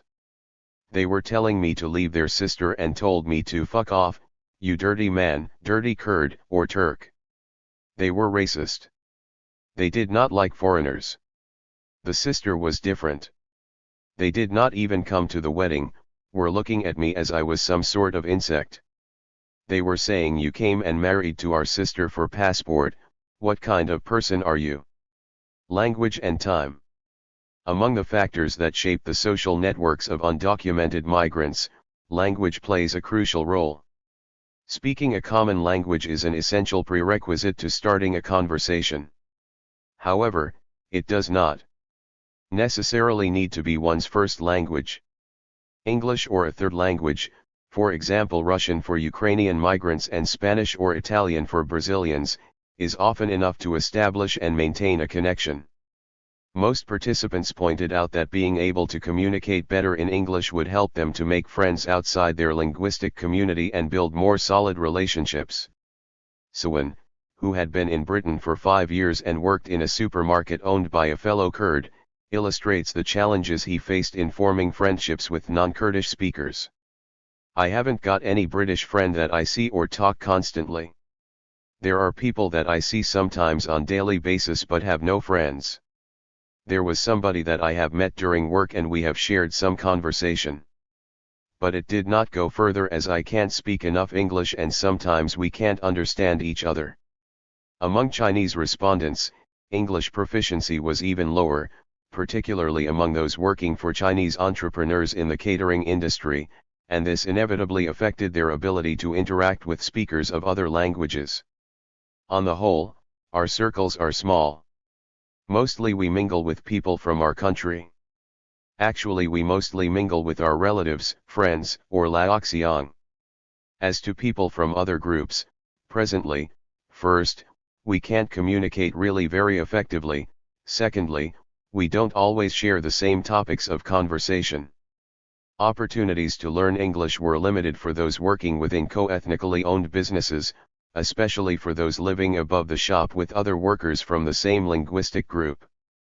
Speaking a common language is not enough to build a social network if there is no time, or place, to meet new people.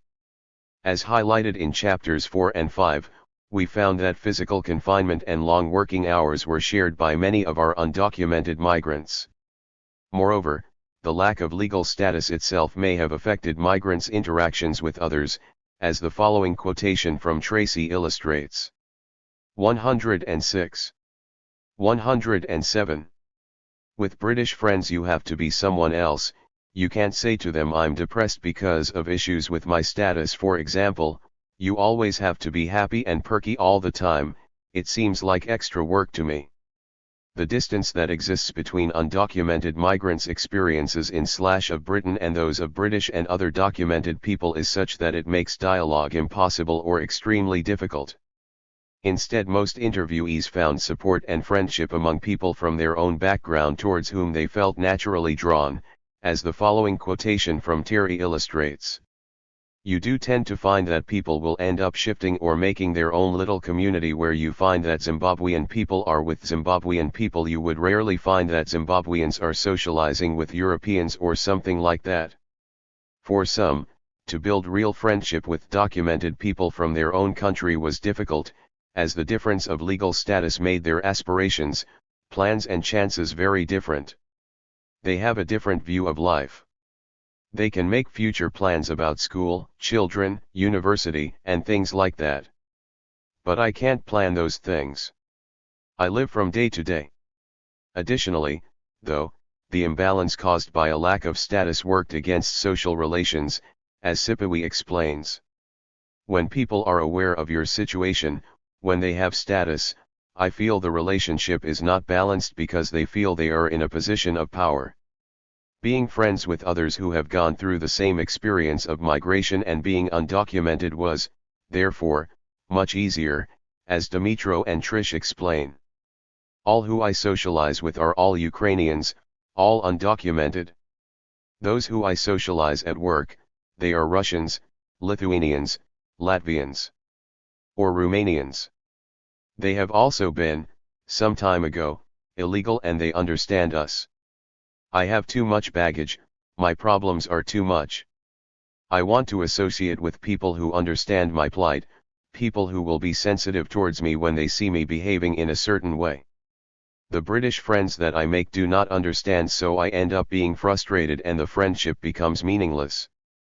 Nisir Wan explained how difficult it was for an undocumented person to marry someone as there would always be an element of suspicion about their motives.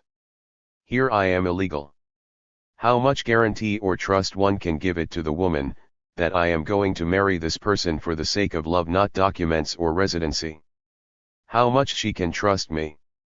It's reasonable to have doubt about it. Relationships were difficult for young undocumented migrants, due to the pressures and conflicts associated with their lack of status, especially among those working long and unsocial hours. Additionally, socializing required monetary resources, and for some, such as Trish, a 25-year-old woman from Zimbabwe, said, "It's a luxury I can't afford." Social lives and relationships were also hampered by accommodation. Most people were living above the shop, staying in shared multiple occupancy housing or with friends, acquaintances, or family members. In such housing situations, it can be difficult or impossible to invite round friends or partners. Sipwi, for instance, a 30-year-old Zimbabwean woman, said she felt ashamed about showing people where I live. Barriers to social interactions may be part of a strategy, but they are also a consequence of circumstances. Negotiating the boundaries of the community of trust and reciprocity. Opportunities to access support varied, as did the type of support sought according to the different stages of migration and the demography and geography of each community. The existence of community organizations and faith groups that provide support and advice to undocumented migrants varied between the national groups and across the different localities. Often, where young undocumented migrants accessed community organizations and support groups, it was because family and friends had provided them with information.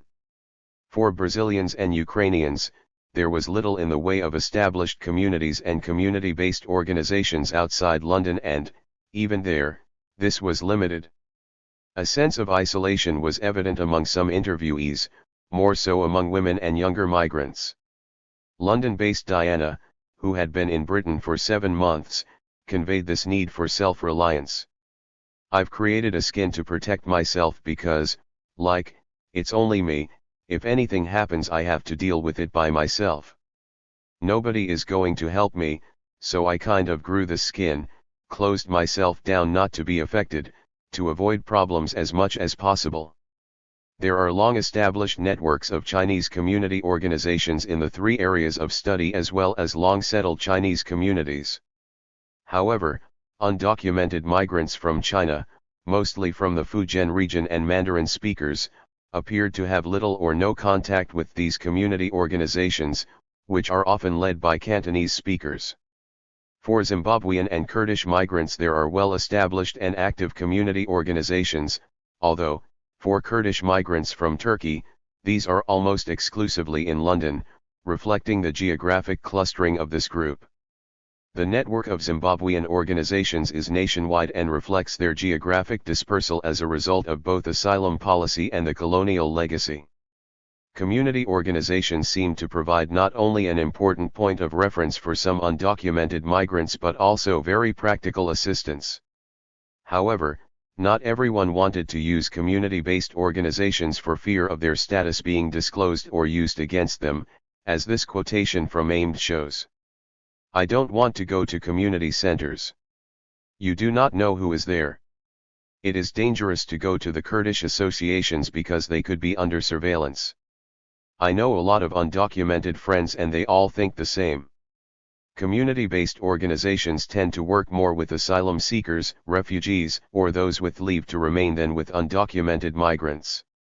Our interviews also showed that those undocumented migrants who had been through the asylum process were more likely to access these organizations than others, and so, among our interviewees, they were used most often by Kurds from Turkey and Zimbabweans. These groups provided not only an important source of information and advice, and engagement in country of origin politics and culture, but also social interactions that helped to alleviate some of the loneliness and alienation that these young people experienced. Talking about her engagement with a local community group and the church, Sipwi said, "My social life has improved since I joined the center because I've made friends at the center and I also go to church, so that's improved my social life." Faith groups, like community organizations, provided an important source of support, although they were used more by Zimbabwean, Brazilian, and Ukrainian young people than by the Kurds and Chinese. Churches offer undocumented migrants spiritual guidance and relief from the moral dilemma stemming from their situation, a safe haven for them, and an environment in which they did not feel different or discriminated against because of their legal status. Sometimes you feel suffocated because you don't open up to people, so someone comes out of the blue and says some things to you, as if you ask to hear that, and this is good, this is something from God.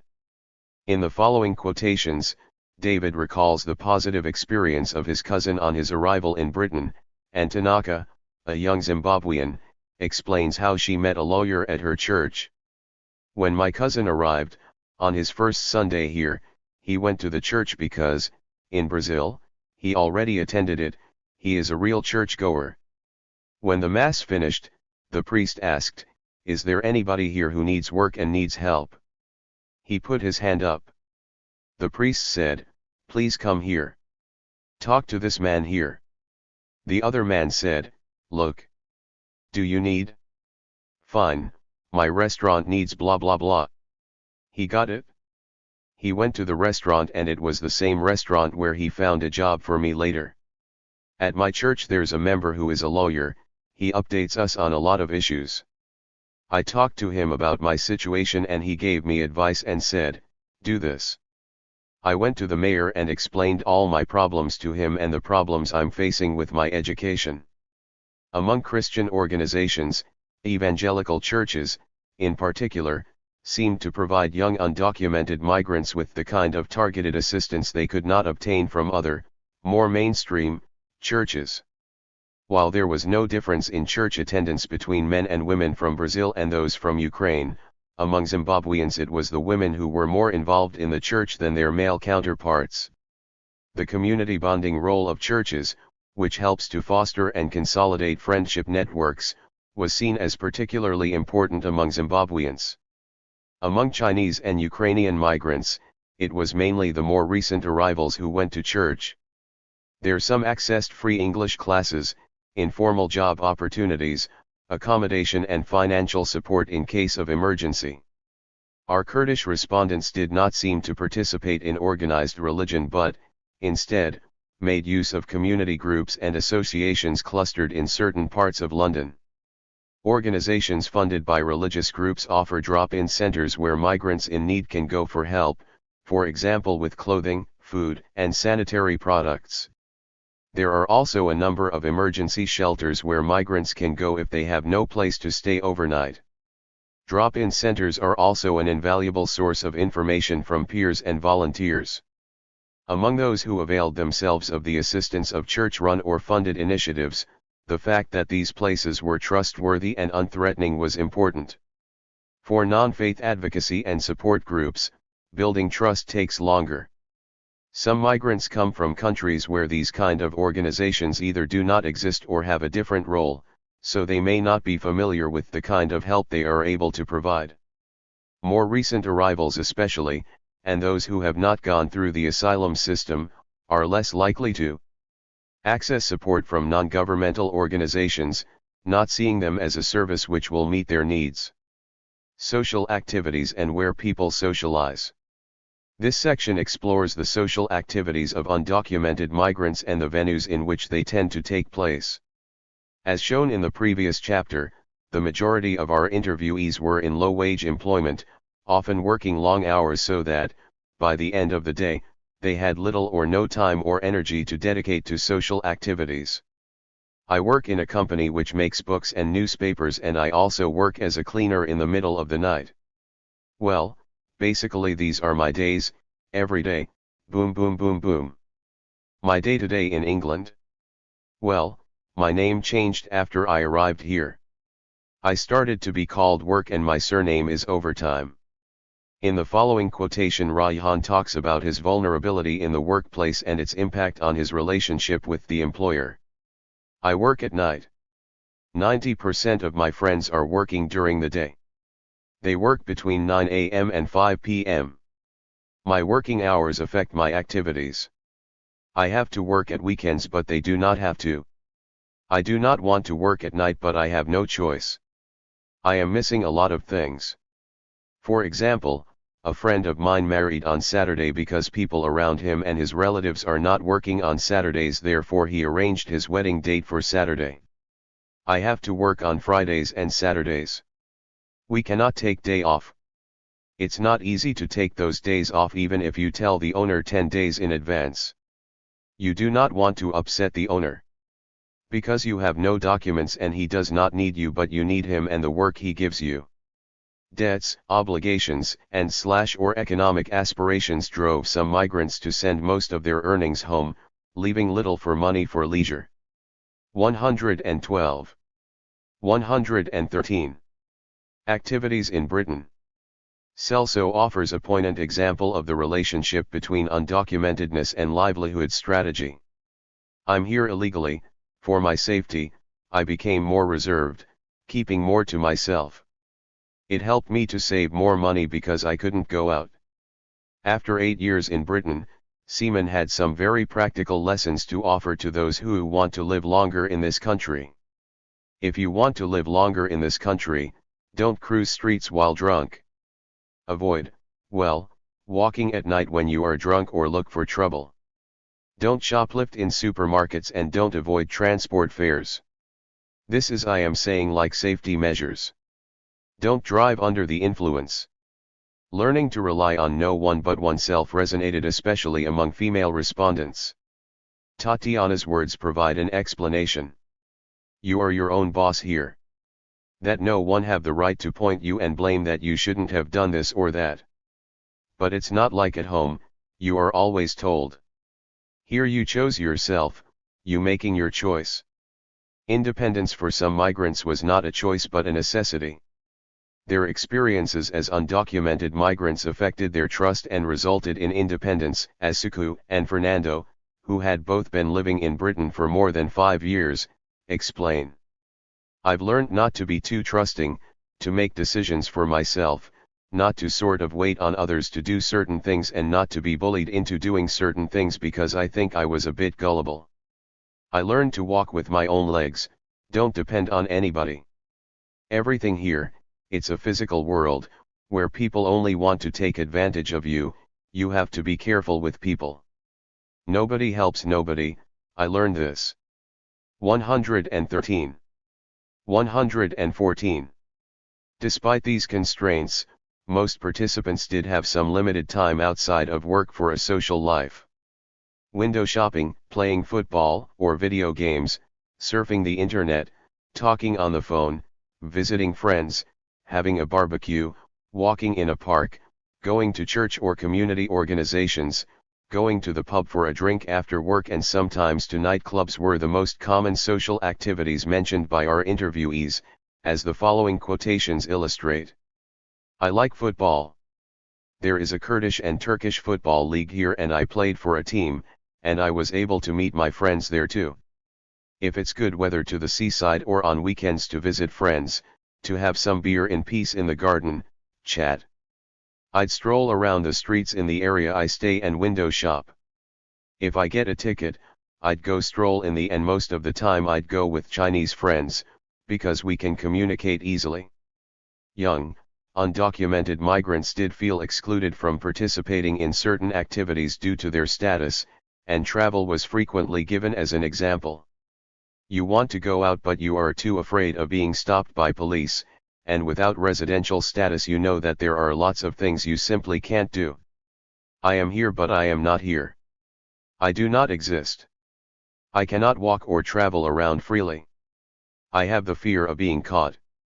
If you had the right to see the people you like, there would be no problem in being an illegal migrant. That's the only problem I've got. Being unable to travel freely also exposed undocumented migrants to their legal peers, affecting the way they related to others. Levko and Dylan came to Britain when they were teenagers, Levko at 16 and Dylan at 14. They had active social lives and many friends, nonetheless there were 114. 115. Moments and situations when they felt different from their peers because of their status. If you think about it, many things would be different. I have friends, they all like, oh, we are going on holiday there, we are going on holiday here. You can't even go to see something for 2, 3 days. Where can you go? Go nowhere. I cannot socialize as much as I would like to. I would like to travel more. I would like to see different places and countries. For example, now we are coming to end of summer. People will get back from holiday and tell me where they have been to. They will ask where I have been to. I will tell them that I was here. Everyday activities like joining a gym or going clubbing could also become difficult, if not impossible.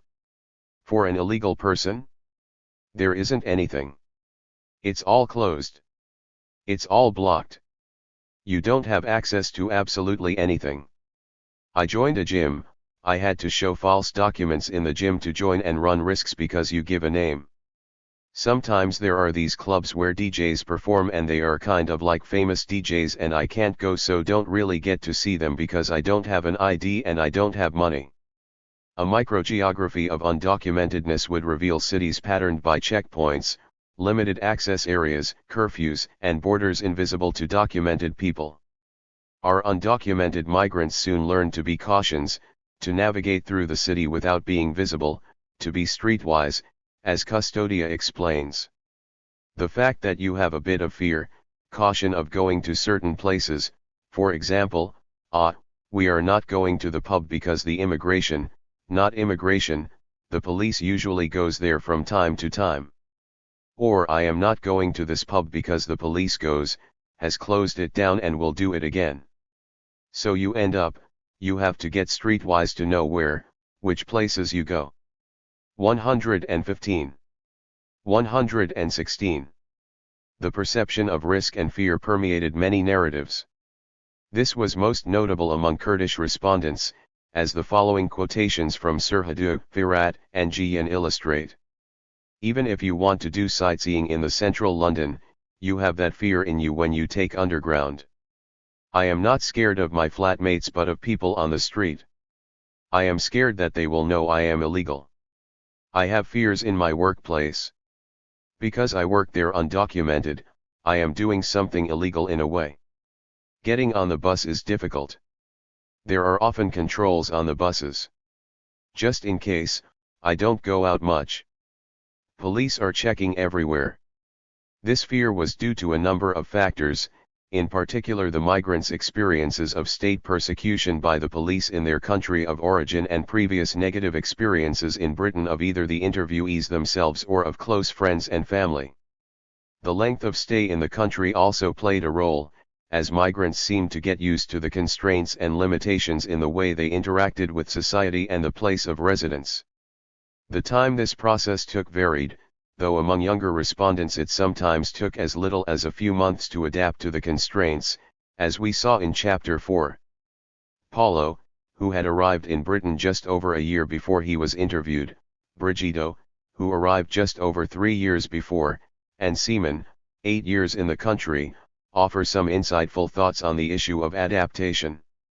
Simply, you so get used to this that sometimes it happens that I even forget that I'm undocumented. I now simply came to terms with that I simply can't go and that's all. I can't travel, I can't do this, I can't do other certain things. By now, I got so used to it. You develop this immunity that we now, how they say, whatever stick was thrown in wheels, we always find a way out. Life like this is very restrictive, and you get used to it. I got used to it. It is not a problem any longer live like this, you know. 116. 117. In my case, it's actually good. It means I have more time to dedicate to what I want. But not everybody is like me. Before, I was afraid. Well, afraid, I simply didn't want to go home. Now, it is more or less normal. I assess the situation realistically, with experience. Past anxieties, emotions, to ruin your mentality because of all this not necessary. In Britain, racism was an experience that impacted on the lives of some of our young interviewees and differentiated experiences between and within the 5 country of origin groups. Migrants from visible minorities, notably Zimbabweans and black Brazilians, encountered a different reality compared to Ukrainians and white Brazilians that also affected their social life and perceptions of Britain, as the quotations below from Jamie and Daniel illustrate. I have experienced racism here. It's not as open, but you can tell how people react towards you, and the fact that you are from a foreign country, people have sort of got this perception about you that you're a black person and you're like that. I was humiliated many times because here, if you are not humiliated, you are not in England. And, it's not by English people. Most of the people who humiliate you are not English, they are immigrants, most of them are immigrants. You hear so many things that are not logical. I have been called monkey and you have to keep quiet. Research has highlighted the close relationship between racial profiling and immigration enforcement. Romero observes how such practices produce a number of negative effects which extend beyond undocumented migrants, such as, for example, deterring political participation among targeted ethnic communities, racially identifying urban spaces, and establish, maintain, and reinforce second-class citizenship and limit civil, political, economic, and cultural rights and opportunities. Daniel, in just a few months, he arrived in England 8 months before he was interviewed, had learned a few lessons on how to avoid unnecessary risk. Taking a taxi instead of a short walk home after a 117. 118. Night out, in order to avoid the police, was one of the solutions he came up with to overcome the issue of visibility. Sometimes it's possible for you to go on foot. Sometimes I'm here in the center and I decide to go to a friend's house, sometimes I catch a taxi depending on how late it is, although I could go on foot. You are always worried. Inviting people home, visiting them in their houses, going to a church or a community center or walking in a park, were considered safe social activities by most interviewees. These were situations and moments in which most interviewees felt they were no different from others because of their status. Does not affect me under this roof of association. But if I go out, it does. The internet was another place where young undocumented migrants felt secure. Social networking sites, Skype, emailing, and instant messaging were important components of the daily lives of several interviewees. Public libraries provided, for some, a safe haven where they could access the internet. I am always in front of the computer. I have that kind of computer mania. If there is no work, I would not leave the house. I wake up in the morning and directly turn on the computer. I spend most of my pastime on the internet. When there is nothing else to do. My life here is on the computer. If I don't have it, I die. Among young migrants with families, social life was planned around the family and revolved around the children's activities. Both Ligia and Augusto had their family in Britain. Ligia had been in England for 5 years and had 3 children and a husband to look after. Augusto had been in England for 3 years and was living with his wife and his British-born son, while his older daughter lived in Brazil with his wife's parents. 118. 119. I can't have a free minute. My free minute is at midnight when they are all asleep. I make myself a tea and then, I can really sit down, to see something on the computer, watch TV. After, I get things ready for tomorrow, children's uniforms and all that. On Sunday, the only day, I have to go out with my wife because she doesn't work. We have a small boy, she is taking care of him, right? So on Sunday I try to please her, we go out, even if I don't rest, but I try to do something, right? Remittances and undocumented migrants. Transnationalism. Transnational obligations and family roles are not static but negotiated and renegotiated throughout the migration project. Transnational activities are shaped by the interplay of several macro and micro factors, not least time, spatial distance, and immigration status. Time away from home, lack of time due to long working hours, different time zones and daily routines were mentioned by several migrants as factors affecting their relations with families and friends at home, as Alice's and Juliana's words illustrate. I work the whole day, return home only in the evening.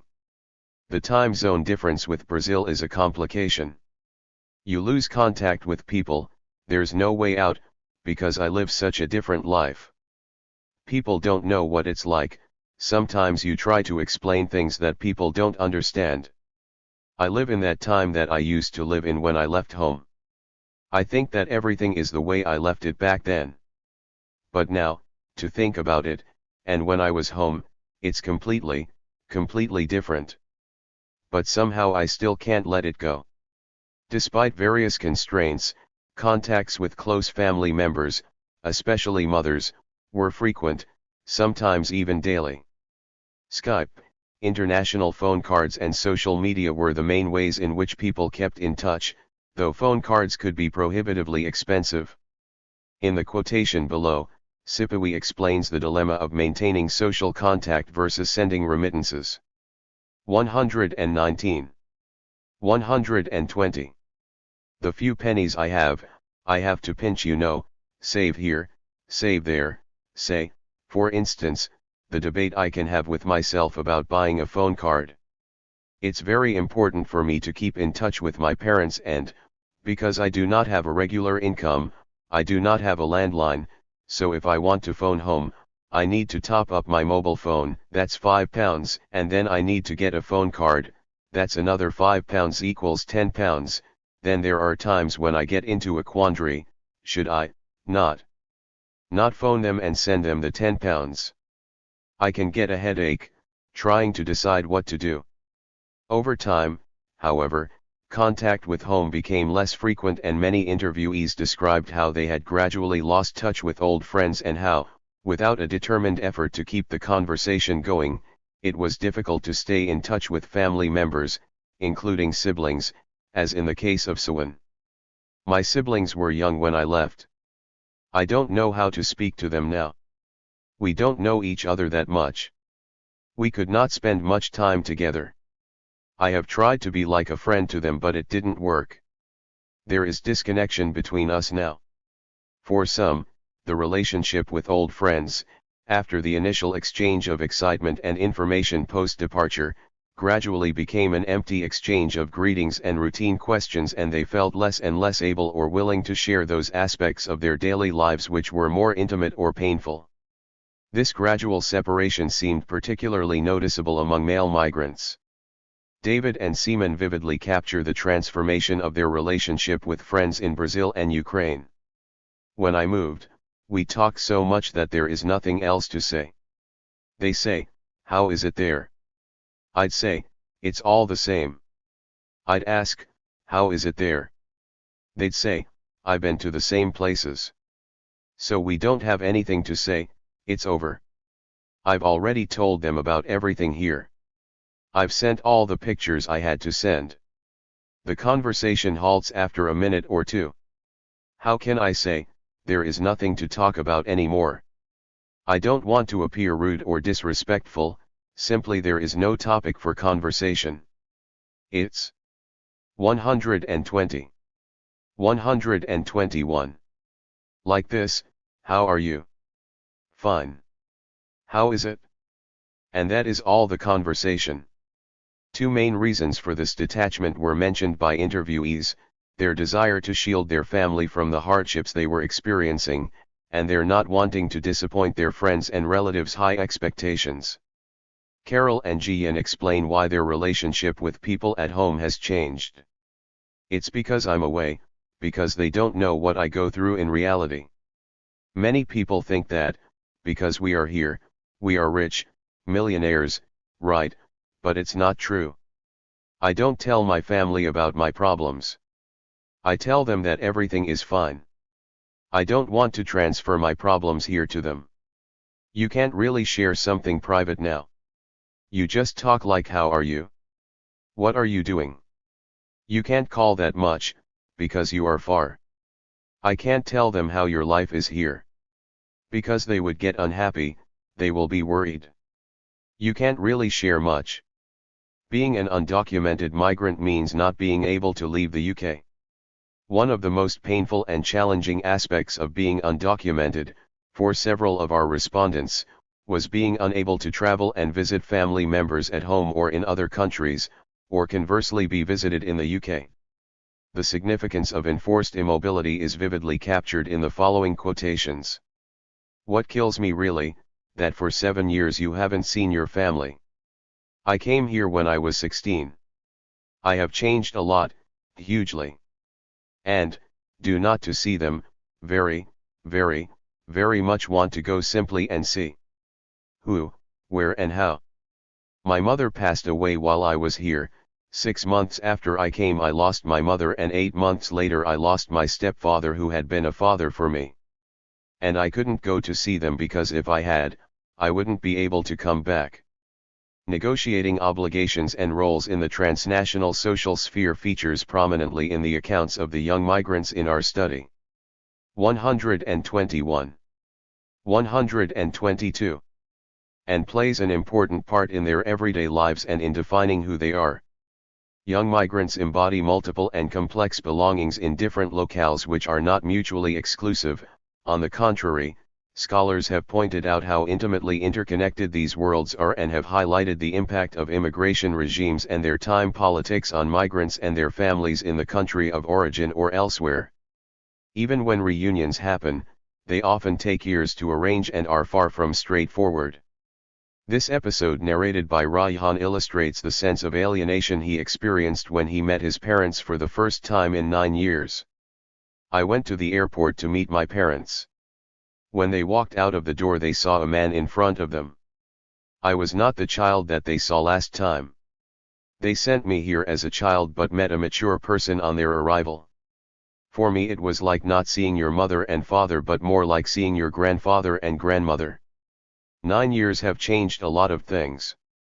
As a human being, you would like to spend time with your loved ones. But a 9-year gap was huge for me. I cried. I could not speak, but also I noticed that I lost something inside. I felt empty because as if they were not anymore my parents. We are like alien now." Sending remittances to family members in the country of origin and the diaspora more widely is one of the major obligations of global migrants. Remittance activities will vary according to the reasons for migration and ongoing engagement with the country of origin. Migration among some interviewees was economically motivated, and this included the helping of family members in the country of origin. However, being undocumented with its associated low pay and precarious work adversely affects remittance activities.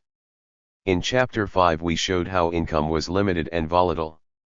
Decisions about spending the limited money available were affected by a number of factors and obligations, including the need to send remittances to family members in the country of origin, to pay back debts accrued in making the migration journey, or to fulfill personal aspirations such as saving money to buy a property or land.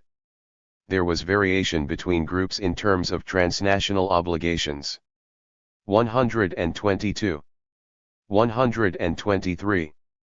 And activities, with the sending of remittances being closely related to the circumstances within the country of origin and to kinship obligations. Among Brazilian migrants, with the exception of 3 who sent funds to support children, all other money sent home was to save and plan for the migrants' own futures. This included saving to study, buy land or buy a house. As Beatrice stated, "I bought a piece of land, and I'm paying for my course." Ukrainians also saved money to invest in land and property in Ukraine. One young man explained that he sent 75% of his income to Ukraine to build a house. He feels little hardship, as the following quotation shows. "It does not limit me even a bit because this is my aim.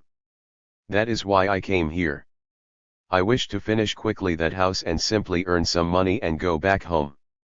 No one, parents or anybody, forces me or says, 'Oh, send the money, we need to build the house.'"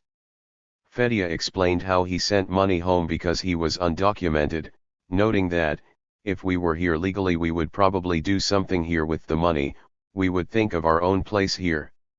Instead, he bought a flat in Ukraine, a place to return to if the immigration authorities catch him and send him back. Among the migrants in our study, a minority of Ukrainians sent remittances to support family members, and this was also a pattern in particular among Zimbabweans and Chinese young people. Zimbabweans sent money to family members for basics, fuel, food, medicine, and school fees, and with this came an element of obligation and hardship for some, in terms of their daily lives in Britain, as the following quotation shows. It does affect me because sometimes at the end of the month, I would not remain with money for my daily living expenses because we'll have sent money home, but at the same don't have choice, because they will also be expecting to send money because they are not working and things like that. Some Chinese young people not only supported family members but were also paying back debts to the smuggling gangs, as described by Guo Ming. 123. 124. We spent lots of money for leaving the country to go abroad. Now we should do our best to send some money home to support the family. Each of us, for leaving the country, at least paid roughly 300,000 RMB. Some, like Fang Ping, will send back almost all of what they earn to support their family. However low the wage may be, since I have arrived in a new place, I must face it. I have to eat, pay rents, and back home, my family may need my support. I need to send money home to support them. My wage is £180 a week. There are 4 weeks in a month, so I get over £700 a month. I will send £700, and keep £50. Among Kurdish young people there tended to be more informal and irregular remittance activity, with people sending money occasionally or when it was asked for rather than routinely. Remittance activity varied between groups and was affected by country of origin as well as by individual circumstances. Having dependents in the UK, for example, limited the amount sent overseas to support family members or to invest in property or land. Being able to send money was, for some, a way of overcoming the distance and reaffirming their position in the family. At times when this was not possible, the sense of separation and loss of role became difficult to contain, as Taffy and Sandra explain. I haven't seen my family for such a long time. I feel sad because doing that for them was something that made me feel close to them, it made me feel a part of the family, it made me feel like I am a big brother. I just don't want to phone when I'm not even giving them something for funeral expenses. My father understands I'm not working, but not everyone understands that. This chapter has explored how the lack of legal status shapes undocumented migrants' relationships to their social networks in Britain. The range. 124. 125. Of social activities in which they engage is the result of a continuous negotiation between their social needs and aspirations and the constraints due to their lack of status. These constraints affect young undocumented migrants differently, as they are the result of the intersection between their lack of status and their gender, country of origin, ethnic group, and previous and current experiences. The English language was also a factor that influenced interactions with people from different countries of origin. Perceptions over safety shaped migrants' mobility in Britain and the places where they socialized. The focus on space, spatial practices, and mobility, moreover, revealed a map of safe, more or less accessible, or forbidden places, a fractured and discontinuous geography of undocumentedness, in which young migrants developed their social lives. The issue of trust was central in their relationship to social networks. While kin and friendship networks were crucial in the lives of our interviewees, it was not without tension because their lack of status could disempower them, leading to dependency. Interviewees often mention the difficulty of liaising with others, especially if these others were documented, and the burden of the secrets and lies on which they had to rely on a daily basis to protect themselves. We explored the role of different community and faith groups in the lives of young undocumented migrants. The size and settlement patterns among the 5 groups affected the extent to which community and faith-based groups were available. Even when they were present, not all young people elected to use them, preferring instead to remain hidden and separate. Relations and interactions were not just UK-based. Among some, we saw an active transnational engagement through their remittance activities. These transnational linkages also extended to social contacts with family members and, to a lesser extent, friends. The internet helped some people to stay in touch, but this was not a substitute for participation in their daily lives and could also be a source of pain. Being undocumented can and does impact on social relations in many ways, both in the country of residence and beyond. One of the consequences of being undocumented identified by our interviewees was a sense of alienation, and this extended into feelings of loneliness and dislocation that could only partially be filled by social networks and community organizations. 125. 7. Intersecting youth and legal status. This chapter focuses on migration and youth. Youth is socially constructed and the roles and expectations attached to being young vary across locations, time, gender, ethnicity, and class. Globalization has redefined how individuals envisage themselves as part of transnational spaces. Narratives of youth are neither static nor bounded to the borders of a given nation-state but develop in a transnational social field. They travel across borders through multiple media, one of which is the migrants themselves. The politics of youth is increasingly transnational and globalist, resulting from the interplay of various agendas and actors operating at different levels. Media, and especially online culture, is an important forum where such transnational youth can transcend geographic distance and boundaries while engaging in practices that shape their sense of belonging. Youth is a theme that runs through all the chapters of this book. Here, we investigate in particular, firstly, how migrants understand and position themselves vis-a-vis existing narratives of youth and related expectations and roles.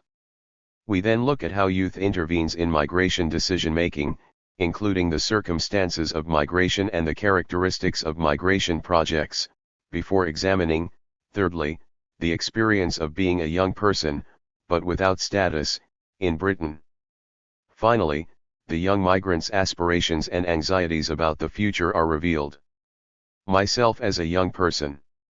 Youth is a social construct and the social role of young people in a given context is the product of a wider network of social relations which stretch. 126. 127. Beyond the borders of the locality and state in which they reside. Belonging to the same age group, therefore, should not be taken as suggesting a homogeneity of experience among young people, and even less among young undocumented migrants from different countries, as illustrated in earlier chapters. Youth does not exist as a single, neatly bounded group. Young people grow up in varied circumstances and different gendered contexts, with diverse priorities and perspectives. Therefore, how young people shape their sense of belonging and negotiate their place in society and within their family, including their role as migrants, varies considerably. The concept of youth is problematic when it is used to categorize people by age alone. It can be understood, instead, as a social process involving a negotiation between the social significance of age, which gives young people a common status, and the significance of other social divisions, as well as a struggle for meanings between different social groups of young people and the more powerful definitions and constructions of other groups. How youth is conceptualized impacts on how young people may construct their lives and aspirations and position themselves within society. Furthermore, it also affects how individuals are able to negotiate their own transition to adulthood. Aimed reflects on his experience as a young man in Turkey and juxtaposes it to that of other young people from less wealthy backgrounds, showing how age alone is not enough to ensure commonality of experience, even among people from the same ethnic group or country of origin. My father was a wealthy man and I had better conditions in Turkey than here. But when you look at the issue from a general perspective, people in Turkey become workers almost in their childhood. They have no chance to live their childhood and teenager time. I see some adults who are married and go to the playground with their children. They forget their children and play as if they are children because they didn't have a chance to live their childhood when they were children. Young migrants' narratives are at once narratives of location and of positionality, located in the space at the intersection of structure and agency. They capture snapshots of the continuous process of construction and redefinition of the self from resources and 127. 128. Imaginaries belonging to different and intersecting social and cultural realms. Amed's observation on the behavior of Turkish young adults in British playgrounds also reminds us that, in the experience of migrants, Turkey and Britain are not separate and bounded worlds. On the contrary, Amed shows how migrants negotiate meanings and practices of youth between multiple sets of relations and localities.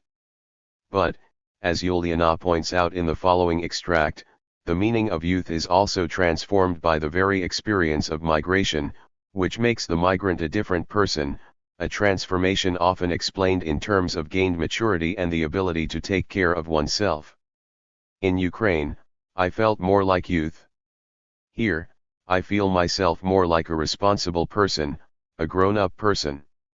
The English used to tell me that I'm very mature for my age.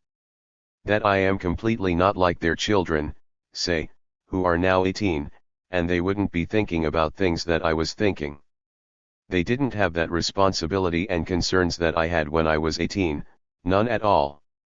However, not everyone experiences migration as a positive transformative stage in their life.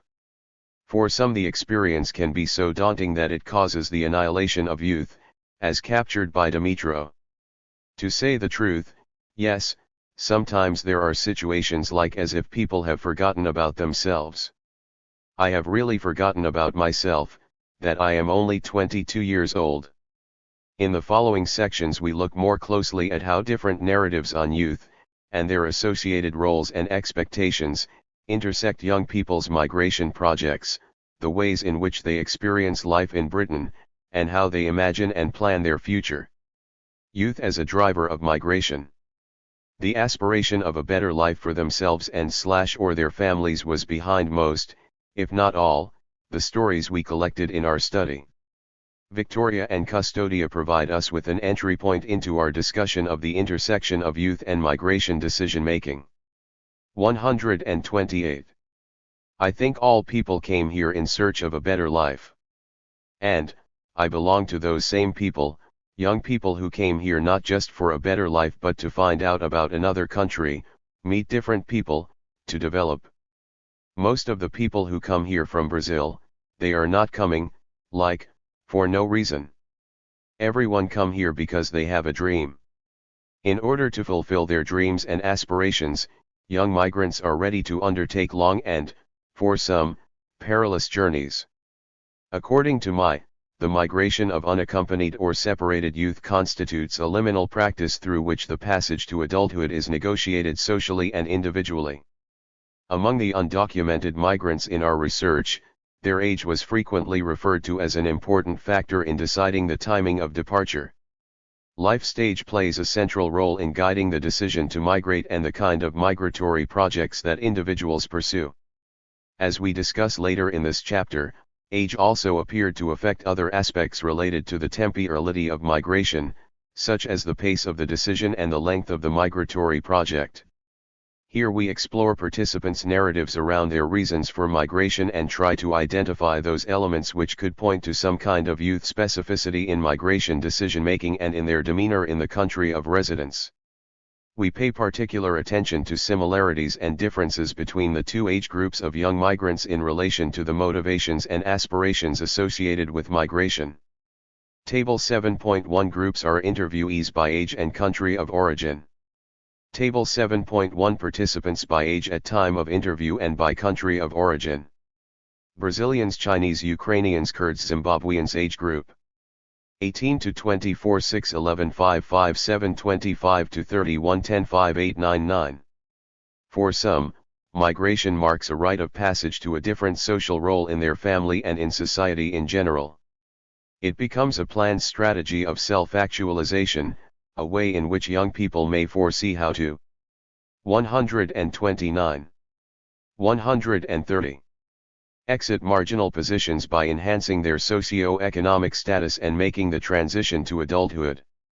On the one hand, while migration brings, to those who migrated alone, independence and autonomy from the family and some relief from social pressures to comply with the expectations and customs of the country of origin, on the other it also forces migrants to respond to a new set of transnational expectations and to recognize their new economic obligations and responsibilities towards the family.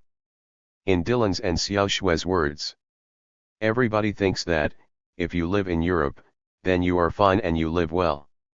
I want to work here for a few years and earn some money first. I can't go home just yet. You'll lose face if you go home empty-handed. Through, and because of, migration, young migrants move into a different social role, and this transition marks their social position, identity, and aspirations. Berenice left Brazil when she was only 17 years old and got married in Britain. Her experiences of migration and of marriage were intermingled and defined a new stage in her life. I came here and got married. That's when I started to live as a married person. In Brazil, even if I worked, it was always my mother the one who was responsible for the water, the electricity, things like this, you know.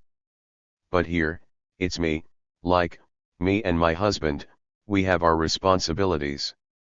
Similarly, for Paulo and Zuchan, moving to Britain meant becoming independent from family and taking control over their own lives. In Ukraine, young people in my age not so independent, depend on somebody. Here, if I can provide for myself, means that I don't depend on someone. It's not like that back home. Because, even after graduating, the youth don't have a job that they can completely provide for them, not even basics, all the time they depend on parents. 130. 131. Once you decide to come, life has to be tiring. Back in China you'd stay with your parents, and if there's anything that makes you not happy about it, you can just go home. Here in the UK you can't just say I'm not happy, I want to go home. For some, migration has an almost salvific value. In Levko's experience, migration opened up a new world of possibilities and optimism. Everything lies ahead, he said, and marked a U-turn in his life. Since I was 14 years old, I can say that I lived without parents. Never asked mother or father for money. I don't know. I was brought up by the street. You know, like, young guys, racket, sort-outs and all that. Theft. We steal. But we were more or less gentlemen. We didn't use violence or rip chains off kids. We stole aluminium pipes, tape players, things like that, metal. Making our own money. And, I'm very, very, very glad. Grateful to the Lord that I've got to England. Well, I smoked the herb from 8 to 12 times a day. During the day. What? Smoking, drinking, girls. In the evening, stealing. Never know what is waiting for you tomorrow. Get locked up, don't get locked up. I came here 16 years old. Started working.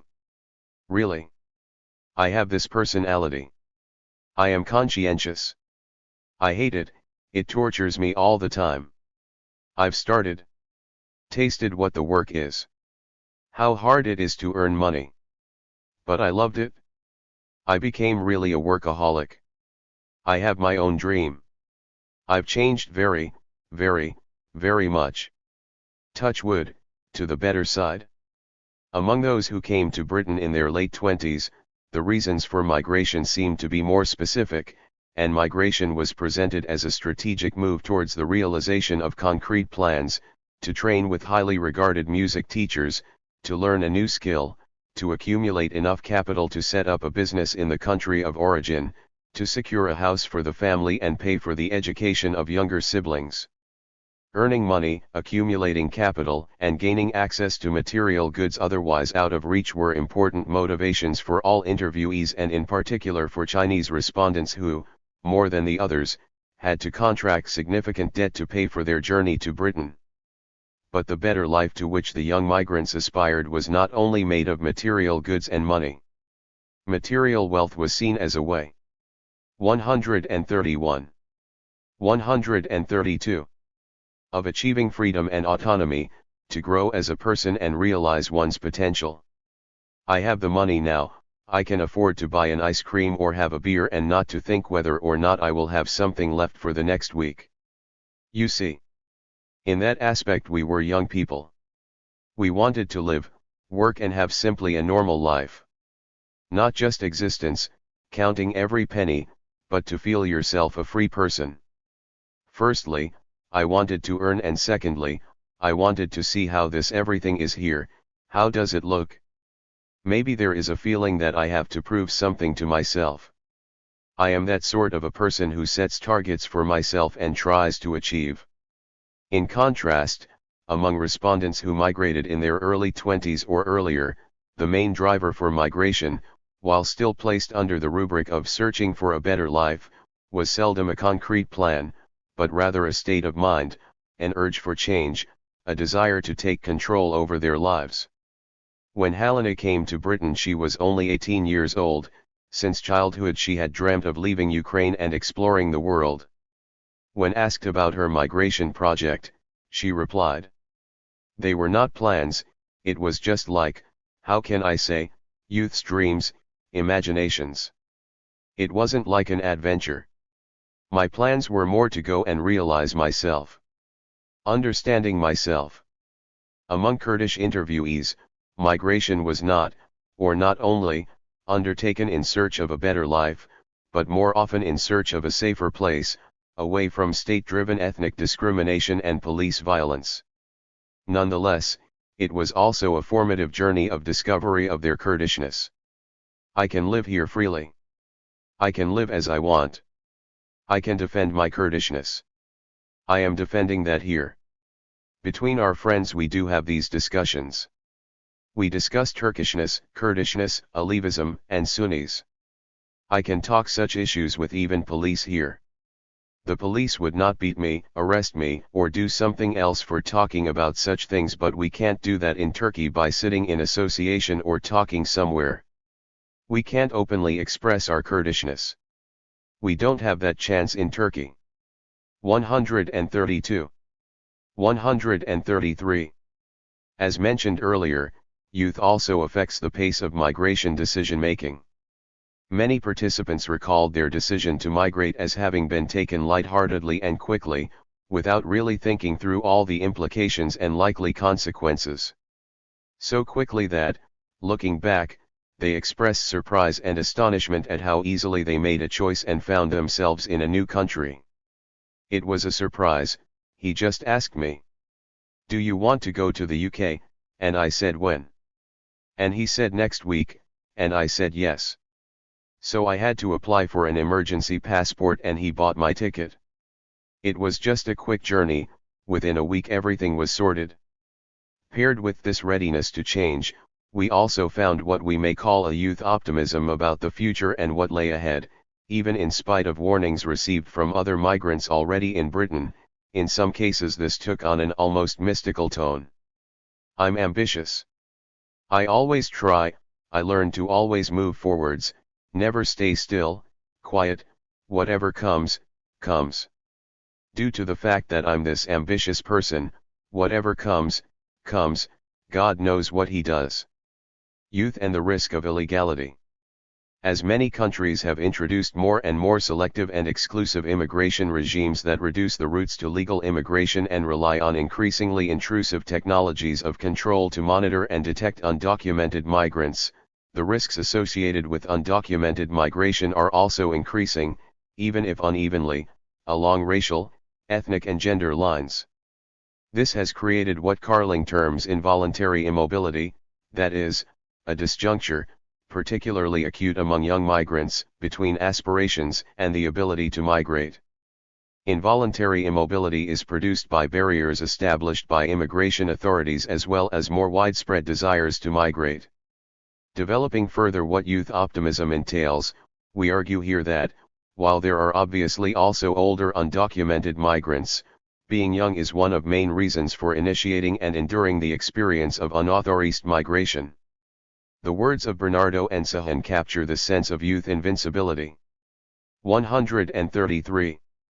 134. I don't know, I was so young, I think I didn't worry about the consequences.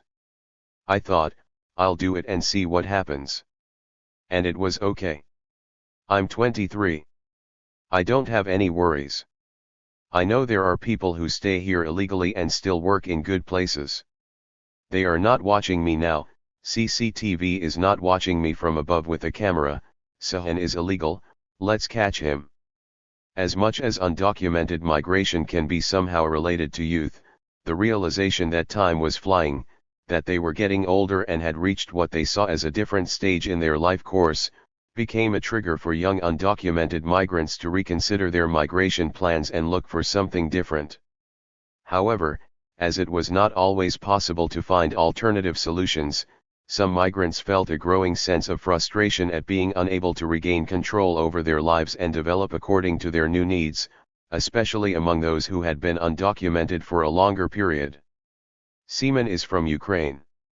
He came to London 8 years ago, when he was 20 years old. He feels he has achieved his initial migration goals. After years of hard work, he has bought a flat in Ukraine and, at the same time, has enjoyed living in the best capital in Europe, but now, approaching 30, he feels somehow trapped, unable to move on, and this is pushing him to reconsider his stay in Britain. When he first came, he was fascinated by what he saw in London. It was like opening a door 50 to 70 years forward in the future, he explains. I saw a completely different world. I used to work 16 to 17 hours. I had power and energy. I was younger. I simply didn't want to go home. I didn't want to return but to work and save money. It was different for me then. Now it is really the time to decide. Time flies fast. I am 28. It is about time to decide where to be and how, and family. Interestingly, Seaman explains how, since he feels he has already achieved a lot and is ready to move on, the risk of being caught by the police and forced to return to Ukraine feels more manageable. In his narrative there, 134, 135, is a clear sense of undocumented migration as a time-bounded experience, as something limited in time. He continues. Many young people dream to come here even just as a tourist, but I live and work in the city. I've earned a bit. I am satisfied, but the minus is that I have no papers. You want more, move forward, move on, to achieve something, but without them, it's no way. I plan to stay for another year and then I will see what the situation is, maybe even going home. For some, the transition to the next stage of life requires a degree of permanence and security that can only be achieved with a change of status, either by getting leave to remain in Britain or by going back to the country of origin. For others, a life change as significant as having a baby became the trigger for remaining in the UK, despite their lack of status, in the hope that, sooner or later, there would be an opportunity for regularization. The sense of undocumented migration as a transitory experience is echoed also in the words of Custodia and of other interviewees without children. Custodia came from Brazil with her girlfriend less than a year ago. Migration, leaving Brazil, for her and her group of friends, was a dream of university students. London wasn't my dream. But it's not by chance either. I didn't come to London due to chance. I ended up having a relationship, a cool friendship with a crowd who always talked about living abroad. All of them, at the time, between 20, 22 years old, let's say about 3 years ago. Oh, I want to go. I want to visit this and that place. You know, the dream of university students for after they finish their courses and things like that. After many conversations, one day the plan became operative. Suddenly, life shows you your path, your route, and I became very close to this girl, my classmate. We lived in the same town, we shared plans, and then she said, let's go to London. Let's go to London. It's cool there. Then she'd surf the internet and say there is this, there's the other, you know, things that tourists do. 135. 136. Custodia's narrative conveys a sense of juvenile optimism, confidence, and spirit of adventure. Buying a ticket for London and getting a visa for the first few months, as well as overstaying her visa, was relatively unproblematic in her account. Being undocumented was not really an issue for Custodia in the beginning. This thing, I'll be an illegal. I knew that's what I was going to do. In relation to documents, how I am going to work and etc., I never thought about it. I think that who comes here doesn't think about these things because they work anyway. Wherever there are Brazilians, you can say that there is. However, as Gonzalez has validly pointed out in his research on the transition to adulthood of young undocumented migrants in the U.S., illegality is not a fixed status and affects young people differently at different times.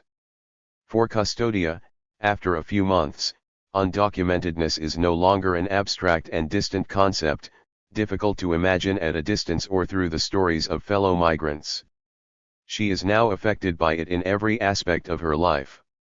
This realization triggers her to rethink her migration project. If I don't get regularized and they let me stay, I'll leave in 5 years. At the end of 5 years, I'll go back. Interviewer: how did you come up with this number of years? Because I'll be 30. So. Because I'll be 30. Why is it important? Because I want to rest then. Victoria, Yuliana, and Natalia, all from Ukraine, have come to a similar.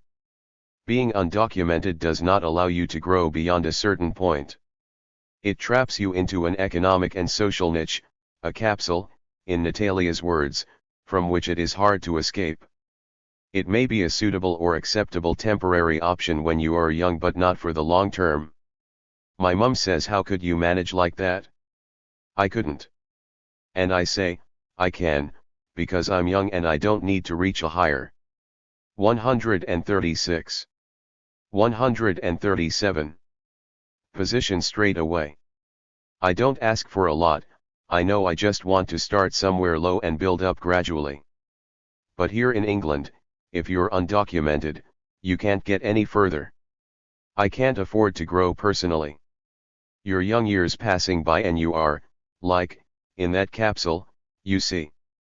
You can't realize yourself fully. If you have some skills, opportunities, or talents, anything that you can demonstrate, if you are a good worker or a craftsman, anything that you can use and give some benefits to the society, you can't open it because you are in this capsule. You are locked in because you are afraid. You are afraid to say a word about yourself. That's how it really is. To work as a cleaner is not a profession.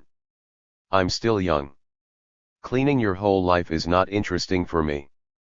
If I liked it in the past, earning some money. Now I basically have everything. But I don't have what I want. There is always something missing. Being young and undocumented in Britain. Being a young person in Britain has advantages. The advantages are that you can do anything you want and reach your potential. Young people work, you can have your own money and the sky is the limit. You can feel yourself a person. You can earn money, afford to buy things, go for a holiday. It is not like that back home. These quite positive quotations capture only half of the story we are going to tell in this section, where we explore migrants' views on being young in Britain.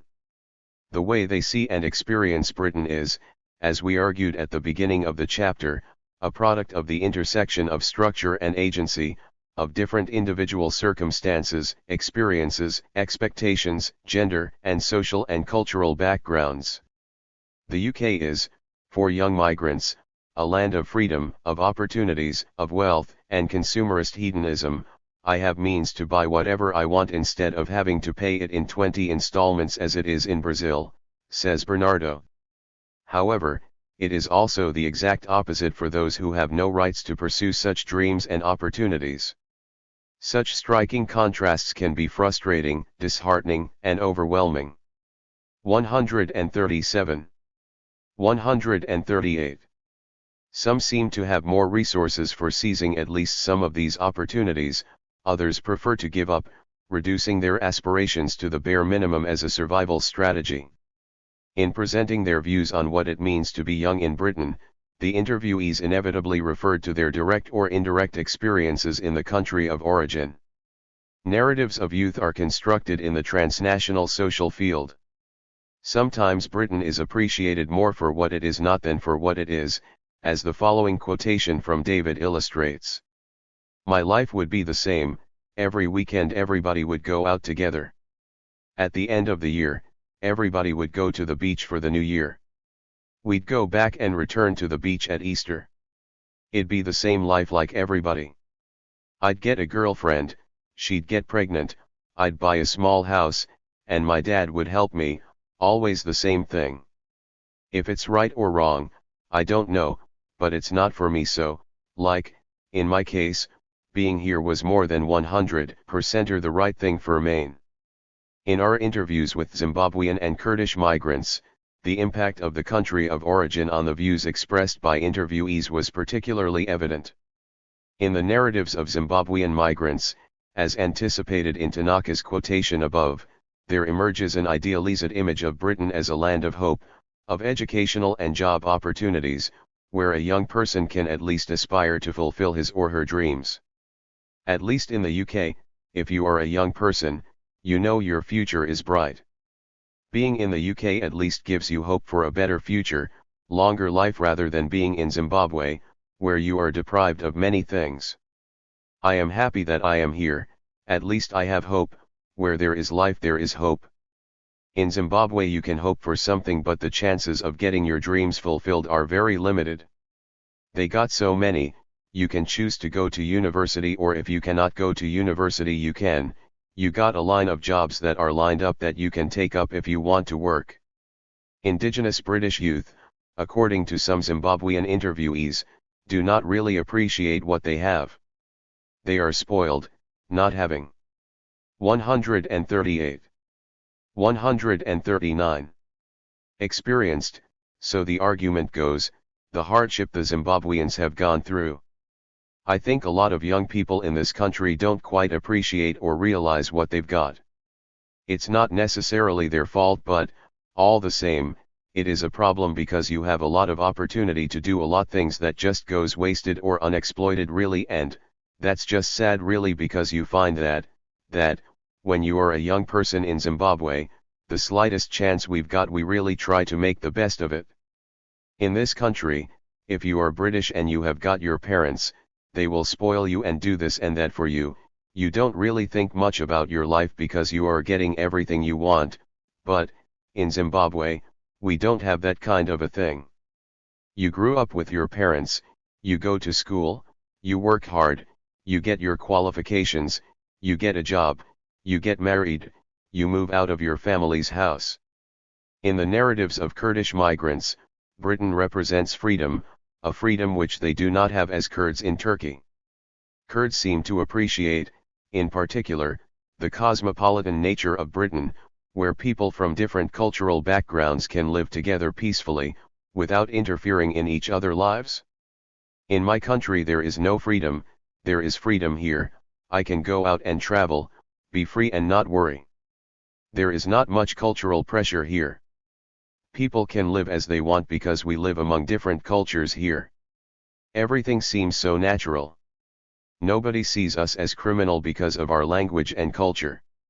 A friend who is studying at the university in Turkey and working in London as a waitress told me that she don't want to go back to Turkey. I have asked why.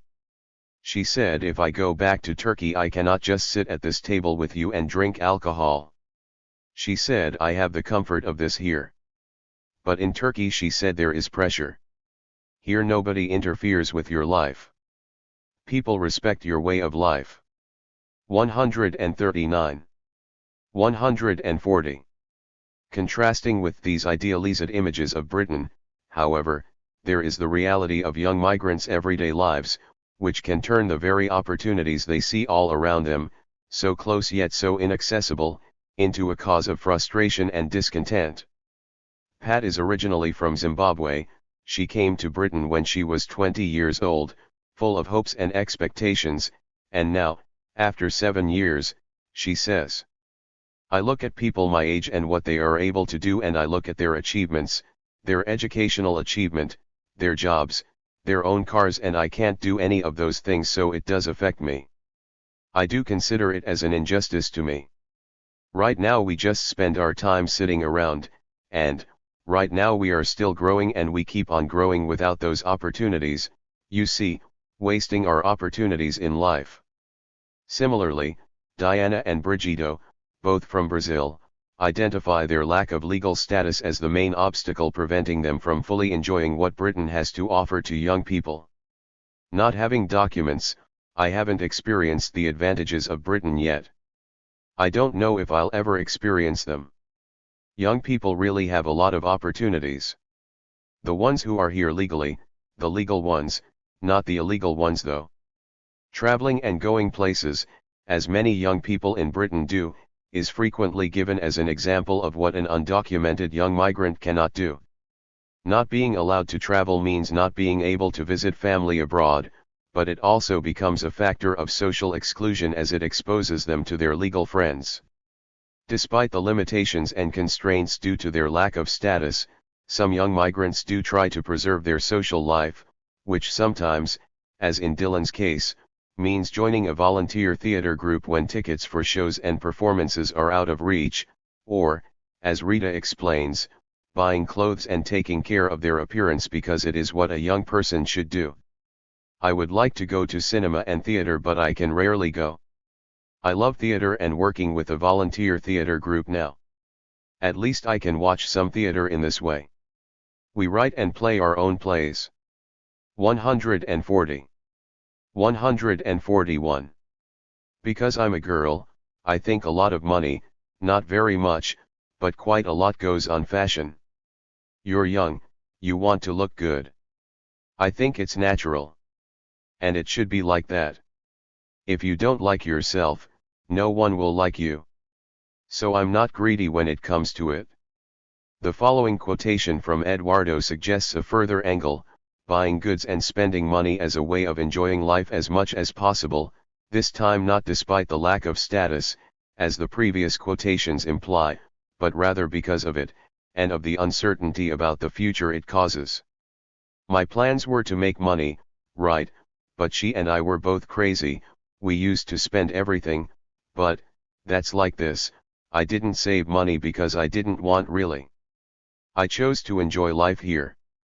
It's wrong, I know it's wrong but I don't know about tomorrow. I enjoy life here, I've given up this idea of saving money. However, this is not the only way in which people respond to their undocumented condition. For Firat and Rajada, comparison between the life of a young person in Turkey and that in Britain is not possible. Life in Britain is so hard and exhausting, sucking all your energy and time out of you and making you feel much older than you are. I cannot think of any of these things as I am undocumented. I am not in a position to answer this. To be honest, I can't go that far to think about them. There are a lot of other problems before that, so I cannot even think about what you are asking. We don't talk about the conditions here or there. My psychology gets affected. I don't feel like 22 or 23 years old but feel much older as if I am 50 years old. I had suffered a lot and many bad days. No right to dream. Making plans for the future. The uncertainties arising from the possibility of detention and deportation are one of several dimensions in which the vulnerability of being undocumented is revealed in the everyday lives of migrants. In this 141. 142. Section, we explore migrants' projections about the future and if, and how, they are affected by the lack of documents. Although none of the participants in this study had previously been deported from the UK, for most the fear of deportation was a central feature of their everyday lives. Many knew of friends, acquaintances, or kin members who had been deported or were awaiting deportation.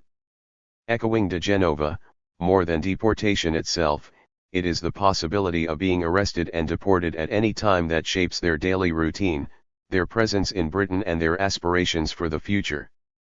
However, our study also reveals that this fear is experienced differently by undocumented migrants depending on their gender, life stage, ethnicity, age and reason for migration.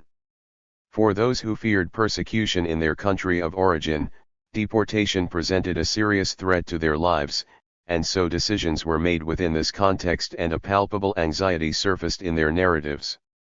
Others were anxious about their livelihood or their capacity to repay their debts. However, deportation was not always considered to be the end of the world.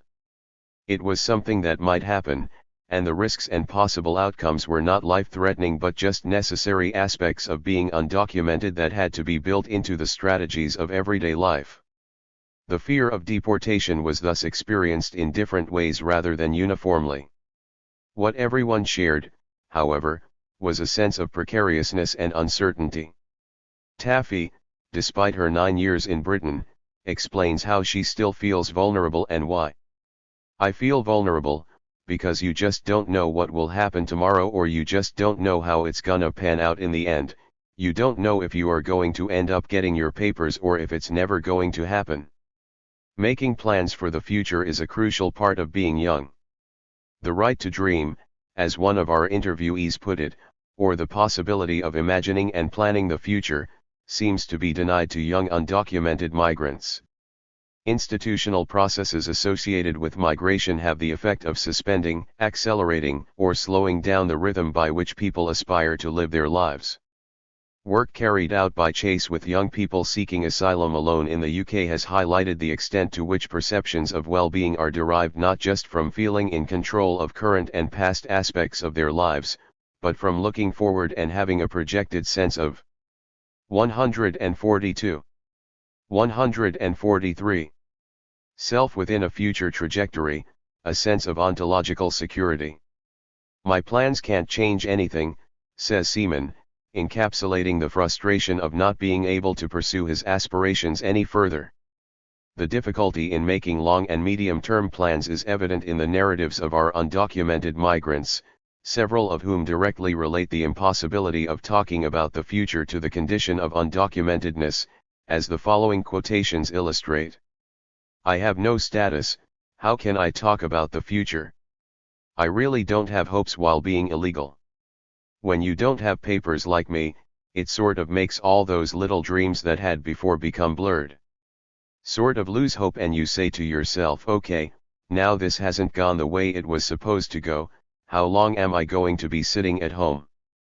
As optimistic as you may try to be, the fact is that you'll be going nowhere, and it's a very painful existence. Here we focus on migrants' feelings about the future and on the impact of being undocumented on future imaginaries, rather than on concrete plans and aspirations. We also look at migrants' attempts to reclaim at least part of the unmet promise and explore everyday epiphanies of the enforced orientation to the present, a sentiment captured in the following quotations from Colin and Berenice, both 23 years old. Right now my aim is just to succeed and do things in the shortest possible time, which means taking in more work and trying to do a lot more than any other normal person would do. I try to make the most of each day, like, what I can, because there are many things that are not because of this situation. Making concrete long or even medium-term plans is difficult, if not impossible, given their circumstances. Life is so precarious and full of uncertainty that any plans can be swept away. Tracy and Serhaduz. 143.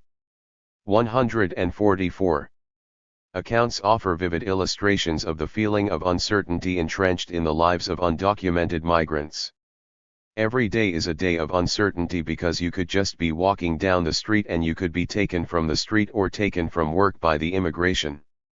I cannot do anything, because I do not know what will happen. For example, I talk to you now, after this I will go to work and I do not know what will happen to me on the way. Maybe they will arrest me on the bus and send back. I cannot make decisions about the future, but I have dreams. But for some, dreaming too is forbidden, or felt to be a counterproductive activity, as it creates and nurtures aspirations that cannot be fulfilled. Custodia and Wellat explain. Every day you see your life in danger. Actually, it's not your life. Every day you see your dreams in danger, everything you dreamt of. I am not in the situation to dream, because there is nothing to dream about. Because there is nothing much you can do. Having future plans like marrying, children, depend on the money to afford these. You need to be legal in order to do this. If I am not legal, how can I have hopes? I don't even have the right to dream now. Was it worthwhile? The narratives collected in this study offer a complex and varied picture of the everyday lives of young undocumented migrants in the UK. Experiences of hardship, racism, exploitation, as well as psychological pressure and insecurity, were shared, to different degrees, by all participants. In this section, we discuss the young migrants' assessments of their experience when asked whether, in light of the knowledge they had gathered, and counterbalancing, at least to some extent, their enforced social immobility and deprivation of agential capacity in relation to the future, they would embark on such daunting and challenging experiences again.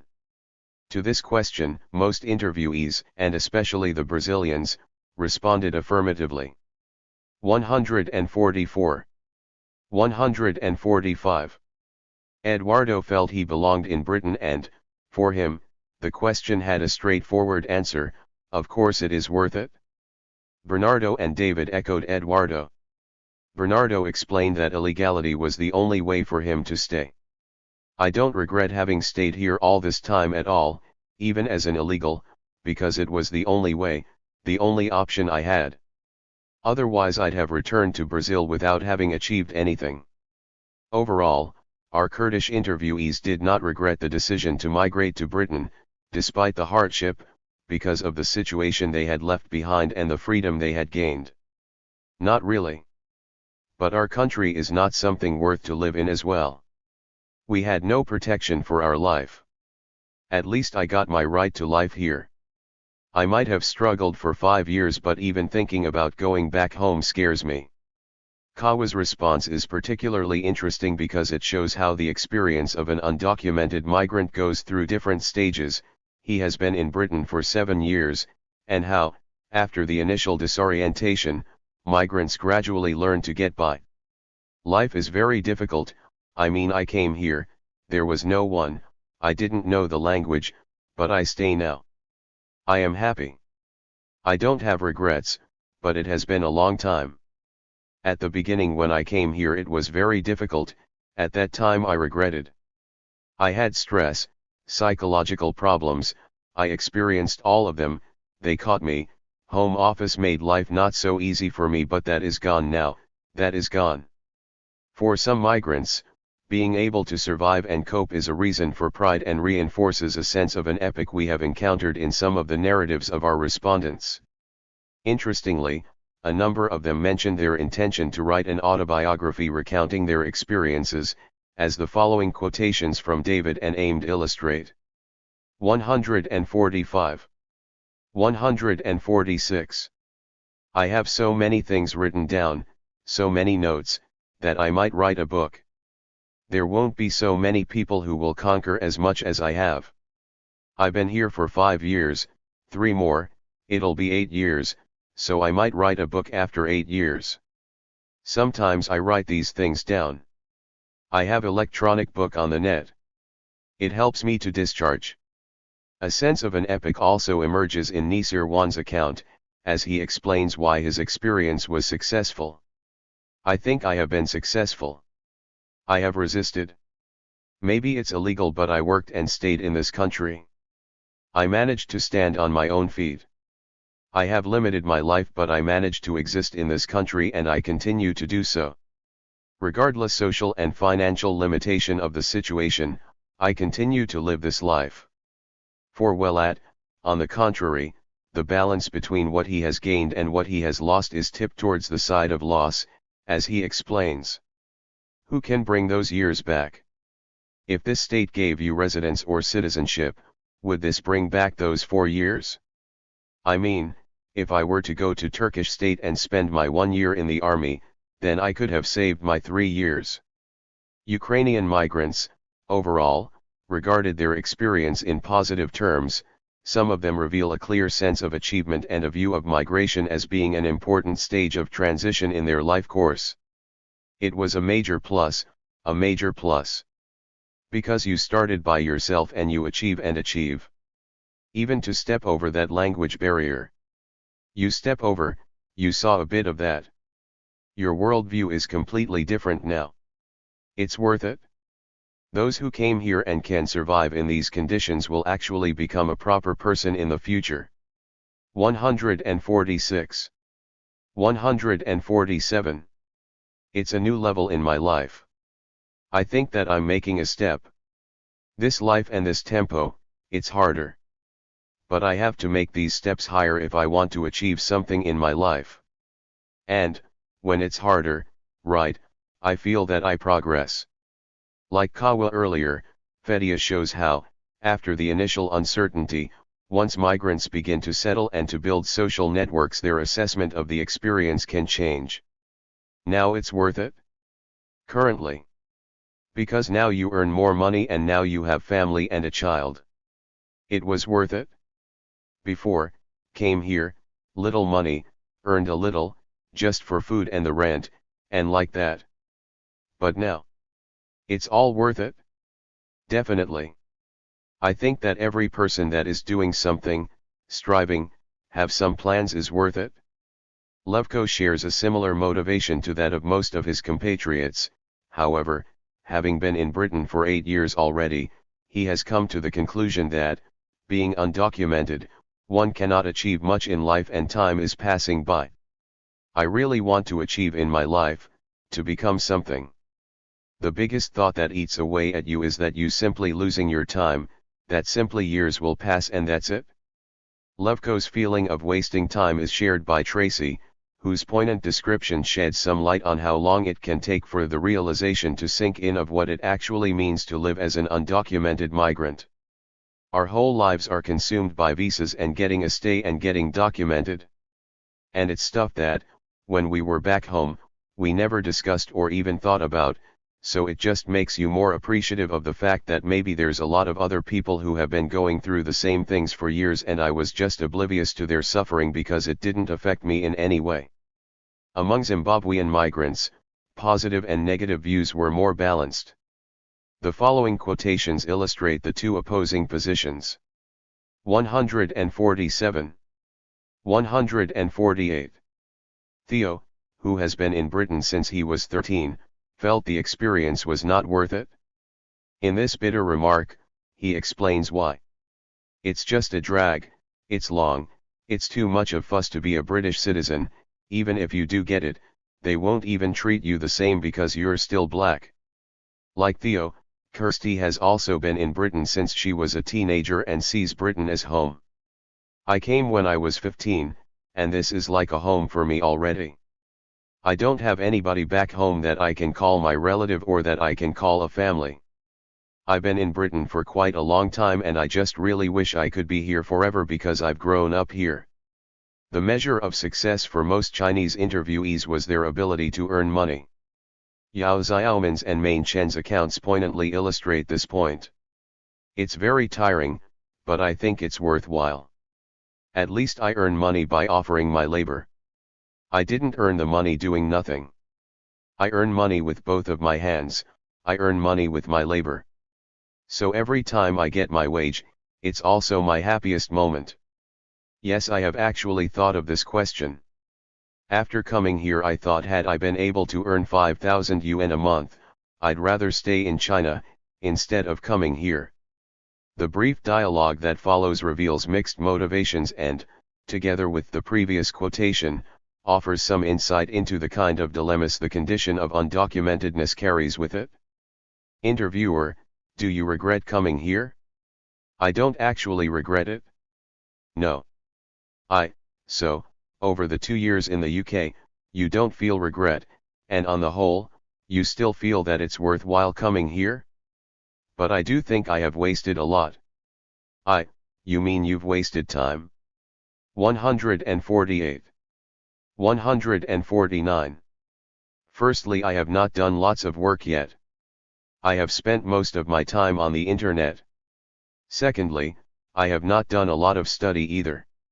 Compared to many of my friends in China, I feel that I am lagging behind.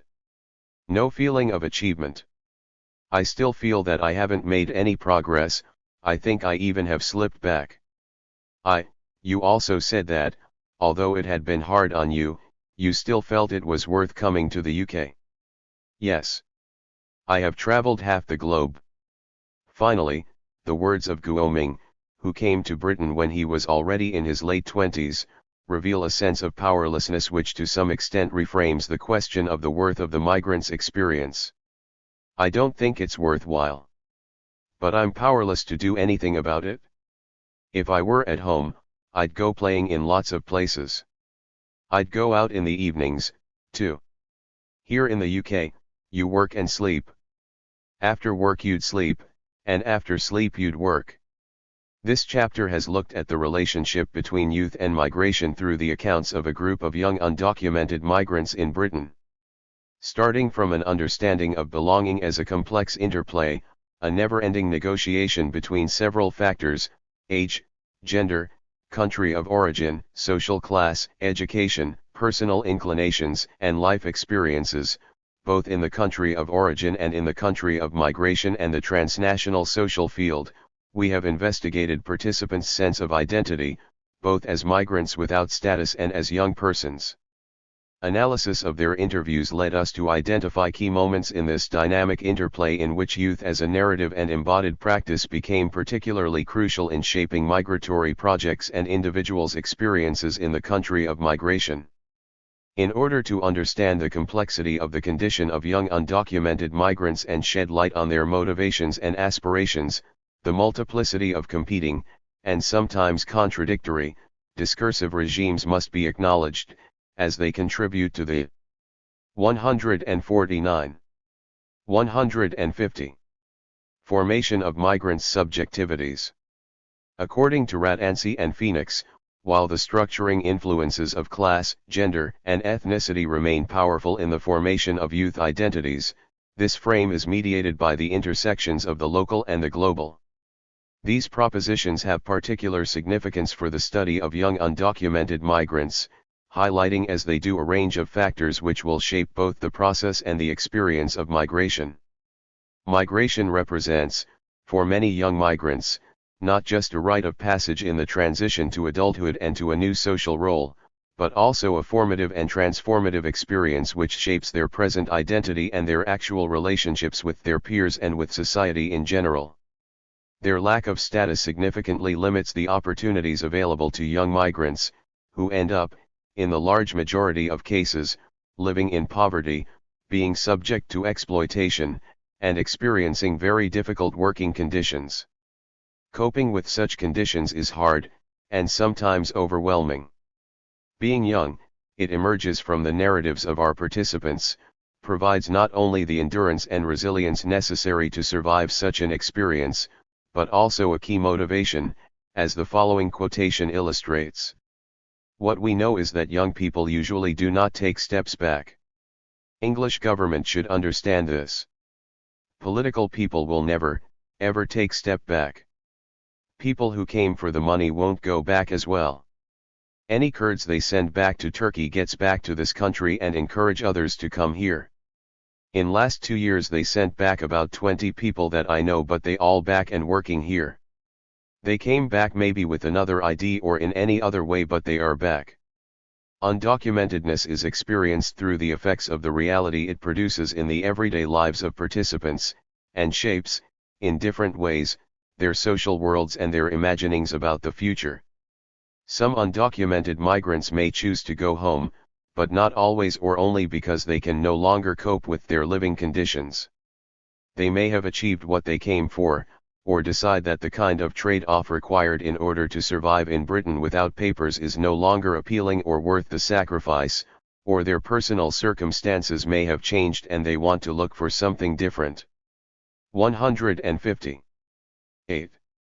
The consul banged the table and said, "If you've got no passport you're officially dead, but we are still alive, my dear, but we are still alive. But we are still alive," says the Sans Papiers in Auden's powerful poem, and "we are still here" could echo any of the interviewees in our study, which set out to offer a qualitative insight, from their own perspectives, into the experiences and everyday lives of young undocumented migrants. This will look both backwards and forwards, considering the ways in which past and current policies and prevailing political climates have impacted on the lives of this sizable group of migrants.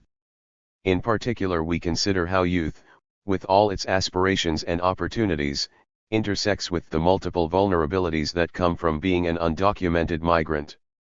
What does it mean to be young and undocumented and to live in the shadows? What might the future hold for them? And what does it mean for society to have minorities living separate lives and occupying marginal spaces, unable to gain access to the basic rights that others in society take for granted? Central to this book has been the nexus between migration, legal status, and youth. Clearly evident is the contrast between the constructed identities of official, static immigration categories and undocumentedness as a process which, as the book has demonstrated, resonates more closely with the perceptions of the migrants themselves. The analysis has identified a number of instances in which youth, as a narrative and an embodied practice, intervenes to shape decisions around migration and settlement and migrants' attitudes towards living without status. A lack of status keeps young people frozen in the present, constraining their capacity to make plans for the future and fulfill their aspirations beyond, at most, some short-term economic gain.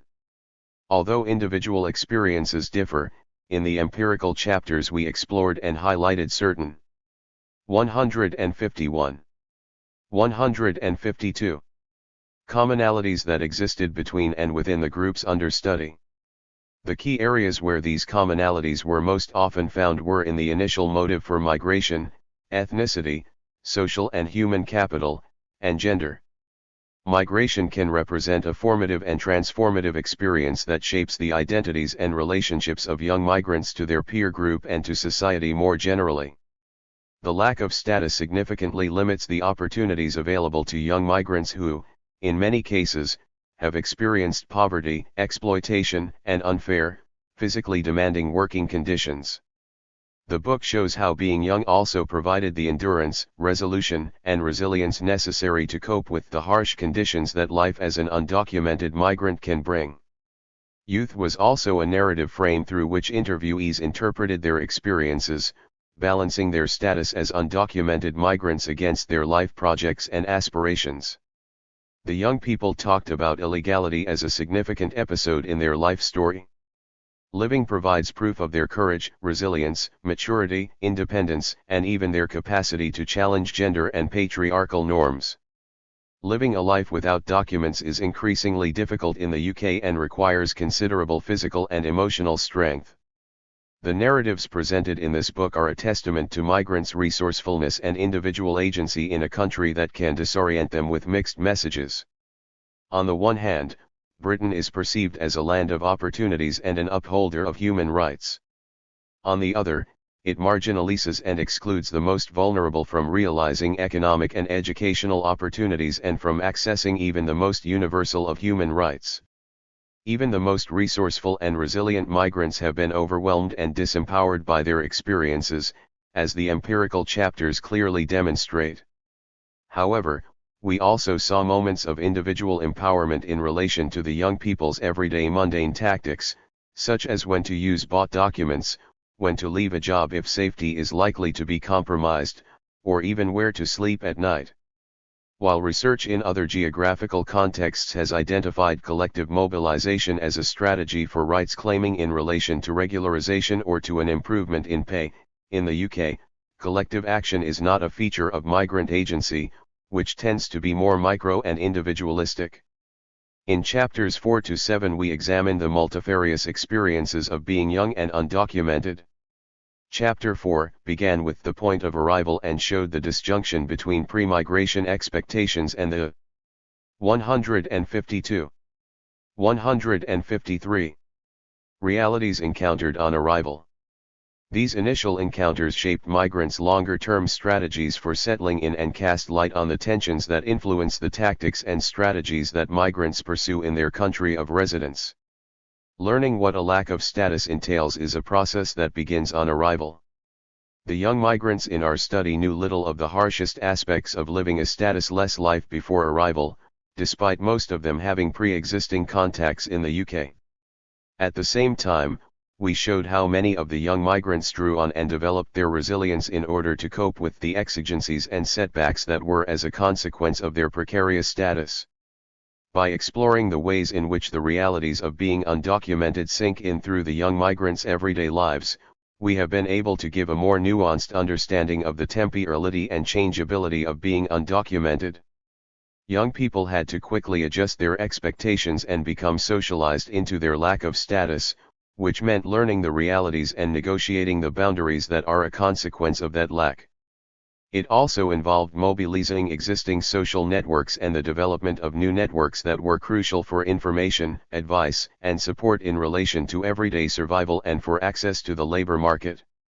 In Chapter 5 we explored working lives and labor market strategies, focusing in particular on how being undocumented was the lens through which work was found, experienced, and negotiated. Workplace vulnerabilities were evident across gender and national groupings. The narratives were peppered with accounts of poor terms and conditions of work, unscrupulous and exploitative employers, precariousness in relation to a lack of security and stability at work, and the absence of mechanisms through which to contest poor treatment. Some young undocumented migrants did find ways of incrementally improving their situation, which included, in some cases, the use of bought or borrowed documents. Moreover, work was a site of anxiety.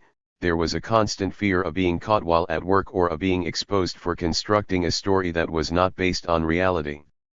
Our analysis showed differences in the patterns of work, in terms of sectors and jobs, between country of origin groups and between men and women. The kind of work carried out was a function of status and also of job search strategies that tended to be linked to micro-co-ethnic social networks, which were often those of other undocumented migrants. These networks were trusted and considered safe but were also limited, offering little or no scope for real advancement. Instead, the 153, 154 pattern of job mobility was a horizontal movement between secondary sector jobs, predominantly in food, retail or informal care work.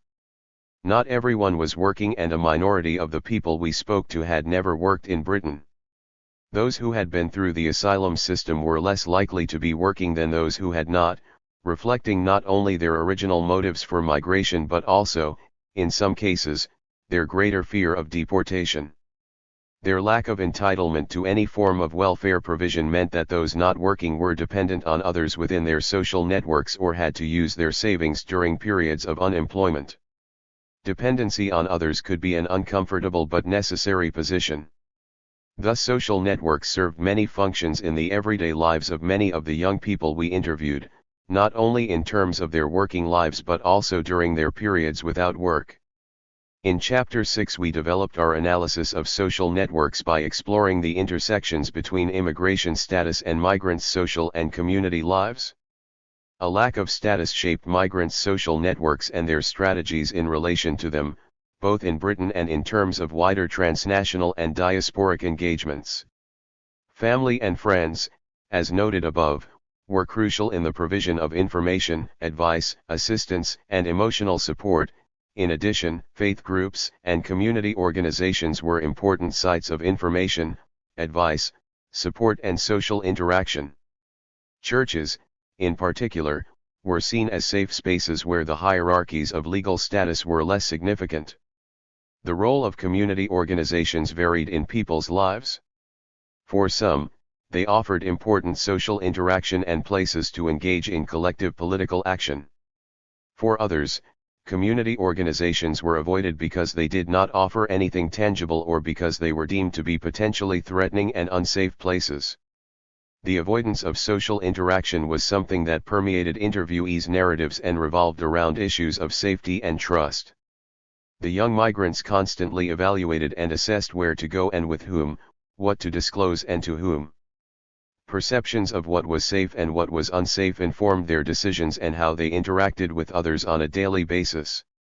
However, it also transpired that these perceptions varied considerably between undocumented migrants and in the experience of individuals over time. As Custodia, a 25-year-old woman from Brazil, put it, with time and experience one learned to become streetwise, to navigate through the city without being visible or to avoid places altogether at specific times of the day. The constant weighing up of the risks of detection associated with particular activities and places. 154. 155. Was a stressful exercise, one that some found more difficult to handle than others. The idea of returning to a country deemed unsafe made individuals especially fearful and cautious. As Dylan, a 23-year-old Kurdish woman, explained. If you are a student or tourist, you always have option to go back to your country if you need to. But for us this is not possible. We feel like in prison here in this island. Throughout the book we have demonstrated and emphasized how youth intervenes in migration decision-making and shapes migratory projects and migrants' understandings of their experience as undocumented, and, in turn, how they are transformed by the experience of migration. Some of the constraints experienced by migrants as a consequence of their lack of status were everyday ones while others related to plans for their future. In Chapter 7, we explored the ways in which being unable to make plans generated frustration and a loss of individual agency. Some even contemplated the idea of going home, either because they could no longer cope with their living conditions or because they had achieved their objectives. Others were fearful or even terrified of return, and this fear framed every decision and every action.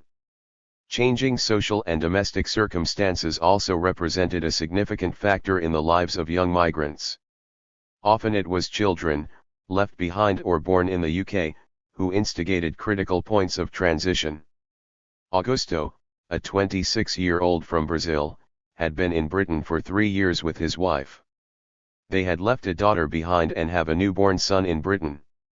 I can cope, but my daughter is growing up, she is demanding us. Money isn't everything. Separated families, particularly those with children left behind in the country of origin, are affected by their lack of legal status, as it entails a protracted separation between family members. Immigration laws shape the contours of family dynamics affecting intergenerational relations within transnational families. In these cases, family formation and childbearing may produce a different effect, one that roots young migrants in the country of residence and transfers their aspirations for the future to their offspring. Some of 155. 156. Our young interviewees talked about wanting to have families, though this was seen as difficult given the context of their undocumented status. Consequently, some considered returning to their country of origin to have a family, drawing on the resources they had accumulated abroad. For others this was not an option, given the circumstances of their migration or the situation in their country of origin. For those unable or unwilling to return home, there was an awareness of growing older, without children, in an increasingly punitive policy environment and under the ongoing constraints of their undocumented status. Current policy and political climates. As was discussed in Chapter 2, successive policy measures in the immigration sphere have been focused on pre-entry and post-entry controls as well as making incremental reductions in migrant rights. Kozer offers a typology of the policy instruments used by states to address irregular migration. The enforcement measures used include pre-frontier controls, such as visas, border fences, and surveillance, and the use of biometric data, and post-entry measures such as detention, workplace raids, employer sanctions and restrictions on or exclusion from social and welfare rights. 4 things are important to note about policies designed to control irregular immigration. The first is that many policies are heavily criticized on the grounds of human rights abuses, in particular the detention and deportation of migrants and their exclusion from welfare support. Secondly, academics and NGOs are aware that such policies can themselves create the condition of illegality and of protracted legal precariousness which becomes embodied in migrants' lives and reverberates over generations. Thirdly, many of these policies are ineffective because they fail to address the complex reasons for migration, and there is evidence that irregular entries have increased despite the introduction of extra controls. Finally, as we have argued, the instruments of migration control construct a concept and status of illegality, it is not an a priori or objective condition. Since immigration cannot be totally prevented, the harsher restrictions inevitably create an increase in breaches of the law and thus an increase. 156. 157. In the crime of illegal immigration. Yet the criminalization of migration does not reflect particular behavioral characteristics, it is, as we have argued, contingent. Global migration, as discussed in chapters 2 and 3, is driven in part by inequalities and wage disparities, and these will continue to motivate the movement of workers from poorer to richer countries. There is also a continuing demand in the wealthier economies for unskilled and flexible workers. Not all migration, however, is economically motivated. Persecution, generalist violence, and human rights abuses will also generate migration flows, and people will continue to move for educational or family reasons, or as a rite of passage to mark important status transitions. In short, the motives for migration are complex and mixed, and many people will continue to make their journeys and/or remain as undocumented migrants when their visas expire, or their asylum cases are refused, or after clandestine entry. Even if deported, many simply attempt to make the journey again and again. Such journeys are, however, becoming increasingly dangerous, partly as a result of the disappearance of legal and safer routes to immigration. The role of smugglers, agents, and traffickers has increased, as regular immigration routes have decreased. More money exchanges hands, greater risks are taken, and migrants are more vulnerable to human rights abuses and death when making their journeys. Deaths occurring during both land and sea crossings are now regularly reported in the media. The numbers tell a story, one that reflects the ineffectiveness of policy and its terrible impact on human life. Over the past 15 years, 5,500 people have died trying to cross the border from Mexico into the U.S. In 2012 alone, the number of deaths was 477. The reason, argues Anderson, is the lack of legal routes into the U.S. for suitable work. Similarly, many migrants die trying to reach Europe. Very recently, in October 2013, 300 migrants drowned while trying to reach the Italian island of Lampedusa. Once in the destination country, undocumented migrants, as we have seen, occupy a particular space that is hidden, precarious and often vulnerable. In the UK, as in other comparatively wealthy economies, an underclass of vulnerable people deprived of any rights are living and working without access to any representation. Some countries have opted for or are considering a comprehensive regularization program for undocumented migrants, notably the United States, Italy, and Spain. Regularization enables undocumented migrants to come out of the shadows and live their lives freely, to access the kind of working and living. 157. 158. Conditions others can enjoy, and to enter the pathways to citizenship for those deemed more deserving. These regularization programs have often come about as a result of large migrant-led social movements. In the UK, collective action has not been a feature of undocumented migrant agency. Instead, approaches to regularization have been piecemeal and have targeted specific groups. In 2003, for instance, the Home Office authorized a family amnesty for all asylum seekers with a dependent minor, regardless of the status of their application. In 2004, the UK also granted A8 nationals the right to work by introducing a worker registration scheme. As A8 nationals already residing in the UK could register regardless of their status, the scheme acted as a regularization mechanism for an unknown number of them. The Case Resolution Program initiated in 2007 to review the so-called legacy cases, the backlog of over 500,000 unresolved asylum and non-asylum cases, is another example of this piecemeal approach. What is significant about the UK is that there has not been a broad regularization program. Instead, the focus has been on the detection and removal of undocumented migrants by developing and extending the policing of the immigration regime through public services and within civil society. The Asylum and Immigration Act 1996 introduced fines of £5,000 for employers who were found to be taking on people without the correct documents. The penalty was increased to £10,000 in 2008. Accompanying these fines have been very public workplace raids and deportations, for the most part focused on businesses located within ethnic enclaves or in areas with a population density of people from visible minority groups. In our research, some people expressed their fear of workplace raids, which left them constantly on edge and led to them framing their employment decisions around these fears. During the summer of 2013, a public and highly visible campaign, Operation Vacan, was piloted in London. The campaign targeted 6 boroughs thought to have high concentrations of undocumented migrants, and included go home posters on the sides of vans, newspaper adverts, and cards placed in shops in these areas. The van posters displayed how many undocumented migrants had been arrested and provided a text number for advice and help with travel documents for return to the country of origin.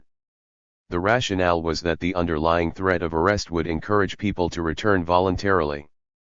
After an evaluation, the Home Secretary, Theresa May, concluded that the approach was too blunt an instrument and would not be rolled out. What the pilot makes clear, however, is that the agenda is to frighten undocumented people into thinking that return would be a preferable option. Operation Vacan was followed by an email and text message campaign in the autumn of 2013. Messages were sent to 58,800 people asking if they had overstayed their visas, with text content stating our records show you may not have leave to remain in the UK.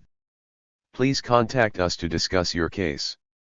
This was a rewording of the initial content, which had stated you are required to leave the UK as you no longer have the right to remain. Whatever the effectiveness or otherwise of such approaches in their aim to smoke out and deport migrants without legal status, they clearly have an impact insofar as they create publicity and maintain the focus in the media on undocumented migrants as a problematic and unwanted presence. Looking forward or looking back. The Immigration Bill. At the time of writing, in December 2013, a new immigration bill was working its way through the UK Parliament and expected to come into law in the spring of 2014. The bill focuses on sanctions and on civil society, extending old measures and introducing some new ones. It proposes increasing the fine to £20,000 for an employer caught hiring workers with the wrong documents or none at all. In addition, private landlords, banks, and the Driving and Vehicles Licensing Agency will be expected to carry out document checks. The bill also proposes a clampdown on sham marriages or civil partnerships. At the second reading of the bill in Parliament on October 22, 2013, Theresa May stated that the bill will employers think again before hiring illegal labor. According to the Immigration Minister, Mark Harper, the immigration bill will stop migrants using public services to which they are not entitled, reduce the 159, 160 pull factors which encourage people to come to the UK and make it easier to remove people who should not be here. The language of the bill returns to that of the 1990s, when there was a binary of the deserving and the non-deserving, with genuine refugees falling into the former category and those deemed to be exploiting the system by taking limited resources away from the population as a whole falling into the latter. Theresa May went on to say that it is unacceptable that hard-working taxpayers have to compete with people who have no right to be here. What is striking is how little policy has progressed. The sanctions are harsher and more extensive, but the basic arsenal of measures is the same or similar. This returns us to our earlier statement that the government's policies are not meeting their objectives. Indeed, if they had the desired effect of managing migration and attracting particular types of workers, then these incremental increases would not be needed. This is not to deny that the policies have an effect, but it may not be the effect desired and may indeed be counterproductive, resulting in increasingly vulnerable workers being unable to access basic employment or human rights, in skilled migrant workers staying away from an unwelcoming Britain, and in mixed-status families, including British citizens, being broken up as a result of immigration rules. Recent research among undocumented migrants in London, which complements our own, reveals the ways in which workplace sanctions can worsen working conditions and increase precariousness for undocumented migrants. Moreover, the risk of employer fines can be passed on to the workers, further depressing wages and increasing vulnerability, insecurity, and disempowerment. According to Bloch, Kumar-Uppan, and McKay, raids target visible minorities and so form part of a racialist immigration regime.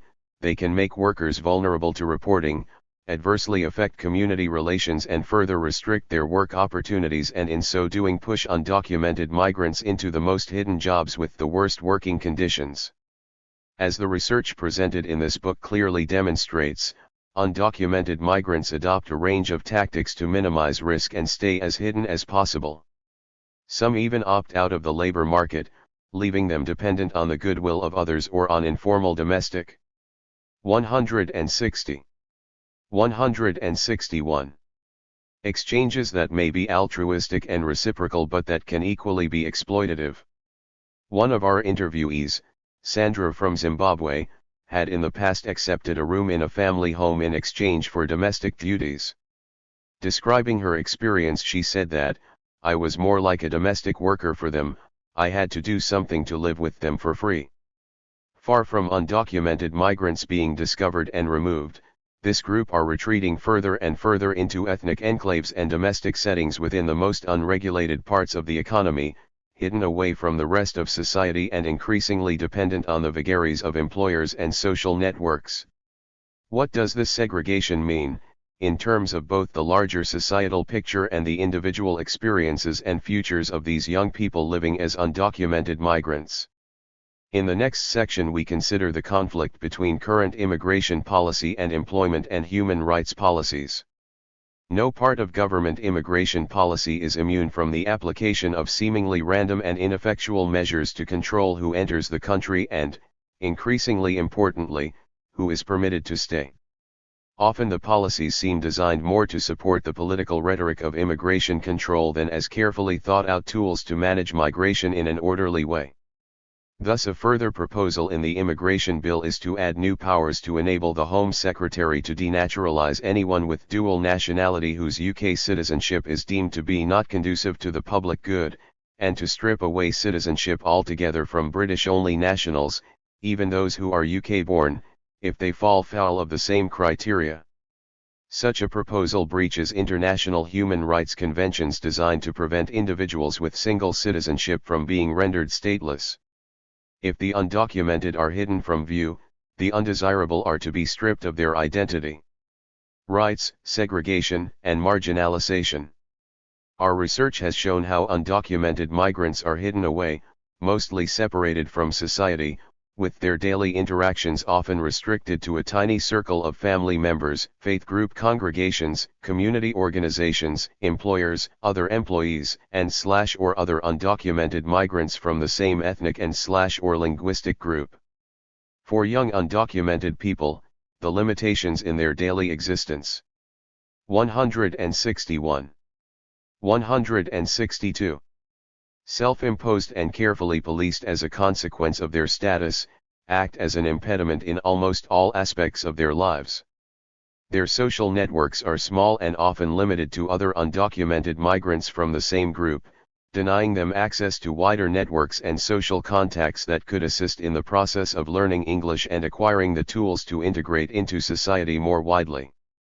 Our interviewees were young people with aspirations to study, work, develop professional careers, have families and, above all, be able to emerge from out of the shadows without fear. Being able to work freely was an aspiration of many. Not only did this dovetail with the motives for migration among those whose mobility was economically motivated, it was also a reflection on the multiple vulnerabilities experienced in the workplace as a direct consequence of being undocumented. Recurrent in the narratives were migrants' experiences of exploitation and lack of access to rights, but also their basic desire to be entitled to work in the regular economy free from potentially unscrupulous employers and contributing to the UK economy. For example, Brigido, a 30-year-old Brazilian who had been in the UK for 3 years, reflected on the issues of exploitation and lack of rights in a way that was similar to many of the other narratives. I've had many problems in relation to, there's a lot of exploitation which is generated by illegal migration. It creates exploitation because they know that you, an illegal, you have no rights. You are not going to complain, and if you worked and you should be paid £20 but they only deposit £10, you have to accept it, you know. So they'd pay me only part of my payment. I complained and they said, it'll come next month, because there was a problem, the administration made a mistake, things like this. Sometimes it was paid, sometimes it wasn't. There is nothing you can do to claim your rights, because you don't have any rights. Claim what? You have to accept what is imposed. Huidi Zhang, from China, who was 29 at the time of his interview, talked about integration, paying taxes, and a sense of being normal as part of his aspirations for the future. I do want to learn some English. Then at least I can speak English when I go shopping. All I can do now when I go shopping is point at this and that, hope to be able to have a job and to work without any worry, paying tax. That would be a lot more relaxed. I want to learn. 162. 163. English, be able to communicate with the Brits. That would be good enough. That would allow me to lead a normal life. But if you don't know the language, how can you lead a normal life? All you can do is hide at home. This is a group denied the protections available to others within the context of employment and employment rights or within the criminal justice system. Having no way of contesting work-based exploitation or other harms, such as being the victim of a crime, leaves undocumented migrants far removed from the basic rights afforded to and enjoyed by others. Alice was 27 and from Brazil. She had experienced serious domestic violence at the hands of her boyfriend, but felt helpless, saying, I couldn't go to the police here. I didn't know how I could get any kind of protection. The human rights framework should afford everyone protection regardless of their immigration status, because human rights are founded on the notion of personhood, not that of citizenship, with the concept of universality at their core. The UK is a signatory to international as well as European human rights statutes, but the reality of human rights is that they are stratified by immigration status and are not universally accessible. They operate along a continuum, at the one end of which are citizens who have access to the full range of rights, while at the other are refused asylum seekers and undocumented migrants who are unable to claim their rights. Part of the barrier to realizing rights among undocumented migrants is their deportability as uncitizens. Avoiding people, places, and behaviors that could result in deportation was one of the main ways in which undocumented migrants police their everyday lives. One glaring omission on the UK's part, along with that of other migrant-receiving countries, is its failure to sign and ratify the International Convention on the Protection of the Rights of All Migrant Workers and Members of Their Families. Prior to this convention, undocumented migrants had been either ignored or neglected, but the convention marks a movement towards securing the employment and civil rights of migrant workers and their families, including those who are undocumented. However, as noted above and highlighted by Bosniak, undocumented migrants are afraid to avail themselves of the rights they may enjoy for fear of exposure to immigration authorities. Recent research by Ruhs argues that one solution to the global migration/human rights dilemma is to introduce temporary worker programs that allow entry for limited periods but without the full set of rights, in short, to allow access to wealthier economies for set periods of time in exchange for the forfeiting of some core rights such as welfare benefits, family reunion, and long-term settlement. Such a proposal, however, directly contradicts the drive for equality and justice for all workers and does nothing to combat the actions of unscrupulous employers. Moreover, our analysis, alongside historic patterns of migration, demonstrates that migrants, even when temporary and when their rights are restricted, do not necessarily return to their country of origin or adhere to their formal status as temporary or guest workers. Temporary visas are overstayed, and this can form part of the migration strategy. We would therefore argue that a more positive approach would be to accept that the UK, like all countries, is part of a global economy characterized by migration flows, and to embrace migration as a positive aspect of globalization. Instead of compromising on rights, the struggle should be for societies that are fair and just, and work against exploitation, entrapment, and precariousness. Rights should be better policed, properly enforced, and made available to everyone, not just citizens and others with a secure status. One starting point for this would be to shift the policy emphasis away from sanctions to the enforcement of workers' rights. There is a comprehensive range of rights already in place for all workers, regardless of their status. These include health and safety protection, the right not to be discriminated against, the legal minimum wage, the right to holidays, and the right to breaks during the working day. In this book we have seen little evidence of these rights being adhered to with respect to undocumented migrants, and certainly no evidence of enforcement to ensure workers' rights. The focus of state interventions has instead been on sanctions, fines and raids, rather than on the protection of workers. We would argue that the extension of political rights to migrants would contribute to shifting the political debate and could provide a counterbalance to the dominant narratives that construct migrants as the other and as a threat to the welfare system. Through the creation of pathways to regularization and citizenship, undocumented migrants would gradually become part of this process too, and be encouraged to engage in democratic processes. The mobilization of undocumented migrant youth for citizenship and political rights in the U.S. illustrates this. 164. 165. Trend towards more human rights-based claims making. Throughout this book we have drawn attention to the marginalization and separation of undocumented migrants in workplaces, the domestic sphere and wider communities. What does this separation mean for young migrants and for the cohesion and the multicultural life of the communities in which they reside? In the aftermath of urban unrest in northern English towns in 2001, community cohesion was high on the agenda. Britain was portrayed as a country where different communities lived side by side but not together. A review into the disturbances chaired by Ted Cantle reported that the team was particularly struck by the depth of polarization of our towns and cities.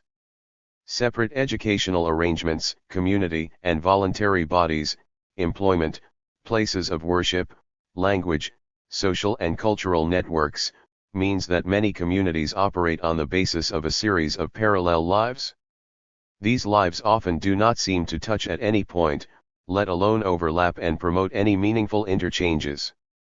While the focus was largely on Muslim minorities, of whom most were British and British-born, the issue of cross-cultural contact nevertheless became high on the political and policy agenda.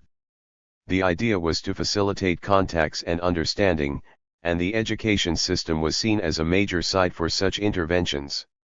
In a similar vein, a study of the links between immigration, social cohesion and social capital highlighted how immigration status and age, as well as leadership structures, organizational capacity, and gender needs, were critical variables in the formation of social capital amongst migrant communities.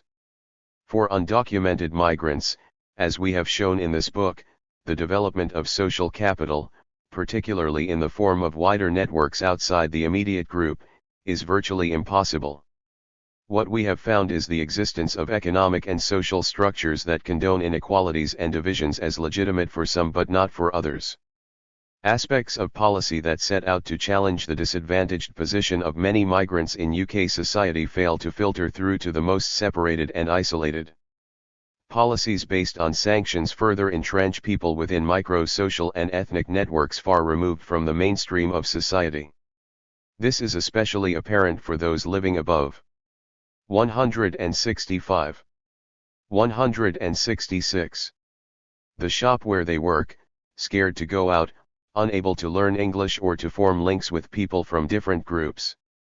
The fear of deportation shapes lives and life chances and has created an underclass confined to the margins of society, excluded from economic, social, and civic integration.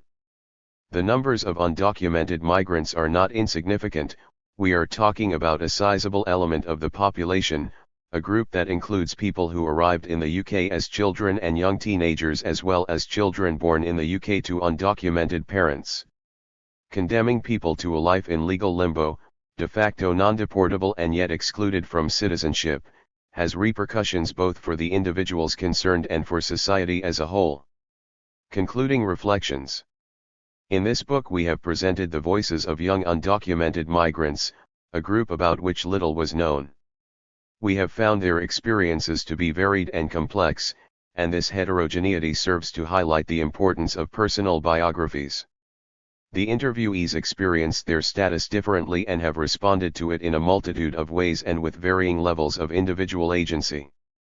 Our analysis highlighted the ways in which being undocumented had different levels of significance depending on the setting. It is not a uniform experience, but one that is contextual and layered. However, alongside these differences, our research also revealed commonalities that were not only a consequence of status, but were also linked to the initial motives for migration and to other resources in the form of social networks and human capital. It is on these commonalities that we would like to reflect in concluding this book. First, becoming undocumented means learning how to live life without papers, understanding what is and is not possible, what is risky and what is safe, who and who not to trust, and which institutions and places to avoid. We have shown how one way in which young migrants seek to handle their situation is to view their status as being somewhat fluid, as a process rather than an official formula, what Schuster termed status mobility. Despite the dualistic burden, an identity of illegality that is constructed then criminalized, undocumented migrants quickly acquire the skills and tactics necessary to survive within the boundaries of their identity. Work was crucial, not only because, for some, it was the 166, 167 reason for their migration, but also because this group have no access to welfare. During periods of unemployment, alternative support structures were utilized, largely in the form of social networks but also of faith groups and community organizations. These relationships were not always equal and frequently resulted in dependency, powerlessness and, occasionally, exploitation. These unequal relations extended to the workplace, which was characterized by low pay, long hours, and little or no stability. From the perspective of some of our interviewees, employers took advantage of their status and they felt powerless to contest their working conditions. Others strategized by using borrowed or bought documents, though we found that the sectors of employment and the jobs carried out were limited almost exclusively to those within the least regulated parts of the economy, whatever the tactics used to find and stay in work. The lives of the young undocumented migrants were also characterized by limited social circles and, for many, by isolation and loneliness. Relationships were avoided, which, given their ages, represented a significant void for many. Life was passing by without any sense of progress, development, or achievement. There was an absence of forward thinking and planning for the future. Existence was very day-to-day and seemed to be more about survival than about really living with a forward trajectory. Bauman's description of wasted humans who, as a consequence of the order-building and economic progress of modernity, are devalued, dispossessed of their livelihood, unrecognized and unwanted seems to reflect the experiences of many of the young migrants we interviewed. In the contemporary environment of complex patterns of migration and minority formation, the experiences of such wasted humans have become and are likely to remain a significant feature in many societies. The actions of states and political institutions establish the conditions that make the everyday lives of undocumented migrants both precarious and dominated by fear. As Apaturi notes, minorities do not come preformed. They are produced in the specific circumstances of every nation and every nationalism. The mobile, the illegal, and the unwelcome in the space of the nation-state, blur the boundaries between us and them, here and there, in and out, healthy and unhealthy, loyal and disloyal, needed but unwelcome. The lives of the young undocumented migrants living in Britain in the 21st century can be seen as part of this wider phenomenon, both in and out, needed and unwelcome. 167.